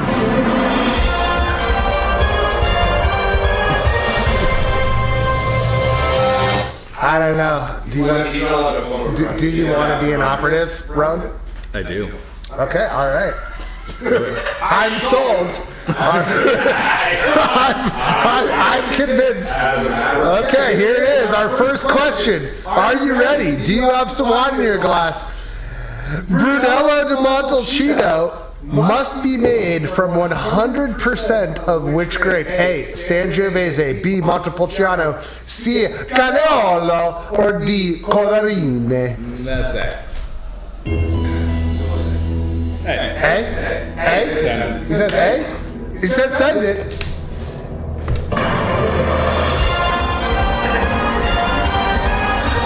Oh my God, he looks like he's in good shape. All right, are you ready?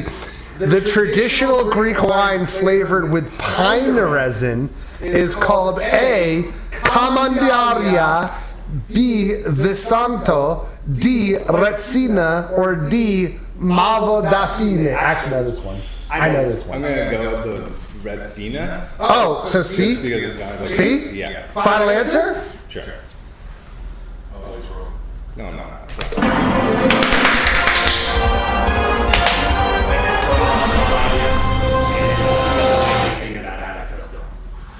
Oh, I thought you turned it off. Okay. So this is a style. Okay. So what are we on right now? Okay. All right. Sorry, I turned the echo off. Sorry, guys. Okay. All right. Next up, we have another question. He's now on the hook for $300. Still no safety net. Okay. The next question is the Clavelon, a 620 milliliter bottle, is traditionally used for which wine? A. I'll just say it phonetically. Clavelin, like Clavlin, 620 milliliter bottle, is traditionally used for A. Tokai, B. Van Joan, C. Vengeon. No, you can't tell him. Vengeon. No, she's trying to She's pronouncing it. She's giving the correct. I thought you were saying the answer. But okay. No, I know the pronunciation. I've given multiple pronunciations. So that. Oh, okay. You still an idiot. No, I'm trying to give him because he could understand. Well, she's just trying to Because he help might you. have read it dumbly because he's dumb. All right, C Sauterne or D Madeira. We have to get H. Okay, hold on. Okay, so the 620 milliliter bottle called the Clavelin is traditionally used for Tokai, A, B, Valjean, C, Sauterne, or D, I've Madeira. never heard of that. You can also phone a friend and ask But please, yeah, or you Ask can the audience. poll the audience. Technically, I doesn't got- he have to let's- have a friend to phone a friend? Yeah, it doesn't have. Yeah, I have no friends. Can we ask Lee's? Yeah. All right, I gotta ask. So you want just You remember. don't know if it? you do that, you're only on the second question. So I don't think it's Sauternes. Whoa! Wait, do you want to phone a friend? I don't know what the Yes. answers are. I couldn't Yeah. understand it. Yes. I have no idea. What Okay, this is. all right. He's phoning a friend. Yeah. He's asking Agent Lee's. Okay. Just- Why did you give Crush all like the easy questions? I don't know what. Okay, 620. So I am going to. I 620. don't know. Let's go for. This sounds let's go for very. Tokai. Oh man. Oh, I don't know. This is so I'm gonna say I don't This is a know. bad. This is. I mean, our operatives know, but I'm This not. is terrible. These All right, I'm going. Sauternes. Tokai. I don't know. No, you're a Tokai? No, I'm not going with Tokai. And what's B? There's What- probably yeah, what was- John. Wait, what? Penjon. Penjon. Vengeon. Oh, final answer? Vengeon. Final answer? Yeah. Okay, bonjour. I should go with the answer myself.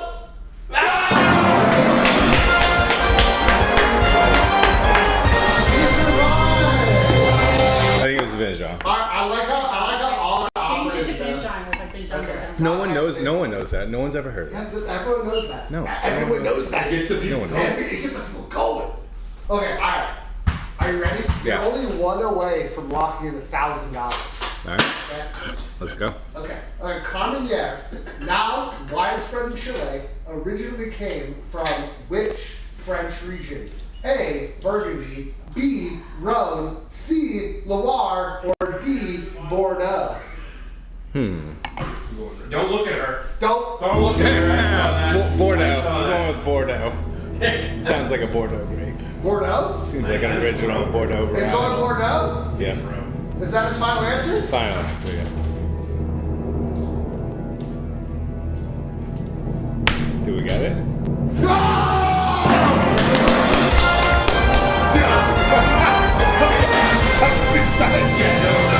No one knows. deciding. It's deciding. He gets It the just feels operatives going. going. Gets the operatives going. All right. Yeah. All right. Okay. Okay. Hey, you made it. No. One more, and you win $1,000. Lock in your prize. Okay. What happened? Brute got more. So, which sherry style is aged oxidatively from the start Wine professional. with no layer of floor? Okay. Floor. Okay. Flora? No. Shut up. Yeah. Okay. Yeah. Okay. A. Oloroso. B. Fino. C. Why'd you go Manzanilla. Russian? Or D. Amontillado. You sound like Russian. Okay, shut up. Okay, so I'll ask you again. Which sherry style is aged oxidatively from the start with no layer of floor? A. Oloroso. B. Fino. C. Manzanilla.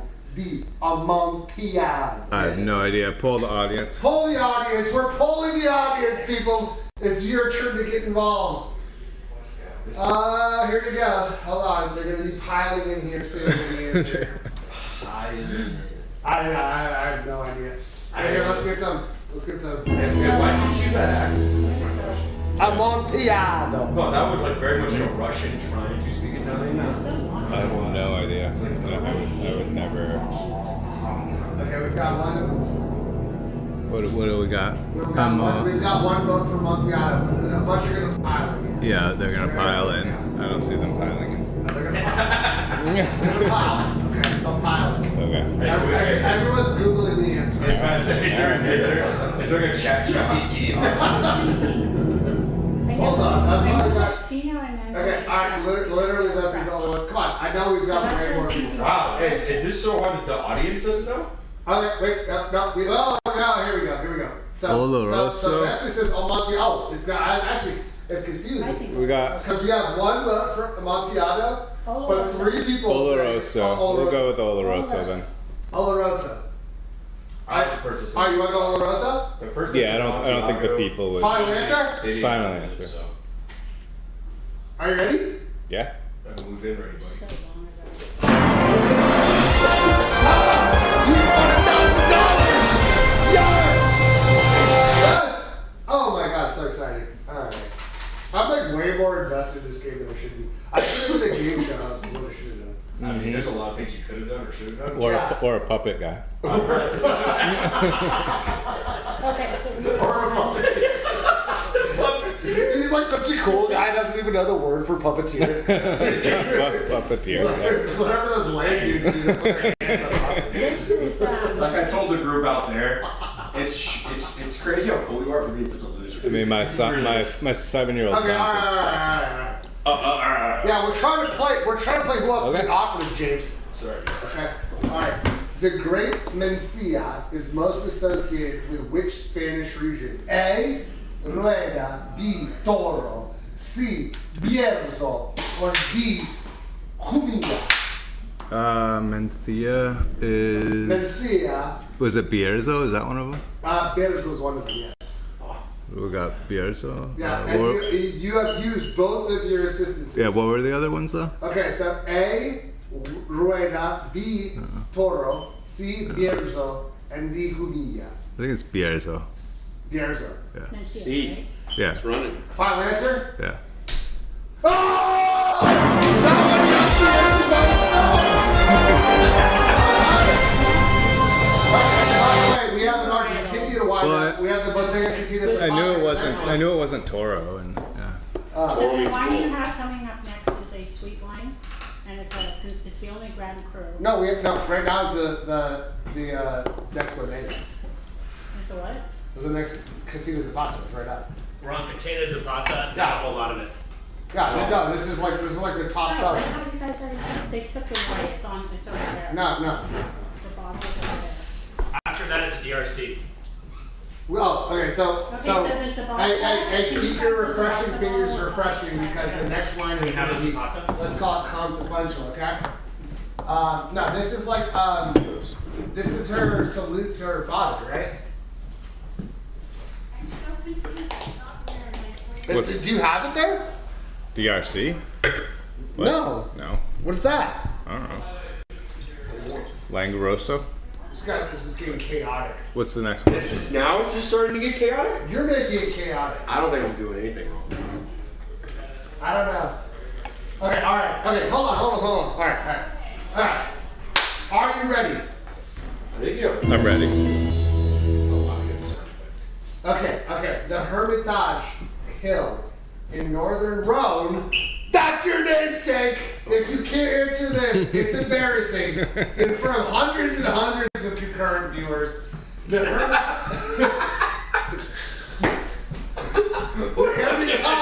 Hermitage Hill in northern Rhône is dominated by which bedrock? A. Limestone. B. Granite. C. Schist. Or D. Chalk. And might I just add in your Scheisty? Okay, so Hermitage, A. Limestone, B. Granite, C. Schist, D. Chalk. Limestone. Don't look at her. I don't know shit. Limestone or chalk? Okay, so he's between limestone and chalk. You could have 50-50'd it. You should have 50-50. That's a millionaire thing. I know, I forgot to add 50-50. Oh, okay, that's fair. Hey, go limestone. It's not fair. Go limestone. Go limestone. I mean, do you want to add 50-50 to this? I mean, that should be. But you're not going to be able to code it right now. Let's not do that. I can code it right now. Let's go limestone. Let's go limestone. Here we go. Actually, don't Limestone? I don't know. Yeah, no, I like the limestone chalk. That was. I can go 50-50 on it for you if you want. No, it's alright. Yeah, if you're offering 50-50, I'm offering I'll take 50-50. it. I'll take it. Okay, all right, hold on. I think it's limestone. Hold on. I don't think it's limestone. Yeah. No, you're not doing 50-50. What were the other ones?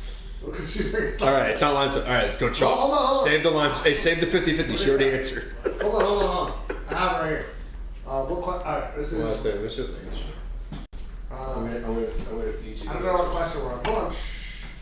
Shocky white soil. I think we're here. Wait, I think we're somewhere here. Oh my gosh, see, this is. Yeah, it's too confusing. It's not great content. Yeah, the content's bad. The content's bad.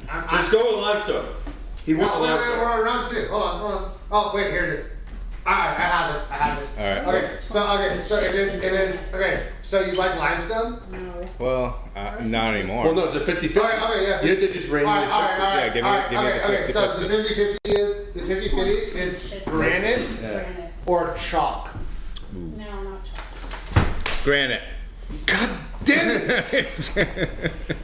Alright. We're going chalk. Is that your final answer? Final answer. Going granite. Wow. What a shock! Brilliant. Just have it right up in here somewhere.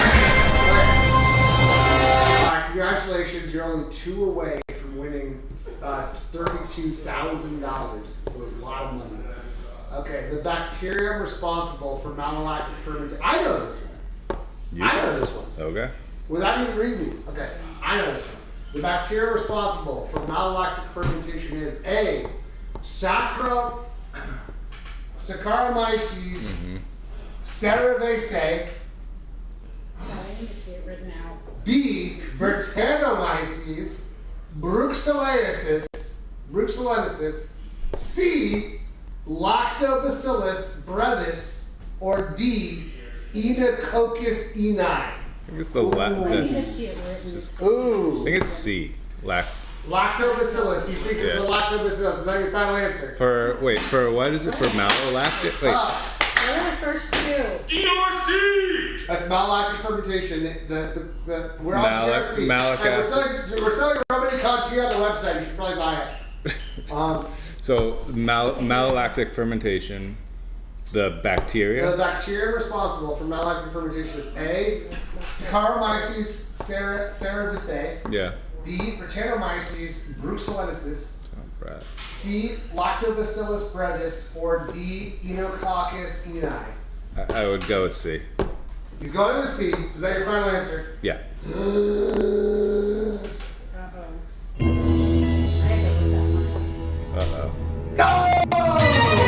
Congratulations, you won $1,000. I'm so proud of you. What was the answer? The correct answer was lactobacillus brevis, which you thought about. You thought about. That was your initial instinct. Sounded correct. As we all know, on Who Wants to Be an Operative, you should always go.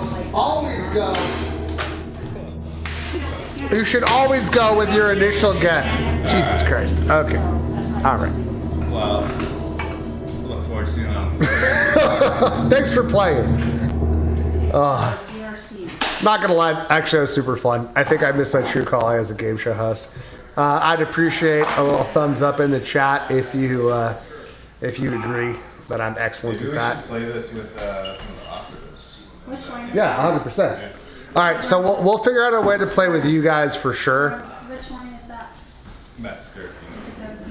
Chablis sample coming up. Chablis. No, I have a sample. Okay, all right. Okay, so I'm actually gonna get to enjoy some Chablis with you guys. I think you wanted some Whiteberg. We got some Whiteberg. How about a Vaillant Premier Cru? If that sounds acceptable to you, it sounds acceptable to me. Yeah, that's good. My God, I would like some.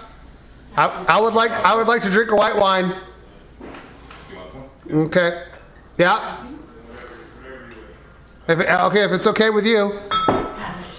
Okay, so we have Domaine de Beaumont. This is 2008. No, 18. 2018. Yes, my French. Croix du Chambre Cru. It is a little bit on the sweet side, so I hope that you guys are into that. But this is one of France's tiniest and most revered terroir. Just over 100 hectares. What? What? Okay. All right. Okay. Hey man, yeah, I guess can't hear. Yeah. Oh, Robert Emery wants to play. By the way, that's Agent Roti. Here we go. Premier Cru. Boom! If that doesn't look tasty, I don't know what does. Oh my God. I'm not gonna lie, this is getting harder and harder as the day progresses, ladies and gentlemen. Still yet to spit, still yet to have a sip of water. No one's told me to have a sip of water in the chat.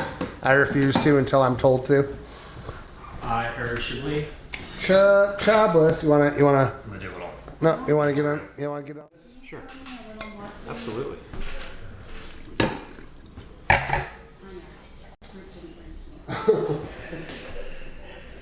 All right. Oh. Making it challenging. I'm sorry. So fourth generation family. Fourth generation family. Okay, so fourth generation. I feel like fourth generation is just getting their start. You know. Tiny family estate. Tell us more. Okay. They own a really highly regarded estate in that. Cheers. Cheers. What's up, Crush? Thanks for running all the things behind the scenes. This guy's keeping the action flowing. Oh God. At the exact same time, it just hits. It's so amazing, like the difference. Why do Whitebergs hit so different than Chardonnay? Because it's so different. It's nothing like California Chardonnay. So the minerality. It's totally different. In the same way that I'm like not an anti-Italian guy, I just don't get Italian wines. Yeah. I'm an anything but Chardonnay guy, and white Burgundies, they taste nothing like it.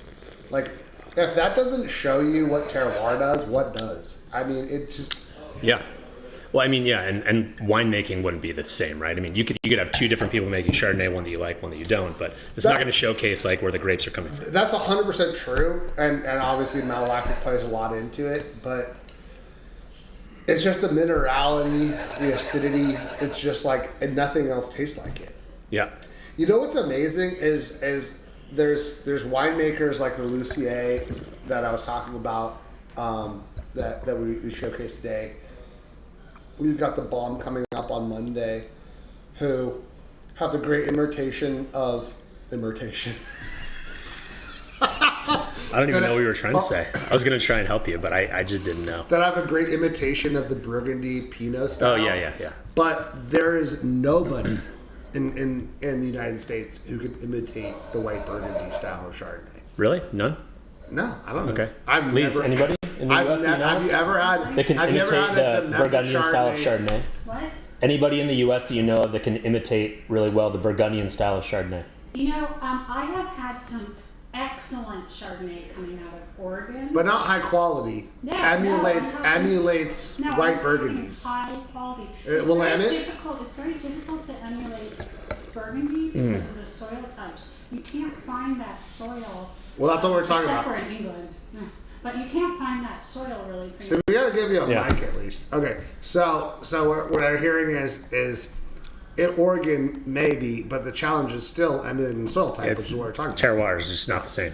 So we're gonna give you a mic because like you can't. So I feel like I don't think that really.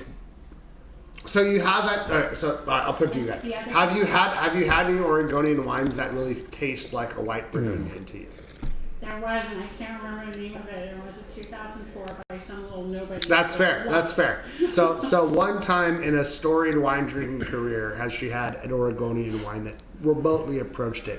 Point is, hard to emulate. Is it the limestone? We don't know. Would you be able to guess if you're doing a blind taste and you had like say 10 whites lined up? 100%. You'd be able to guess that this is Chardonnay. Oh no. I wouldn't. I thought you were gonna say. Would you guess if it was white Burgundy? Oh yeah, I mean if you had a bunch of Chardonnays there and you knew you're drinking Chardonnay, sure. But like if you had like 10 bottles of white wine lined up. This is like white Burgundy is one of the few wines on the white side that I feel highly confident about that I could pick out. Yeah. Have you ever done the black glass tasting? Those are fun. Mm-mm. It's crazy. Like it's like a opaque black glass. Yeah, so you can't tell the color. You can't really tell what's in it. It's genuinely hard to tell white from red. Really? You can't see it. It's how they taste all of it. Yeah. They put them in Davis. They put them in black glass. Yeah. So you can't be affected Yeah. by what it looks like. Or Okay. It's shocking. Interesting. You would think like, okay, even if I know nothing about wine, I can taste the difference between a white and a red. Yeah. You would be stupefied. Okay. At how hard it is. Like the color. I like being stupefied. It's stupefying. The color cubing. Isn't that from Harry Potter? Like, Stupefio. Yeah. I think it is a spell that he casts. What are the ops saying? I just got a thumbs up for me doing a good job. I assume that was from when I asked if I'm great at this. He is doing a great job. You're a natural at this. Well, I was asking if I was a good game show host. I think I missed my true calling. Well, all of the guests after, so we've talked to them after, and they're like, that was wild. I'm like, yeah, but like it flowed smoothly, and like we weren't really expecting that. Like, what were you expecting? Like, not this, like some kind of like boring office or something. These are all people that have never been to HQ, by the way, and have no idea that we have a 2-story gym and 2-story couch tower, and they have no idea. They've got no idea. Yeah, I feel bad for Allison, who's joining us shortly, and let's just say the other interviews were going to be slightly more coherent. Yeah, so, you're holding on. You're holding on. I literally am holding on. Yeah. To sanity. We'll just focus on pore size. Nope.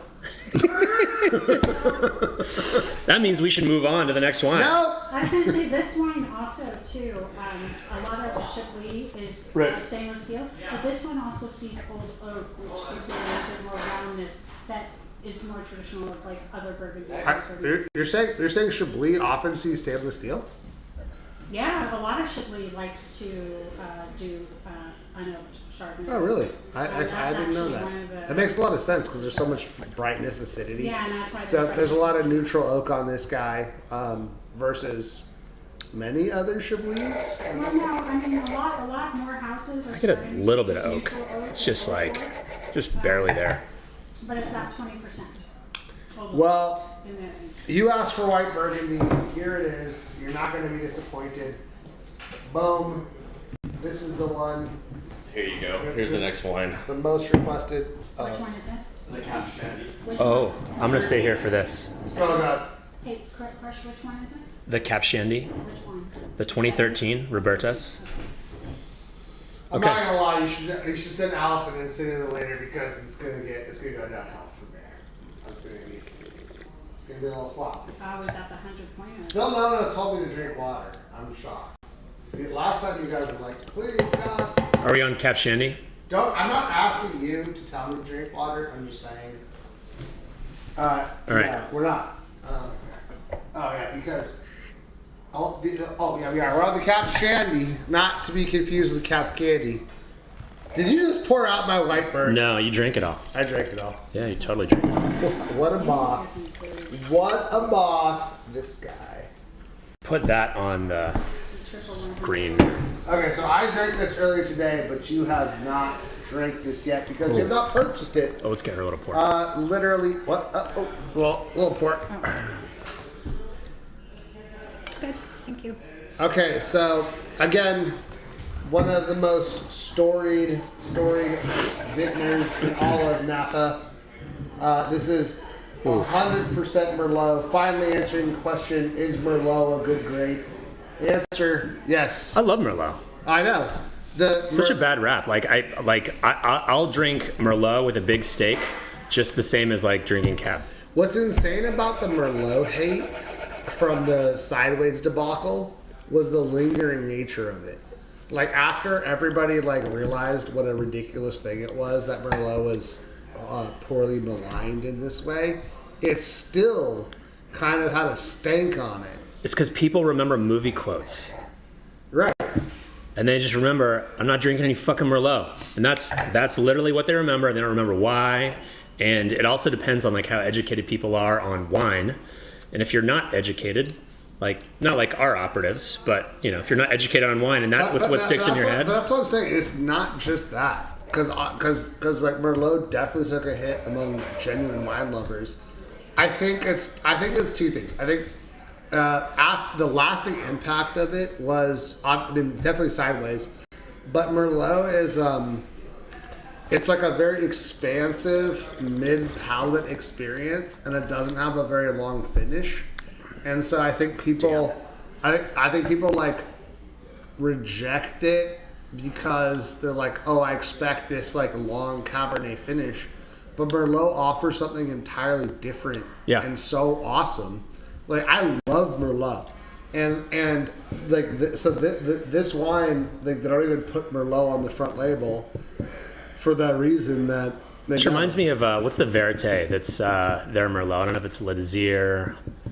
It reminds me of one of theirs. Drop some thumbs up in the chat if you're like, I love Merlot. I don't give a shit about all the Sideways nonsense because. Even to this day, see, it's a push-pull thing. It's not just that we feel like the audience doesn't want it. We're a little gun-shy on some Merlots because we don't think that it's going to do as well. And ultimately, we need to try and make a day, right? I mean, yeah. If we have 5% of the audience that loves Merlot, right? Maybe we get some for the store, but it's hard to run on a feature. Yeah, and that's what I was talking about earlier with the Grenache, where it's people just don't buy. That was unbelievable. That was the best Grenache I've ever had. Other than a CDP. No, totally different styles. No, you're right, and that's what I was talking about earlier. It was it was sublime, and oh, by the way, this is a good plug for Discovery Day, because. We taste these wines. Actually, of the entire stream, this is probably the most important thing. We taste these wines that come across the table that we genuinely love, but we know won't do well. Yeah, and also, but when Crew's talking about, we taste the wines, we have 3 pros, right? Our 3 buyers. So for the wine, even to make it through the tasting, the numbers have to be right. Everything has to be right to even make it into the tasting. So it's got to pass the 3 buyers and then the general tasting. So you have anywhere from 7 to 10 people, depending on the week, tasting all these wines. We have our own rating system, and we rate all the wines, and depending if we like it or not, it either moves on or doesn't move on. And then there are these wines that every single one of us agrees is a stupendous wine. Yeah. Shows perfectly, the numbers are right. And we still say no. Because we can't move the volume we need to move. Because we know that it won't sell enough. Yeah. And those are the wines that we created Discovery Day explicitly for. And it's our fault. I'm not putting it on you guys, but we haven't made Discovery Day enough of a thing. But the impetus was supposed to be, you know what? We know that this isn't a popular varietal. But today, it's a trust me, bro. It's a just trust me, bro. Trust me, bro. Buy a couple bottles. you're not going to be disappointed. 100%. That's Yes. exactly it. Just trust us. The price is right. If you pop the cork, you will be super happy that you bought this, even if you wouldn't have otherwise bought it. And, Grenache falls in that category, domestic Grenache again. And sometimes we're low. I mean, obviously, this is $330 a bottle. So, Look, if that's your price range that you buy wine at, this is absolutely fantastic. Well, yeah, I don't think we're trying to sell you on this wine. You're either buying it or you're not. That's true. And I mean, if I could afford it, I would buy it. Oh. Okay, I am going to run back out. I'm going to grab somebody else. I'm gonna try to revive Pierre. Okay. Yeah. Hey, Should we? You doing okay? I hope he doesn't get shot again. Are you doing okay down there? Pierre. All right. Can you hear me? Oh God. He's fine. Hey. Let's go. All right. Time to explore and learn. I think that is the quote of the day. Time to explore and learn. I love that, man. I think that, Wine Spies, not only do we bring you great prices, but what I really sincerely hope more than that is that we bring you wines you would not have otherwise have tried. That is so often what we're trying to do. And if it's on the site, it's because it passed this tasting panel, and I cannot express to you enough that we have said no to so many wines, hundreds and hundreds and hundreds and hundreds of wines that we know would have done well on the site, and we would have sold a lot of. Oh God. Okay. The next wine is up. I know there's so many wines that would have done well, but we did not sell it because we didn't believe in it. We only sell wines we believe in. So if if you're trying to explore something new that you're not sure about, if you like it, if you buy it, it's a good example of that.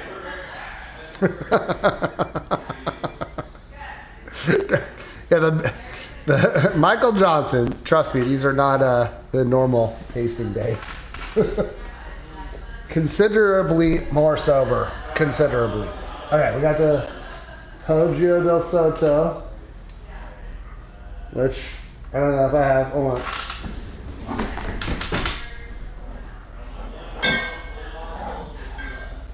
Nope.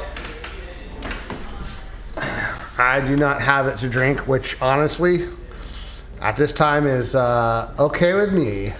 Allison's here. Okay. So we're almost out of the Italian, and then. So we'll switch to Allison afterwards? Yes. Mm-hmm. Okay, so we have Allison on deck, and we will switch to the Allison Smith story. That's a cooler story. The Brunello, if that's up right now, it's a very elegant style Brunello. It's been often compared to like the Burgundian style of Brunello di Montalcino.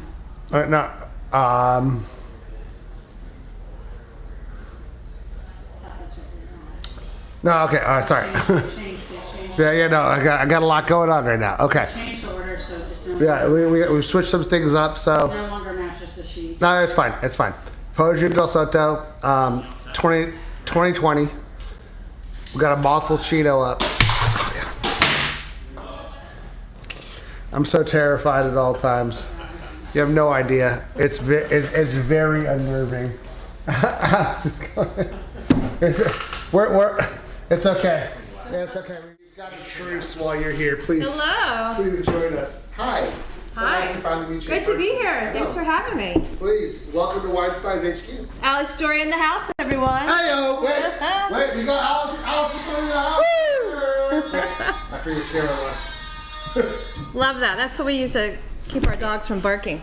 Welcome. Thank you. Welcome to the party. So glad you could do this. Yeah, bright shiny day. And it is only 1:30, so that means I'm gloriously sober for this interview. Awesome. Yeah. Awesome. Let's drink some of your wine. Yeah, storytellers. That'd be the move. That'd be the move. Absolutely. All right. So before we get into the story about this particular wine, tell us a little bit about your story. Well, my husband and I, we actually met working for K&L Wine Merchants. Oh my God! Yes. The enemy. Well, back in the day, 2003, I was there for 1 year. I just transferred transitioned my career from sportsmarketing.com into wine. So you're saying we shouldn't hold it against you? No, not at all. Cheers. Not at all. Thank Cheers. you for coming so, boom. Oh my God. First sip of the day. How's really? Yes. Me too. Yeah. Yeah. No. Mine as well. Yeah, it's crazy. What a coincidence. 2 words. Snacky acidity. That's what I'm getting. Snacky acidity. I'm going to borrow that. Yeah.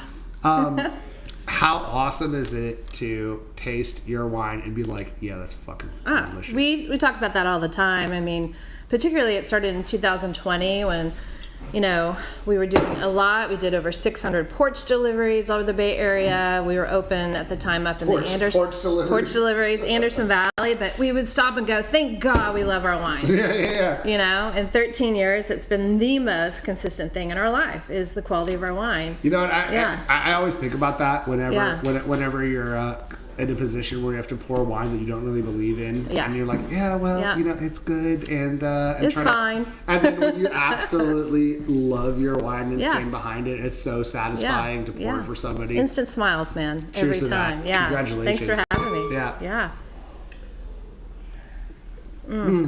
God, it is genuinely delicious. Okay, so I stopped you at the early days. Yeah, early days. Well, that's how we met. A bunch of wine nerds, right? And let's just fast forward a lot of years. No. I want. We're going on the journey. We're going on the journey. I know. Okay. All right. You want to pour? I'll let you go. We actually started dating over the 2010 World Series. Oh. I grew up in Fort Worth, so I'm a Texas Rangers Are you really? loyalist. Yes. Oh, we love our Texans. Yeah, and that was my home team. Well, of course, the 2010 World Series. So you grew up in Texas? I did. Baylor Bear, making wine. Okay, yeah. Love it. But anyway, so the Giants and the Rangers. I'm going to put a pin in that. Put a pin in that. The Giants and the Rangers are in the World Series. I think Eric emailed me. I may have emailed him. Welcome back. I moved back to Sonoma County and want to place a bet on who wins the series. And so the loser had to cook the other one dinner. Guess what? Lucky boy, I lost. I cooked him dinner, and that's how we started this whole Smith Story Wine Cellars empire. What did you cook for dinner? Lasagna. It was very creative. But that is a great choice. It's easy. Wait, no, not because it's easy. Because lasagna is like a hamburger. Yeah. When you go to different restaurants, it is the thing that you judge it on for consistency. Absolutely. So excellent choice, and it was a killer lasagna. Yeah. Did you do the classic bolognese, or what did you do? He's more of a bolognese. I'm more of a mozzarella style. But I know one of the wines that we had that night, two really stand out, was a Breton Cab Franc from Loire Valley. And another one was a Joseph Swan Zinfandel. We still have Who supplied the wine? We both did. You brought one. Yes. You each brought one. Eric probably brought the Joseph Swan and the Breton. Who knows? I think we opened a few bottles that night to catch up. So. It was a good night. Absolutely. So that was the start of something beautiful. Yeah. We started dating, and the word got out. And actually, I was in Bordeaux in 2011 at 2010 premiere, and told our circle of travelers that I had a boyfriend. His name was Eric Story, and the jaws dropped. It was so fun. By the way, what a great name. Yeah, it works. My maiden name is Smith. I married Eric Story, so guess what? People can spell it and pronounce it. That's marketing 101. Indeed. So when did you guys not like the year, but how did you decide to pull the trigger? Because it's big, right? I think our industry peers really leaned in hard on us. I had left K&L in 2004, moved back to Texas. I was a wine buyer. Great choice. Yes, for K&L or for Central Market for a bit. But I also Central Market's huge. Oh, fantastic, right? How many SKUs is that? Oh, a lot, and separate stores too. So I was in charge of just one store and had a great time. I was there. So that's a good opportunity to try a lot of wines. Well, between that and K&L, my business school of wine for sure. I learned so much, really learned confidence in my own palate. Right. What I loved, what I picked up. You know, to this day, I love to find a little minerality and kind of clay touch and maybe a cement fermented red wine of Italy. Like, you get really nerdy of all the wines you taste. Let me touch on that then. Yeah. So because we taste like 40, 50 wines a week. Yeah. I feel like I in the same way that you're saying, I know what I like more than ever. Yeah. But also, if I was to strike out on my own, I would be perhaps almost more confused than ever. Because it's like I've experienced so many different wonderful styles. Sure. You know, so many potentialities. Yeah. And also, as a buyer, you also know deeply what the market is 100%. interested in. So how do you forge what you knew you wanted to do? Well, I have to give it to Eric because he really said we got to make what we love to drink. Bottom line. For sure. So that's where we started. So we actually separately wrote exactly the varietals that we wanted to work on. Oh, you're kidding? Yeah. That's the best part of the Smith story, Totally. because that is so cool. Yeah. So you independently wrote. Said, here's what I want to do. Yeah, and then we found the crossovers.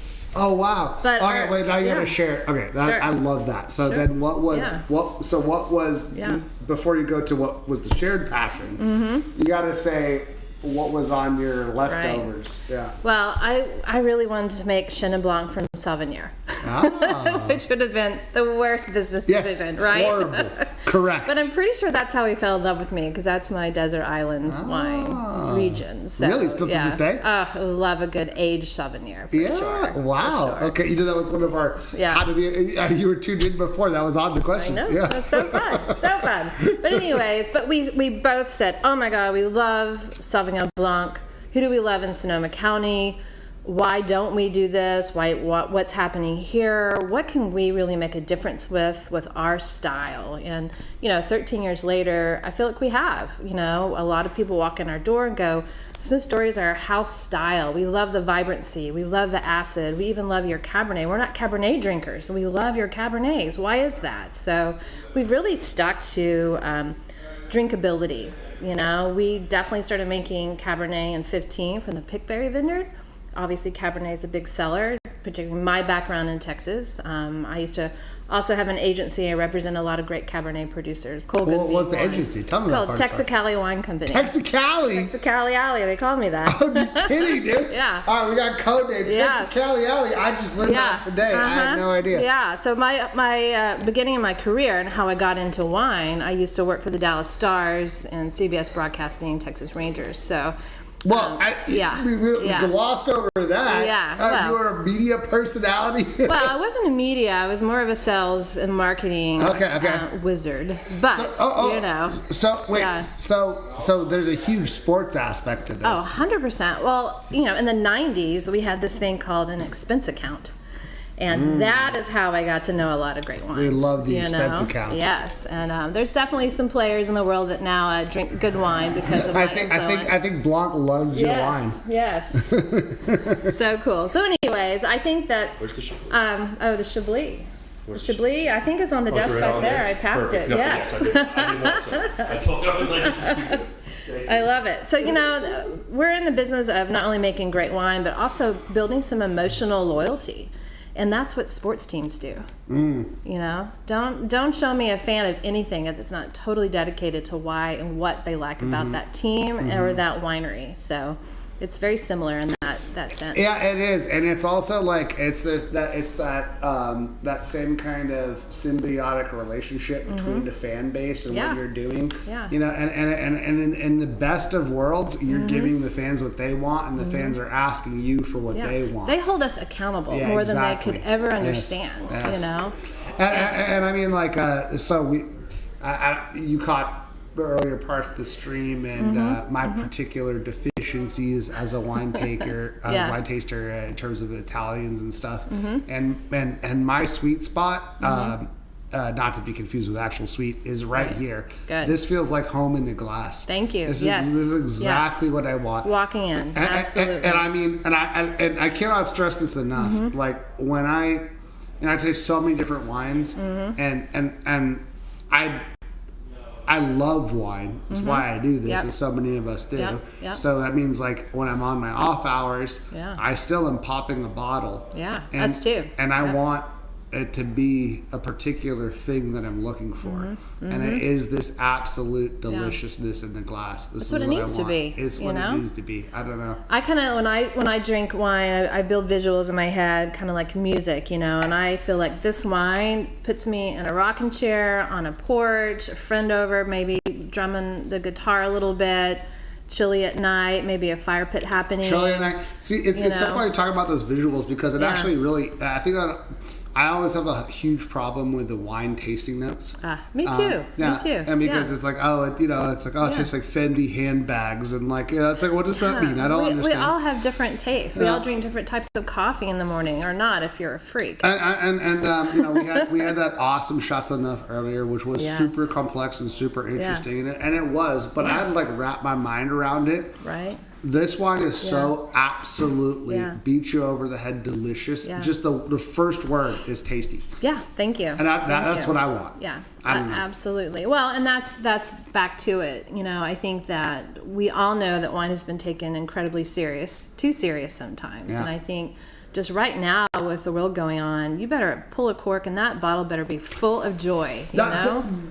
That's it. Yeah. Right there. Yeah. That's what I was trying to say. Yeah. Thank you. Yeah. It's just like when I'm pulling that cork, I like sometimes it's okay. I want to be like challenged and like whatever. Sometimes I actually 99.9% of the time for me, I want to pull that cork and I want to know that I'm going to enjoy that bottle. Yeah. That's what I want. That's what we want. Hey. Absolutely. If you don't, guess what? It goes down the drain. We pull another one.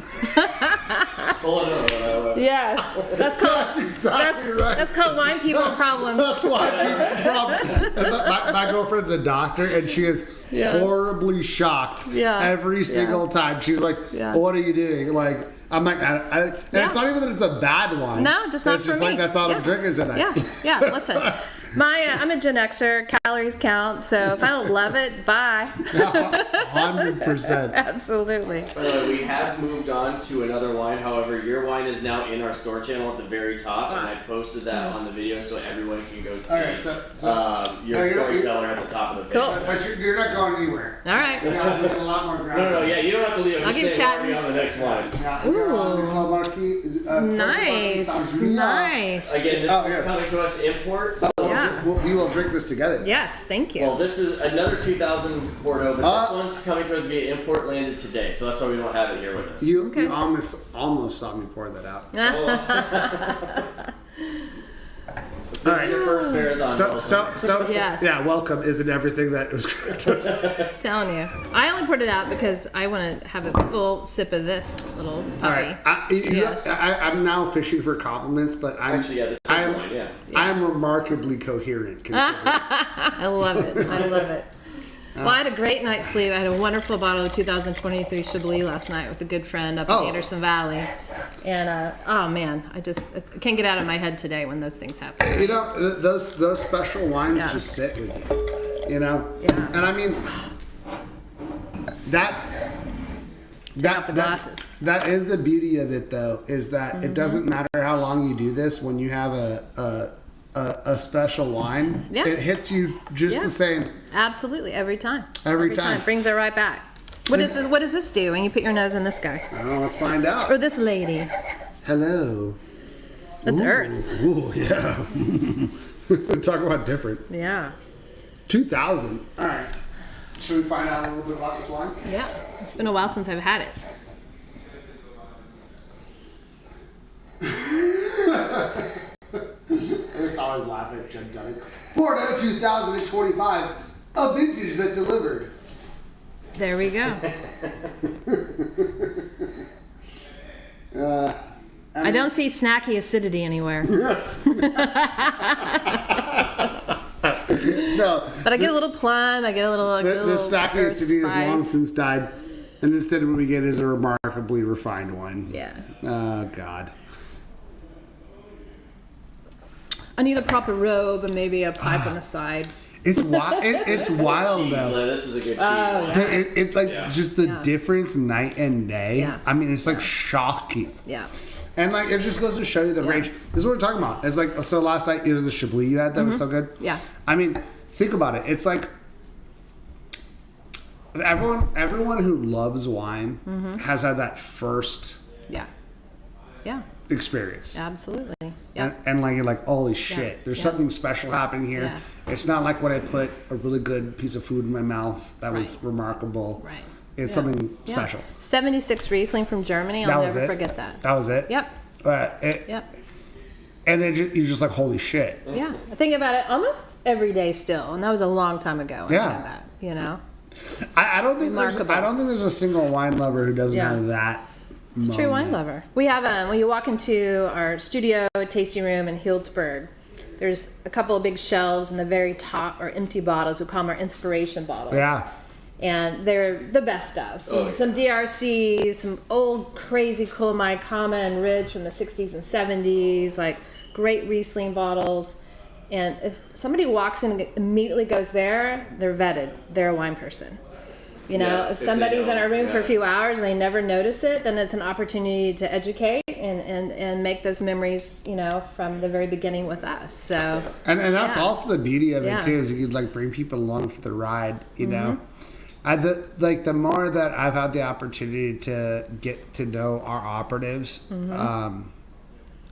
because it's shocking the depth and breadth of the experience. When we were doing those silly games today, I guarantee you that the people that are spamming the correct answer in the chat, it's not because they're Googling it. They get it. They know it. They get it. And it's just wild, the depth of knowledge, and yet the people that also obviously find us and are getting to start that journey with us, it's so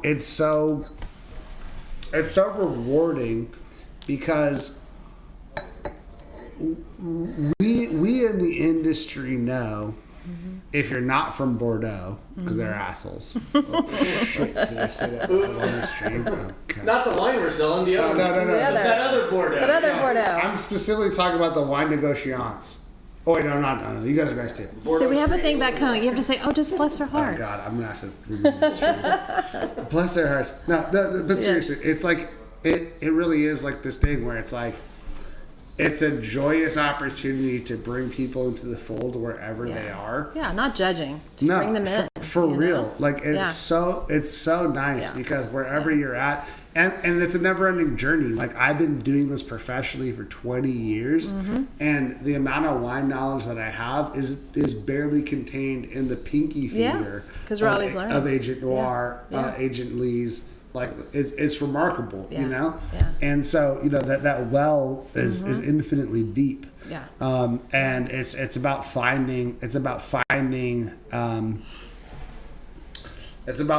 that joy in the bottle wherever you're at. Yeah, absolutely, and being open-minded about learning. You know, I remember probably in 2001 being snowed in Tahoe with friends, and I had an Atlas.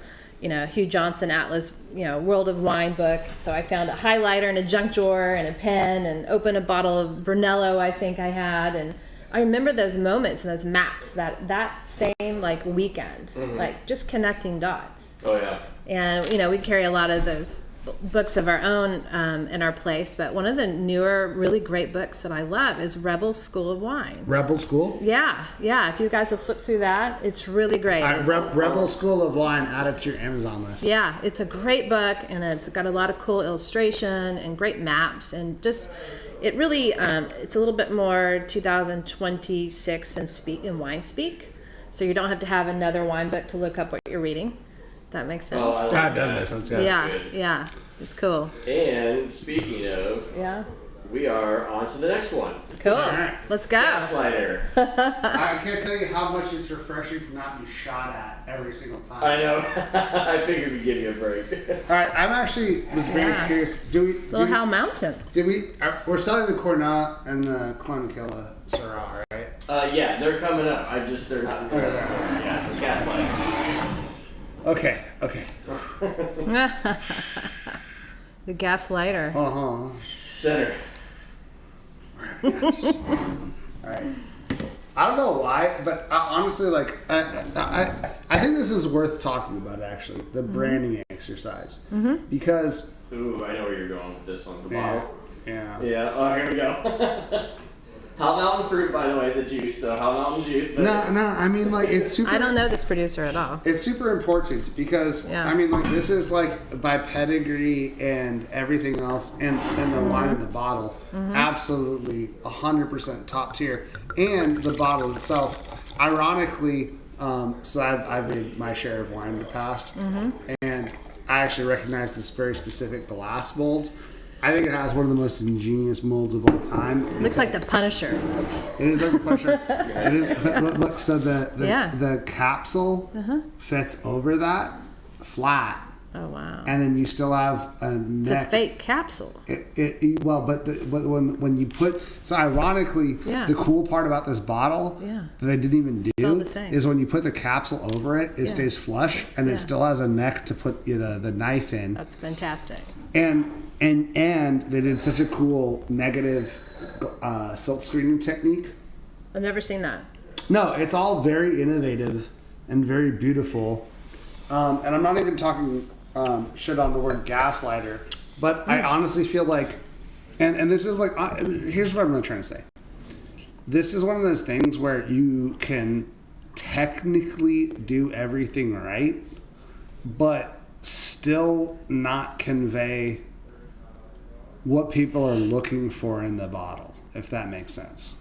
And actually, and this was and this is why it's worth saying on the stream, because this was essentially a tough sell, even though there's no reason for it to be a tough sell.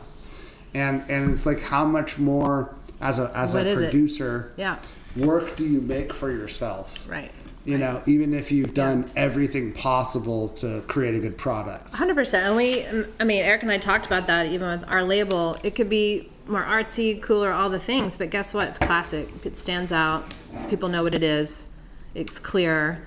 Expectations are there, and you put it up in a line of first gross and classic wines from everywhere, and it fits right in. So this is not bullshit. Yeah. Brute can independently verify this is true. Yeah. I am the label snob. Yeah. At the table. Yeah. I have a great deal of because we worked at my family's winery. We did a lot of custom crush. I've designed hundreds of wine labels. Yeah. And I am the label snob. And it's so funny how easy it is to make a good label, and yet how many people fuck it up. Yeah. And I mean, like this. Yeah. I'm gonna switch over to this camera. Like, let me tell you why this is a great label, because it's utterly simple and straightforward. It's super clear. It has character, and it's not just the embellishments on the side. It looks distinctive. The Smith and the story, it stands out. I'm all the way over here. You can tell we're retail nerds, right? It's so important. Well, this is my whole point. Yeah. You know, it's like there's so many great wines that just, and not even through lack of effort, just don't communicate. And like you can read everything, but it doesn't. It also, and this is so important, is it's simple, but it doesn't read as basic. If you dig in further, you realize that's a Miley lay around the edge. We married in Hawaii. We eloped. Oh, nice. The symbol in between, H&L, that's Henley and Lakota, our big dogs that we had when we first met in 2003. We met in the wine business, so there's some, symbolism there too. But that's the best of it. Is when you dig deeper. Yeah. Like there's so much there. Yeah. But as someone's seeing it, not just on the shelf, but in our case on a web page, which really matters, by the way. Yeah. Because it's not just when it's featured on Wine Spies, when it's featured on your website, you know? Did I tell you we launched on Kickstarter.com? No! Yeah. We were the first winery to use Kickstarter.com. That's awesome. 2014.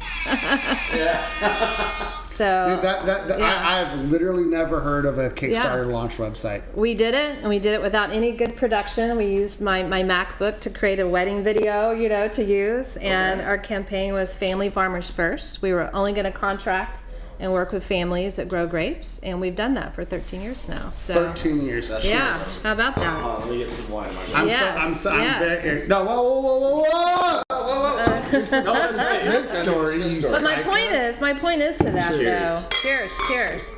Is that you know, the online portion of our business is really important, as it is obviously for you guys. And the very beginning, you know, a lot of bankers and M&A people are still talking to us.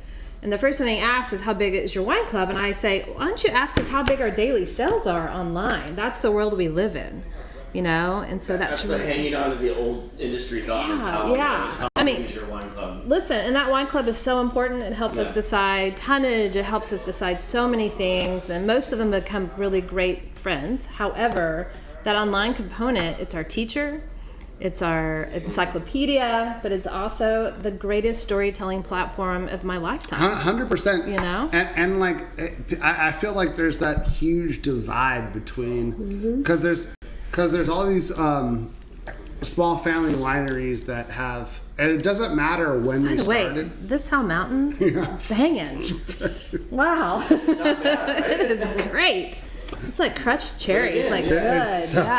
Yeah. I'm gonna help you. Okay, so the gaslighter is no more. We are on to the Metzger. That's what I was saying though. Yeah. It's like it's very frustrating because it's like the caliber. This is what I'm saying. You talk about story. You have to communicate the story through the label. And I knew in the bottle, because we have the opportunity to taste it. You're talking about selling wine online. Yeah. You know, we have the opportunity to taste it, and our audience doesn't. Yeah. And you know, you can point to things like scores. You can point to things like winemaker pedigree. Sure. And that'll move the needle. But Yeah. regardless of like these, like, look, the people that are watching right now, I fucking love you. I love you. They're diehards, and even you. I'm looking at you. Like, there are wines which it's like, you know, they're not sure about, even though that's like we've showed up day after day after day to share the good wines. Yeah. And I do think at the end of the day that comes down to the whole presentation, including the packaging. Yeah. And Well, you have to get it right. Did you notice how light our glass is? I did, yeah. So years ago, before it began, you know, being talked about in the media, we said if we choose a lighter glass, we actually are going to shave off some money in our shipping, and we can actually pass that through in our retail price. So that all played a big role in our cost of goods and how we're going to price our wines, and it did. I mean, we probably shaved off a good 4 to 6 pounds a case of shipping. That's a lot of money. And what I was talking about is no small thing, because it used to be the case that our fulfillment partner charged by the bottle. Now it's by weight. It's weight. And you know, because you know, you fill up your lockers, you don't feel it. Yeah. But trust me, we feel it, and that affects our overall pricing. It's a big deal. And it really, really matters. Yeah. And I do feel like there's kind of like a cyclical phenomenon where people show up by trying to put things in heavier glass, and that's starting to shift. I think so. You know? Yeah, I think so. All right, let's go Metzger, right? Messy. I'm always messy. We're Metzger around. Metzger around. All right. I've had this producer. I don't know if I've had their Pinot before. Is this Pinot, right? What is it? It looks like a Pinot bottle. It looks like a Pinot. You never fucking know. It's a 2019 Pinot. Yeah. It's Primitivo. Primitivo. Don't No. listen to It's a Pinot. What is it? It's Pinot. It's Pinot. Okay. Where's it from?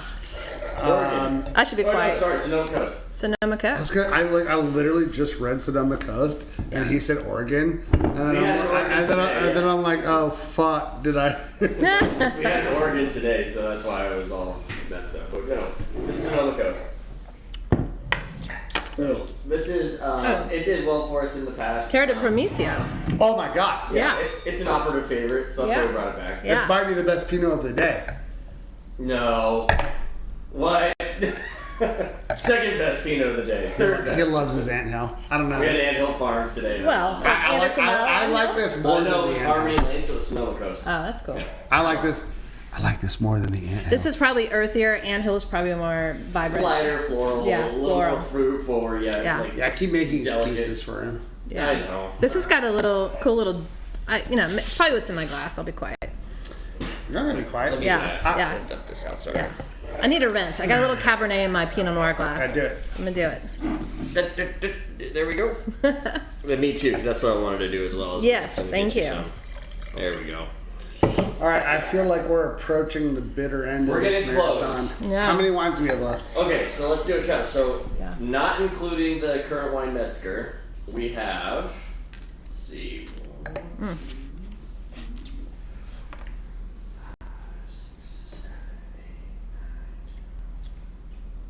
Almost a baker's dozen, Bob. So 13.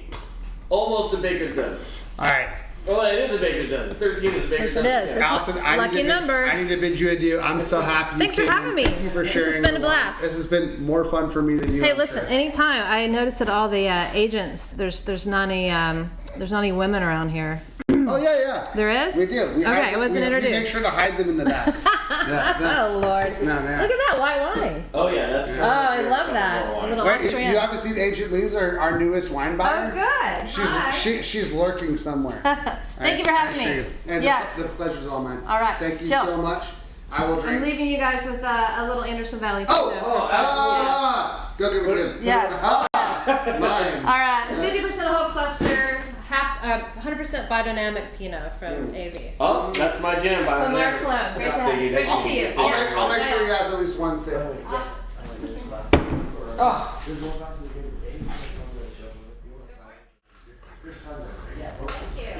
Hey, Allison. Yeah. Rax916 says he bought it just because he liked you. Aw, listen. Thank you. Come see us. Take care. Bye. Oh my God. Okay, so we are on the stage. We're on the stage of the marathon where we call it surviving. Still no one has told me to drink any water, and I haven't. I think you can keep going. I'm looking back at the chat to see if anyone's told me to drink water. Okay, well the Metzger is we have another cool wine coming up, so that's what I'm gonna Okay, I want to drink water now. Finally. Oh, you ready? No one's told me to drink any water. What are you talking about? I'm not gonna drink water. Keep it moving. You keep it moving. Wow, look at that full water. All right, here, Right the next next It's one. so tempting. How about you refresh with this? I'm not gonna do it. I'm not gonna do it until chat tells me to do it. Chat, tell him to do water, please. Wendy Chat, said tell him to do hours water. ago. Chat, tell him to do water. All right, just because Wendy said. I definitely said hours ago to drink now. Yeah, Wendy said it. Yes, she did. I've asked you to drink water before. Oh my God, it's so refreshing.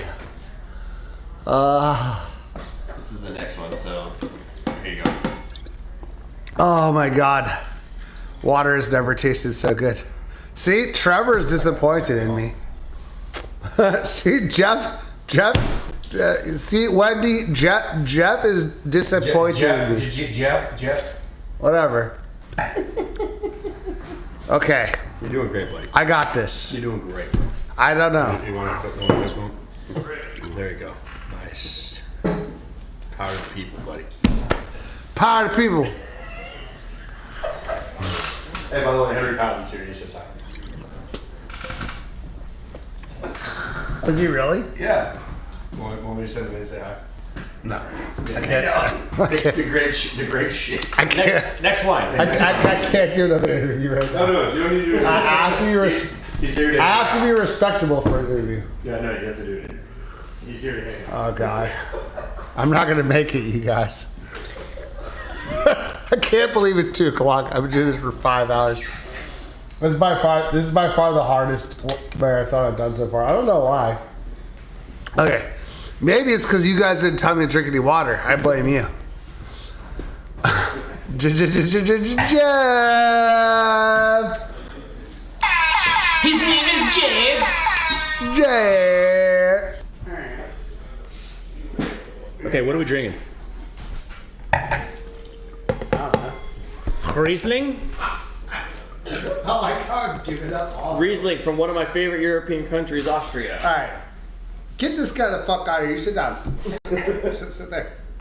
Well, all right, I'll move over. All right, yeah. Get on camera here. There we go. All right, tell us about the Steinwasser. Riesling out of Austria, which is famous for kangaroos, koalas, and losing the World Cup. Good day, mate. wait, no, wait. And losing the World Cup. There it is. Are those new? Yeah. I like the air horn. Thanks. Yeah, Riesling out of Austria, really good. I mean, this is super crisp, fresh. Wait. A little on the drier side instead of being like what you'd expect with the Mosel. It's gonna be slightly drier. You're a little bit on the drier side. I think this is gonna be a quick one. Oh my god. Wow. It's my favorite wine of the day. The nose, I'm like, for the nose, I expect it to be sweet. Oh, it's That's so. what I mean. It's dry. I expect it to be like a sugar if bomb. you want some bright acidity. Yeah. Damn. Wait, hold on. I got technology. If you want some bright acidity, boom! Have we sold this before? No, we have not. Oh, this is the first. We're unveiling this. This is the first time we're unveiling this. This is not a repeat. Buy the hell out of this. Buy the hell out of this. This is delicious. Okay? Delicious. Oh. Oh, this is my favorite wine. It's so much acid. It's so good that it rips your enamel off. Until the next one. Nah, this one. I think the Whiteberg was one of my favorites. The Kapcsándy, was it the 14 that we did? 13. 13, and then we sold the 07 as well. Oh my god, this wine is so delicious. This is what I want out of my Riesling. So many disappoint, so many fall short. Mm-hmm. This is the one. Yes. 100%. Yeah. What are we selling it for? Like $29? Oh, $39. $39. Yeah, it's still worth it. Yeah. No. Which is not uncommon for a lot of wines out of Austria. Hey, change the price to $45. This wine's too good. This is so good. Oh, I see. That's where we're at. This is okay. Oh my god. This is exactly okay. Admit, I'm not just saying this. This is exactly what you want. Yes, 1000%. Oh, Wait, so to try and get this all in by 3 o'clock, we're just gonna have to move some wines to the store, and I think this is gonna be one of them. At least tell us about Steinriegel. Oh, Are we on live? Are we live on the marathon? Yes. It's a Austrian single vineyard. No, but tell us about Steinriegel, the area. Well, Steinriegel, if I'm not mistaken, that's actually the vineyard area. And Oh, fuck. That's let me pull this. Wingot Prager is the Let me pull this information. Okay, all right, here we go. So, and it's really interesting because the soil there is super unique. This is a wine that, just continues to just deliver over and over and over again. Let me go find it. Now go on, keep talking. Okay. You got this. Yeah, so the Fingerspill, that's like more on a destination class. But the vineyard, again, it's like really steep. Move on. Exceptionally steep. In the west facing site. Where's the next one? Okay. And the soil, I can't pronounce the soil type. Tell us. Like we were talking Tell us. Tell us your bad pronunciation. Good. Oh, I don't know. I mean, More it's steadfast. Alkishkamor. This has Alkishkamor soil, and let me tell you, Klingon region. Alkishkamor.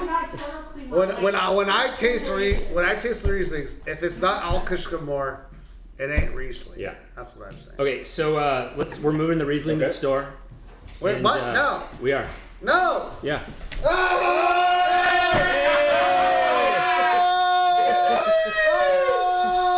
Perfect. And for us now, we get a new host. I knew you were going to be out of line. I brought a couple of things to open. What'd you bring us? This didn't sell, right? Oh, shit. It did sell. It did sell. No!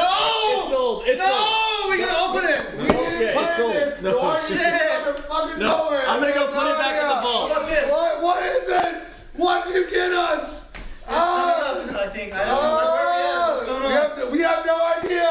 Good! I have no idea either. Noir's here. I was teaching on Switching. Noir was teaching at a wine school all morning. Unbelievable. Here we go. Here we go. Yes! God, I hate air. Let's open this guy. Yes! For that, you get your wine dumped. What? If the DRC sold. Wait, you're opening it? Not the DRC. I was gonna open it if it didn't sell. Okay. No, it's sold instantly. Why? Because Who bought it? Why did you guys buy that? Where's the bottle? No, it's because it's going in the shipment. So. Oh, shit. This is what always happens at the end of the tasting. Alright, let's see. This is, Okay, we're on the Cornus. Cornas, yes. And we are moving on. God, the air horn was so loud. Yeah, it was. Oh, really? Was it? Yeah. It's funny how that works. Okay, we're on the Cornus. By the way, we're playing Bosnia, boys. Officially. Cornus. We're playing Bosnia next week for the World Cup. So. we are? Yes. Wine Spice is playing Bosnia? We as an Americans are. Oh, okay. No, playing you Gustavo, guys you're the only one that knows about anything on the chat. Focus, people. We got a marathon to finish here. You can't leave to watch Brazil-Scotland. We might be done by that anyway, so stay tuned. Yeah, no, they got we need you. So what do we know about the Cornus? Oh, we have to make him play Who Wants to Be an Operative. Oh, yes. We need to wrap this marathon. No. Let him Okay, He needs to play. All right. Okay, let's talk about the wine. Oh shit, what wine? I never missed the marathon. I feel so bad. It's like I need to catch up. We're on the Cornus. Nice. There you go. Love that shit. Alright. Okay. No, Corna. You don't pronounce the S. Okay, Corna. Ooh, that's like tobacco-y. Wow. Did this go up yet? I forget. Not yet. Good. Okay. Might drink this one. Alright. Oh! Like 1 of 100 made? Wait, which one am I No. Which one? No. Which one? This The little one. Don't do that one. Please don't buy this if you want to drink it. It's a 2014. Wait. Jacko's a red label. Are we selling this? We're selling this right now. We should talk about that. This bottle. Yeah, we only have one, and that's it. This bottle. Alright. Give me one. Don't threaten me with a good time. No. Let's just do this. Dude, his fucking face. He thought I was doing it. Yeah. I'm not doing it. No. Maybe later. Alright, hey. No, Brute. Yeah, you gotta move to the couch. We're gonna play. Here, sit right here. Okay. No, you can sit there. Yeah. There you go. Are you ready to play Who Wants to Be an Operative? I am. Let's do it. Are you though? I don't know. I don't know the game. We're actually on the Cornus. Yeah, we're on the corner. Ooh. Thank you. Thank you, Denise. Is it here? How did you survive your first marathon? Okay, the game is Who Wants to Be an Operative, playing with our chief wine buyer, Agent Noir, who just got back from teaching wine. The questions will be coming fast and furious. They're not easy, so we will find out if he wants to be an operative.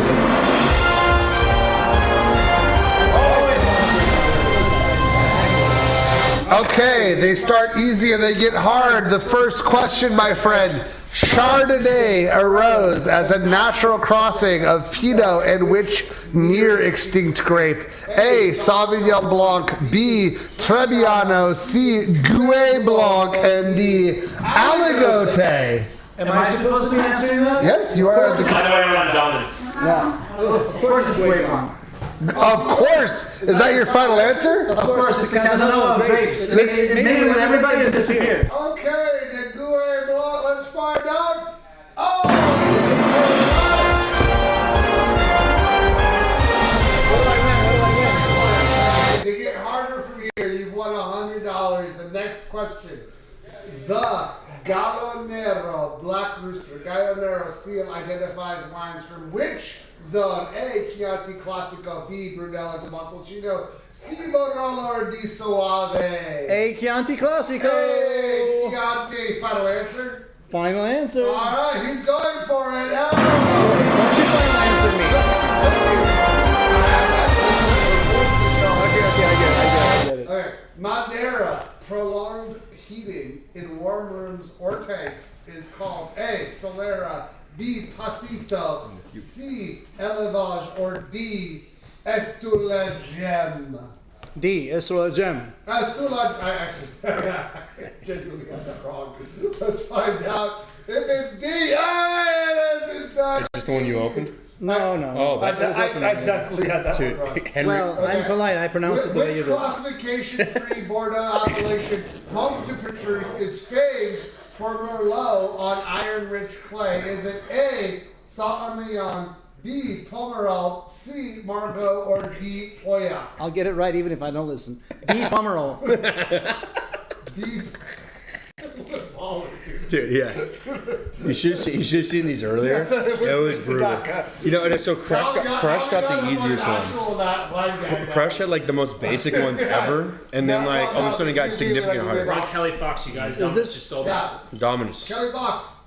Coach Dominus. Do we have Kelly Fox? No, we don't have it. Not today. I thought we did. Yeah. Okay. So by Kelly Fox, we're gonna continue to Not play. good. Who wants to be?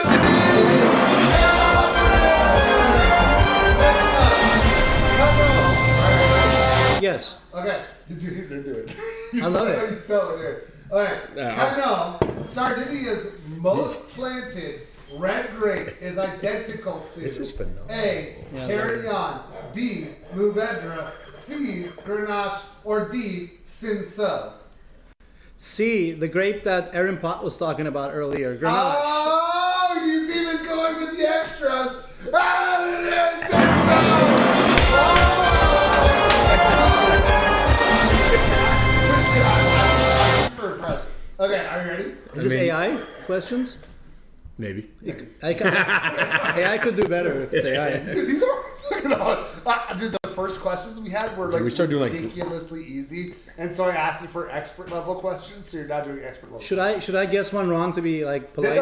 No. No, we still haven't gotten one wrong. No. They get progressively harder. It's millionaire. We still haven't gotten one wrong, by the way. Okay, and you also, by the way, you also have phone a friend where you can ask Lee's, or you can poll the audience and find the chat. You can phone me too. I can be your Okay, so Sherry Fino and Manzanilla age under a protective film of yeast known as A. Flor, B. Viole, C. Microderma, or D. Madere. A floor, like Hey, we're standing on. Final answer? Yes. It's Yes. Oh, look at you. Okay. Little dad. Look at you. You're locked in $1,000, but you could next win $32,000. Woo. So Real money? yeah. Okay. Look at your next paycheck. Monopoly. Okay, great. So ferment is often blended. I get you like the big check. All right, I know you don't know a lot about this grape, but we're gonna try it anyway. Okay. Ferment is also often blended with the aromatic grape in Tokaj. A. Kalkıngilu. These are all Turkish nonsense words. Okay. B. Wow. Jufark.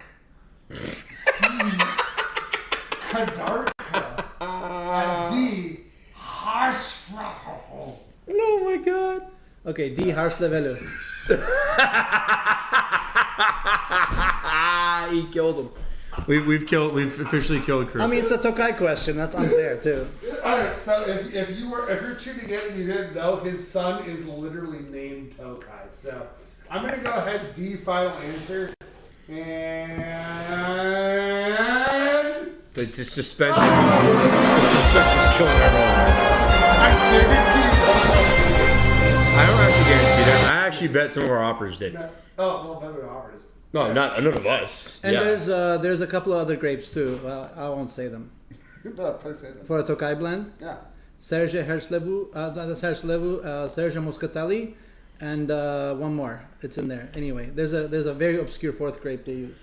Yes. Well, thank God someone knows a thing or two. It certainly isn't you, buddy. Hey, listen, I'm just the game show host, okay? No, you're a pretty face. He's got the money. Be careful. Be polite. He's got the until the money hits the bank account. All right. Why are we in instructions? It's getting harder. In Burgundy, the monopole vineyard, Romani Conti. Oh, you're fucked now. You'll have no idea. Lies in which village? It's a village. You have no idea where Romani Conti is. It's called A. Gévry Chabertin. B. Vosti Romani. C. Chambon Moussailly, or D. Louis Saint-Georges?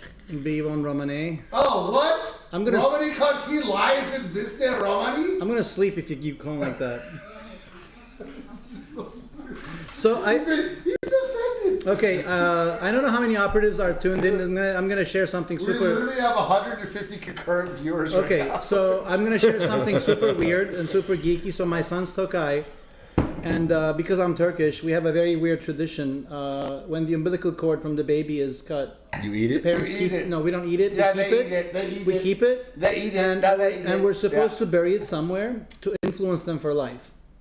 Whoa. And my daughter is in Romani Conti, Whoa. and my son is at the Royal Albert Hall in London. You must construct additional pylons. He shares that? You're gonna do the StarCraft? That's brutal. So my DNA is in Romani Conti now. Yeah, see? Hey, that's Did you know I'm that? sorry. I got in deep trouble for stepping into that vineyard burying my umbilical cord. Did they know? No, I pretended I was taking a picture. Did you? I had it in my hand with a camera. It was a digital camera. I All right, dropped it we're my on the foot and I Clinicula, buried and we it. have this one. That means we have to There were talk. like people running at me. You have to trying talk chase about me it. out. Here. Oh my god! It's one of my favorite wines. Hey! I don't even know if I like some. We're on a Solaro here with the. Is the game over or no? There's no. No, it's one. I love it. My favorite game now. I can play all night. You're killing it. I love it. It is very funny how like easy you find these questions So because I administered a midterm today for my students, and they were sweating it. I mean, I heard sounds like ooh, like I heard someone go ah, and someone went like. Dude, he's still wearing his CIA badge No. as he shows up. Yeah, you are. Oh, shit. No, that's I'm good. It's sorry. good. No, leave it on. That's okay. Forgot. That's a badge of pride. No, he's still put got his name out there. No, that's cool. I'm CIA Some, and wine that specialist. is the Double Culinary agent. Institute of America, where the finest chefs have gotten their training, and the finest sommeliers. Why don't you talk about the CIA a little bit? Well, this CIA is a decoy. I actually work for the Central Intelligence Agency. Oh, okay, So fuck this it. is the badge for that. So in the hey, so I have a question for you. In the Turkey USA game tomorrow, who are you rooting for? Definitely USA. Without a doubt. Now, if they were still in contention to move to the next round, The would you vote? Yeah, I guess if they had scored one goal of mercy, I would have been interested in that team. But I'm not. All right. And they're not even going to score that tomorrow. Oh no, of course not. This is the $16,000 question. Are you ready? Mm-hmm. We've been born ready. Okay. It gets harder from here. Are you ready? Oh God, this wine is fire. Oh yeah, The Clemens that's Hill. Are you incredible. ready? Yeah, let's put that in there. Isn't that what's up? Is that what's up right now? Blanquette de Limoux, said to predate Champagne, is based on which grape? A. Chenin. B. Claret. C. Mosaic. Or D. Chardonnay. That is a tough one. A. Shannon. Final answer? Yes. Hey. Final answer? Yes. Hit it.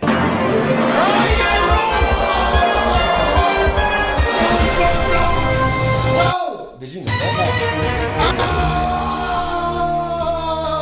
What did I win? No, you won $1,000. You were one away from the other save round. You could have phoned a friend. You could have pulled the hubris. The hubris. I go down. And flames. Sorry. Just like the Turkey World Cup. It's a, Oh my God. It's an Honestly- obsolete. It's an obsolete wine anyway. Yeah, fuck that wine. Hey, buddy. Dude, that was so exciting. I had no idea. That's such a tough question, I though. literally hit the waves. That's the correct answer. Yeah, it was yeah. Who? Mosaic. Obscure grape. It just doesn't make anything anymore. That's Obscure as shit. Did you know that? Hey, we're Blanquette no, de we're Limoux is Mosaic. I don't know. Blanquette hey, de Limoux. I was trying to move that in. That's Is the one we're Mosaic. selling right now. I What are think. you blind? Mosaic the Is grape. that the one we're selling? I think right now. It's Oh, from there. Loire. It's from Loire, just and I wanna make thought sure it it was was in Shannon. your But face. hey, Yeah, but I know. Sorry. that's like another level of a question. That's like You're so petty, dude. You're such Well, I'm running the show. you're the guy, big man. Dude, I'm trying to deal with the drama and the fallout. Because everyone's talking about it, dude. Everyone's talking. Yeah, it's a huge deal. He could have phoned a friend. He could have pulled the audience. He chose we're going to not be talking about this for decades. Even MWs wouldn't know that. Even MWs, you should have phoned a friend. I mean, friend's sitting right there. She didn't know. We can't know that. I think, again, hearing aids, hearing challenge, echo, loud, phonetic. It's a great question. There's a but lot going on. I love it. This wine, have you had this? The Clonakilla? It's a Clonakilla. Yeah, hey, that's the one that we should be like talking about. What wine are we on? Oh, What's we should going talk on? about the wine we're selling? Oh, watch out. Hey, come on, duck. What? What's one we on? Where are we at? What's going on? I don't know. Hey, what's one we on? We haven't talked about the All right. I know, we should have talked about the Clonakilla. That shit was amazing. Okay. Isn't that gorgeous? That was gorgeous. What is that? Let me see. Hey. It's a rare Shiraz from. It's done now. It's done. No one cares. I'll talk, but I don't want to go. Oh, look who's up! I'll talk, but I don't want to go. Can we get Tell us about this motherfucker. This motherfucker. I know, that is. Can I say that online? Yeah. Okay. This guy is a red label Giacosa. If you find this in 750s, grab it. If you find it in a double magnum, which is a 3 liter, it's impossible to find anywhere else. Damn. It's a 2014. Someone just skip arm day. To be clear, this is worth. That'll sell itself. This is worth twice. Oh, bro. Jesus. Open it. No, if nobody buys it, let's open it. This is worth like triple that next year. Nobody's serious around here anymore. No. Hey man, I just watched that amazing Magnum almost explode everywhere in this office. It's a double Magnum. No. That double Magnum. To be clear, this is the specific one you're buying. Yeah. The one that I just threw up in the air, which I feel like makes it more valuable. It does make. Can you sign it too? Yeah. Hey. No. Easy. Before we sign it. No. I'll let them buy it first. And then they can sign. Yeah. Then we get right. it. If you buy this and want me to sign it. And if you want it to be worth less money, have him sign. What? I'm just saying. In all seriousness, this is the Grandmaster himself who made it before he died, Giacosa. So it makes it extra collectible, and there's very, very few of these made. It really is something that's going to triple in value next year and keep going up in value because it's a true collector's item. Insanely rare stuff. Hold on. Yeah. I think to Noir's point, given the insanity that happened in the last several minutes, I think we're underselling the specialness of this. I think you should probably. I think you should reiterate. I think you should reiterate how much a loss Giacosa really was to the Italian wine world. I mean, he is one of those figures that shaped Italian wine for decades, and he was looked upon as one of the gods of Nebbiolo, and he really still is. And his family is struggling to keep going. He hired some of the best winemakers they could to keep it going there, and he taught everyone a lot, but his absence is felt through the whole wine world, and he's a master that never will come back. So that's what's great about great wine is for the people that make it, it lives on. We made that point earlier with the earlier Giacosa. It's one of the rare things because wine is also not immortal. It has a life, but that life isn't necessarily the same lifetime as the person who made it. That's right. That's why 15th, 16th century Madeiras now are worth a lot. Yeah. Because it's like a glimpse back to a century we never were living in. So. Yeah, but I think I'm trying to say a slightly different point, which is it's not just a look back in time. It's an extension of the life of the winemaker. So it goes both ways, forward and back. Yeah, but beyond what their mortal coil was. Well, I guess what I'm trying to say is in 100 years, if somebody has this open, it'll still be amazing. And it'll still showcase how great Giacosa was. Yeah, that's cool. And if you guys don't want to pass this down to your great grandsons and want to drink it tomorrow, you still can. And appreciate Giacosa's life and times. And if you want me to chuck it up in the air again, give me a thumbs up in the chat. No, do not. Yeah. He will. No, do not. Let's not do. It's not. No thumbs up in the chat, please. Thank you. Well, no takers so far, so it's a good sign. Let's open it. Oh, no way. We're going to actually open this? I don't understand why somebody pays like $3,000 for the DRC, and this is like four bottles worth. This is 4 bottles worth, by the way. We have that question. What's the question? Anton, my homie Anton has a question that I specifically want to answer, which is about Just turn off our mics so it's not echo. Go ahead. Yeah. 3 liters going to the store and Ariana's up. Why didn't we get to talk about Clonakilla? Aww. I want to introduce Chris. climate people. Do you want to talk about Clonakilla? Ariana's out. Okay. We'll talk about it. All right. Shit. I've never seen him that serious. He's serious.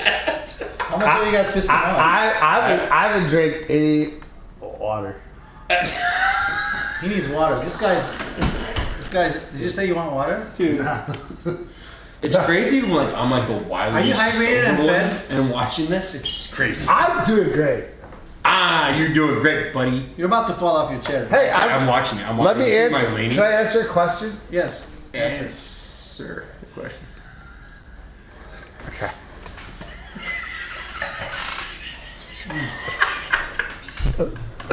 I'm gonna answer Anton's question. This is great stuff. This is great stuff. Anton asks. Anton from the Operative Hangout. Anton asks. Hold on. Oh man, he's blinking. I got this. He's even blinking slowly. Anton asks, "What's up with screw caps?" Oh, not the clown killer. Oh, hey, why don't we talk about the clown killer? Here, hey, turn off your mic. No, I'm trying to answer Anton's question. Let him answer the question. I'll answer that. No, I want to answer it. Okay, go ahead. She says now. And it's not even a no, it's an ow. Have you ever considered maybe I have a good answer to the question? Sure, buddy. Sure. Maybe I do. Why don't you just answer the question then? Okay, great. I will answer your question, Anton. Thank you for asking. Yeah. So, all right, here's the deal with screw caps. So the technology has actually been settled decades ago. It's excellent. We're talking about like a variety of different... Nothing. I just told him about something screw cap related. Go ahead. No, it's all good. Nothing going on here. Why are you looking at me like I did something wrong? I know about screw caps. I didn't say you don't. All right, whatever. So decades. I'm trying my best. All right, listen. I know about screw caps. The true answer about screw caps is they're actually a better technology than corks. No, true. The oxygenation rate is highly controllable. A lot of times they're actually an aluminum film that has a highly controllable oxygen rate. And I have personally had tests that are multi-year tests between corks and screw caps, where the screw cap consistently outperforms the cork. And there's no worry about cork taint in the screw caps. Okay. Oh my God, Hey, great answer. That was amazing by you. I wasn't the end of the answer. Well, then continue. However, no, my personal opinion is this. Screw caps are an undeniably better technology. However, there's something about the history of wine dating all the way back to ancient times, and corks somehow connect us backwards. So how often have you felt that satisfaction of popping that cork, even if there are legitimately technical reasons for making it objectively worse? It is still a lesser experience to crack that capsule. And that's why Australia, who has led the way of putting their best bottles in screw caps, has still... And the realm's gone. Realm's sold. Of course realm's sold. 100 points. Okay. Continue. Please continue. Has still decided not to do pen folds in the same style. We're all behind. Because... All right, well, you know what? I'm trying my best, guys. No, you are. No, you're doing great. That's I said we're all behind you. All right. I thought you said... We're all behind you. I thought you said I'm behind. No, I said we're all behind you. Yeah, we're behind you. I just said we're all behind. We have that line. Give us... I genuinely said that. I did not say you're behind. It's Barbaresco time. So we're not opening this Barolo, but we're opening this Barbaresco. Great.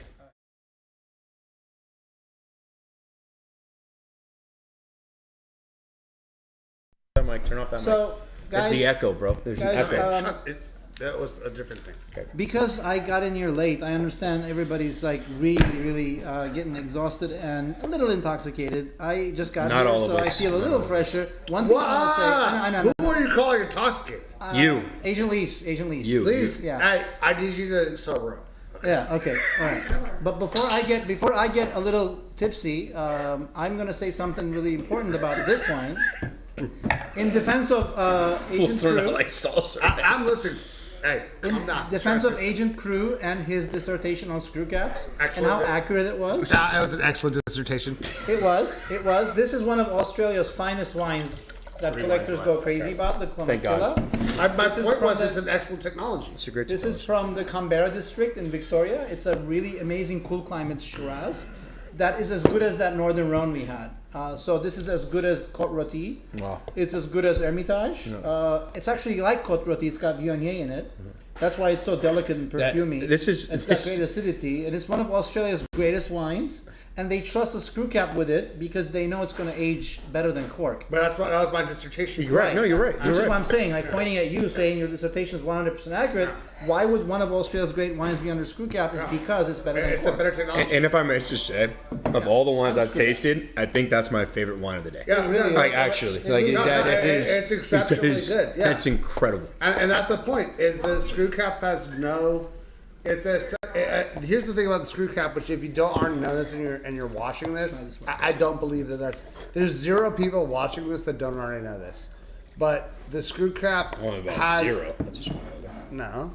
There's 0 people watching this that don't already know that the screw cap in principle has no relation to quality.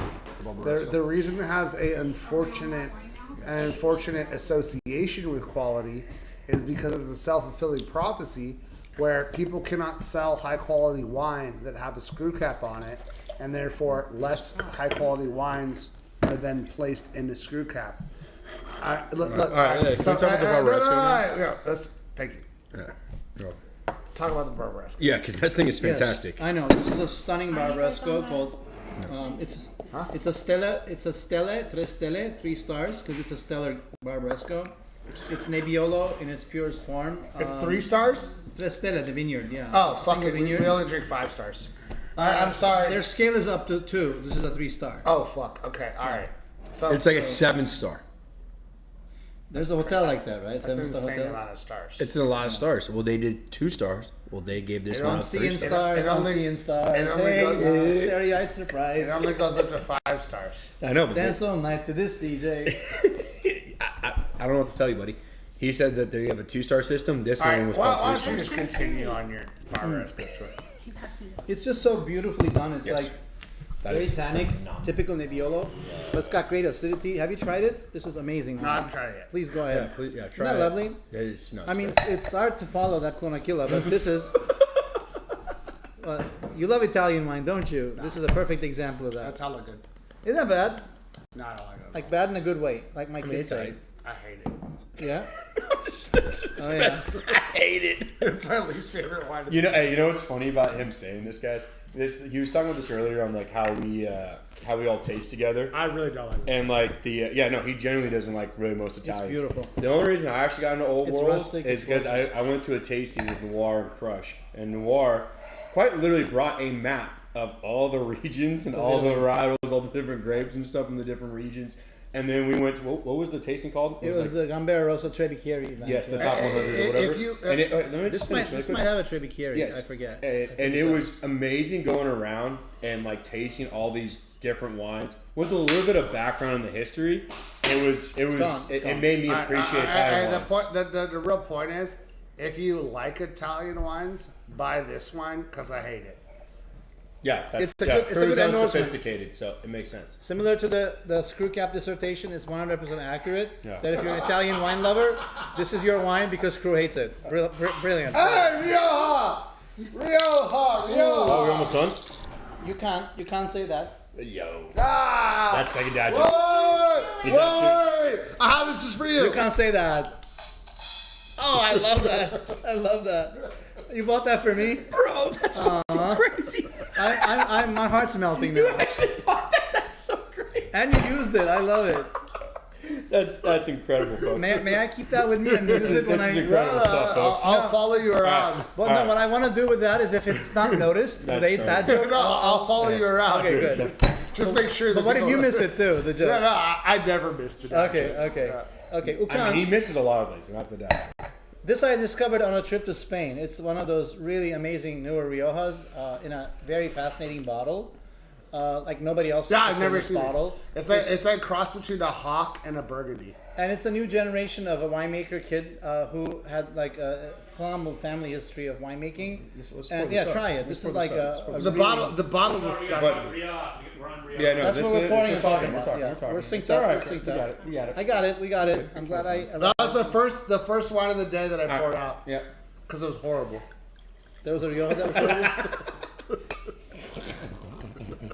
Did you honestly get in the way of sales today? Yeah. No. What? No. No. I know we're doing good. No, he lied his ass off earlier. I'm kidding. I'm being He sarcastic. pretended to like French wines. I love French wines. I know. Certain ones. See how convincing it is? Guys, doesn't that smell of like iron and blood? I love the nose on that. What the fuck? Whoa. I love French wines. Iron and blood. Smell Iron that. and blood? Iron and blood. Dude, Nothing wrong this with is a true Turk.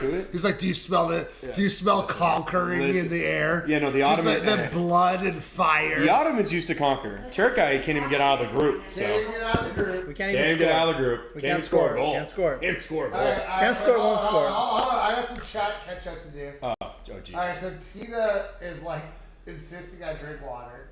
Yeah, you should drink water. Yeah, please hydrate. Can I get you a big glass of water? No, it's right there, buddy. It's right there. It's already done. Oh, no. See?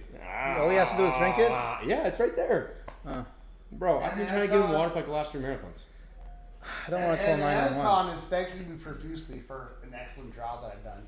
No problem, man. No problem at all. I got you. And Claire, which I'm pretty sure is that Claire right there.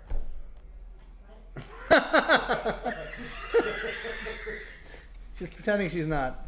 I was deep in SWOT analysis. Oh, stop it. What's going on here? Come on, let's go. Hold on. We're talking about this Rio. This Rio is great. Jeremy said this is descended into absurdity. We're at the peak of our intellectual Don't say prowess. R. Don't say R. Our. Don't. Yeah. No. Our You intellectual can use like a prowess. royal we there, buddy. But you know, So, the rest of us are pretty. At the winery, which is like a custom crush, small winery. This one? You Yeah, found? this one. Yeah, when I visited. Yeah. They did a backyard barbecue. They call it parrillada. So they lower this like mechanical thing onto charcoal. That's and cool. they did half a lamb and a bunch of other like amazing meat. That's how they make and the wine? sausages. No, this wine we had, dude.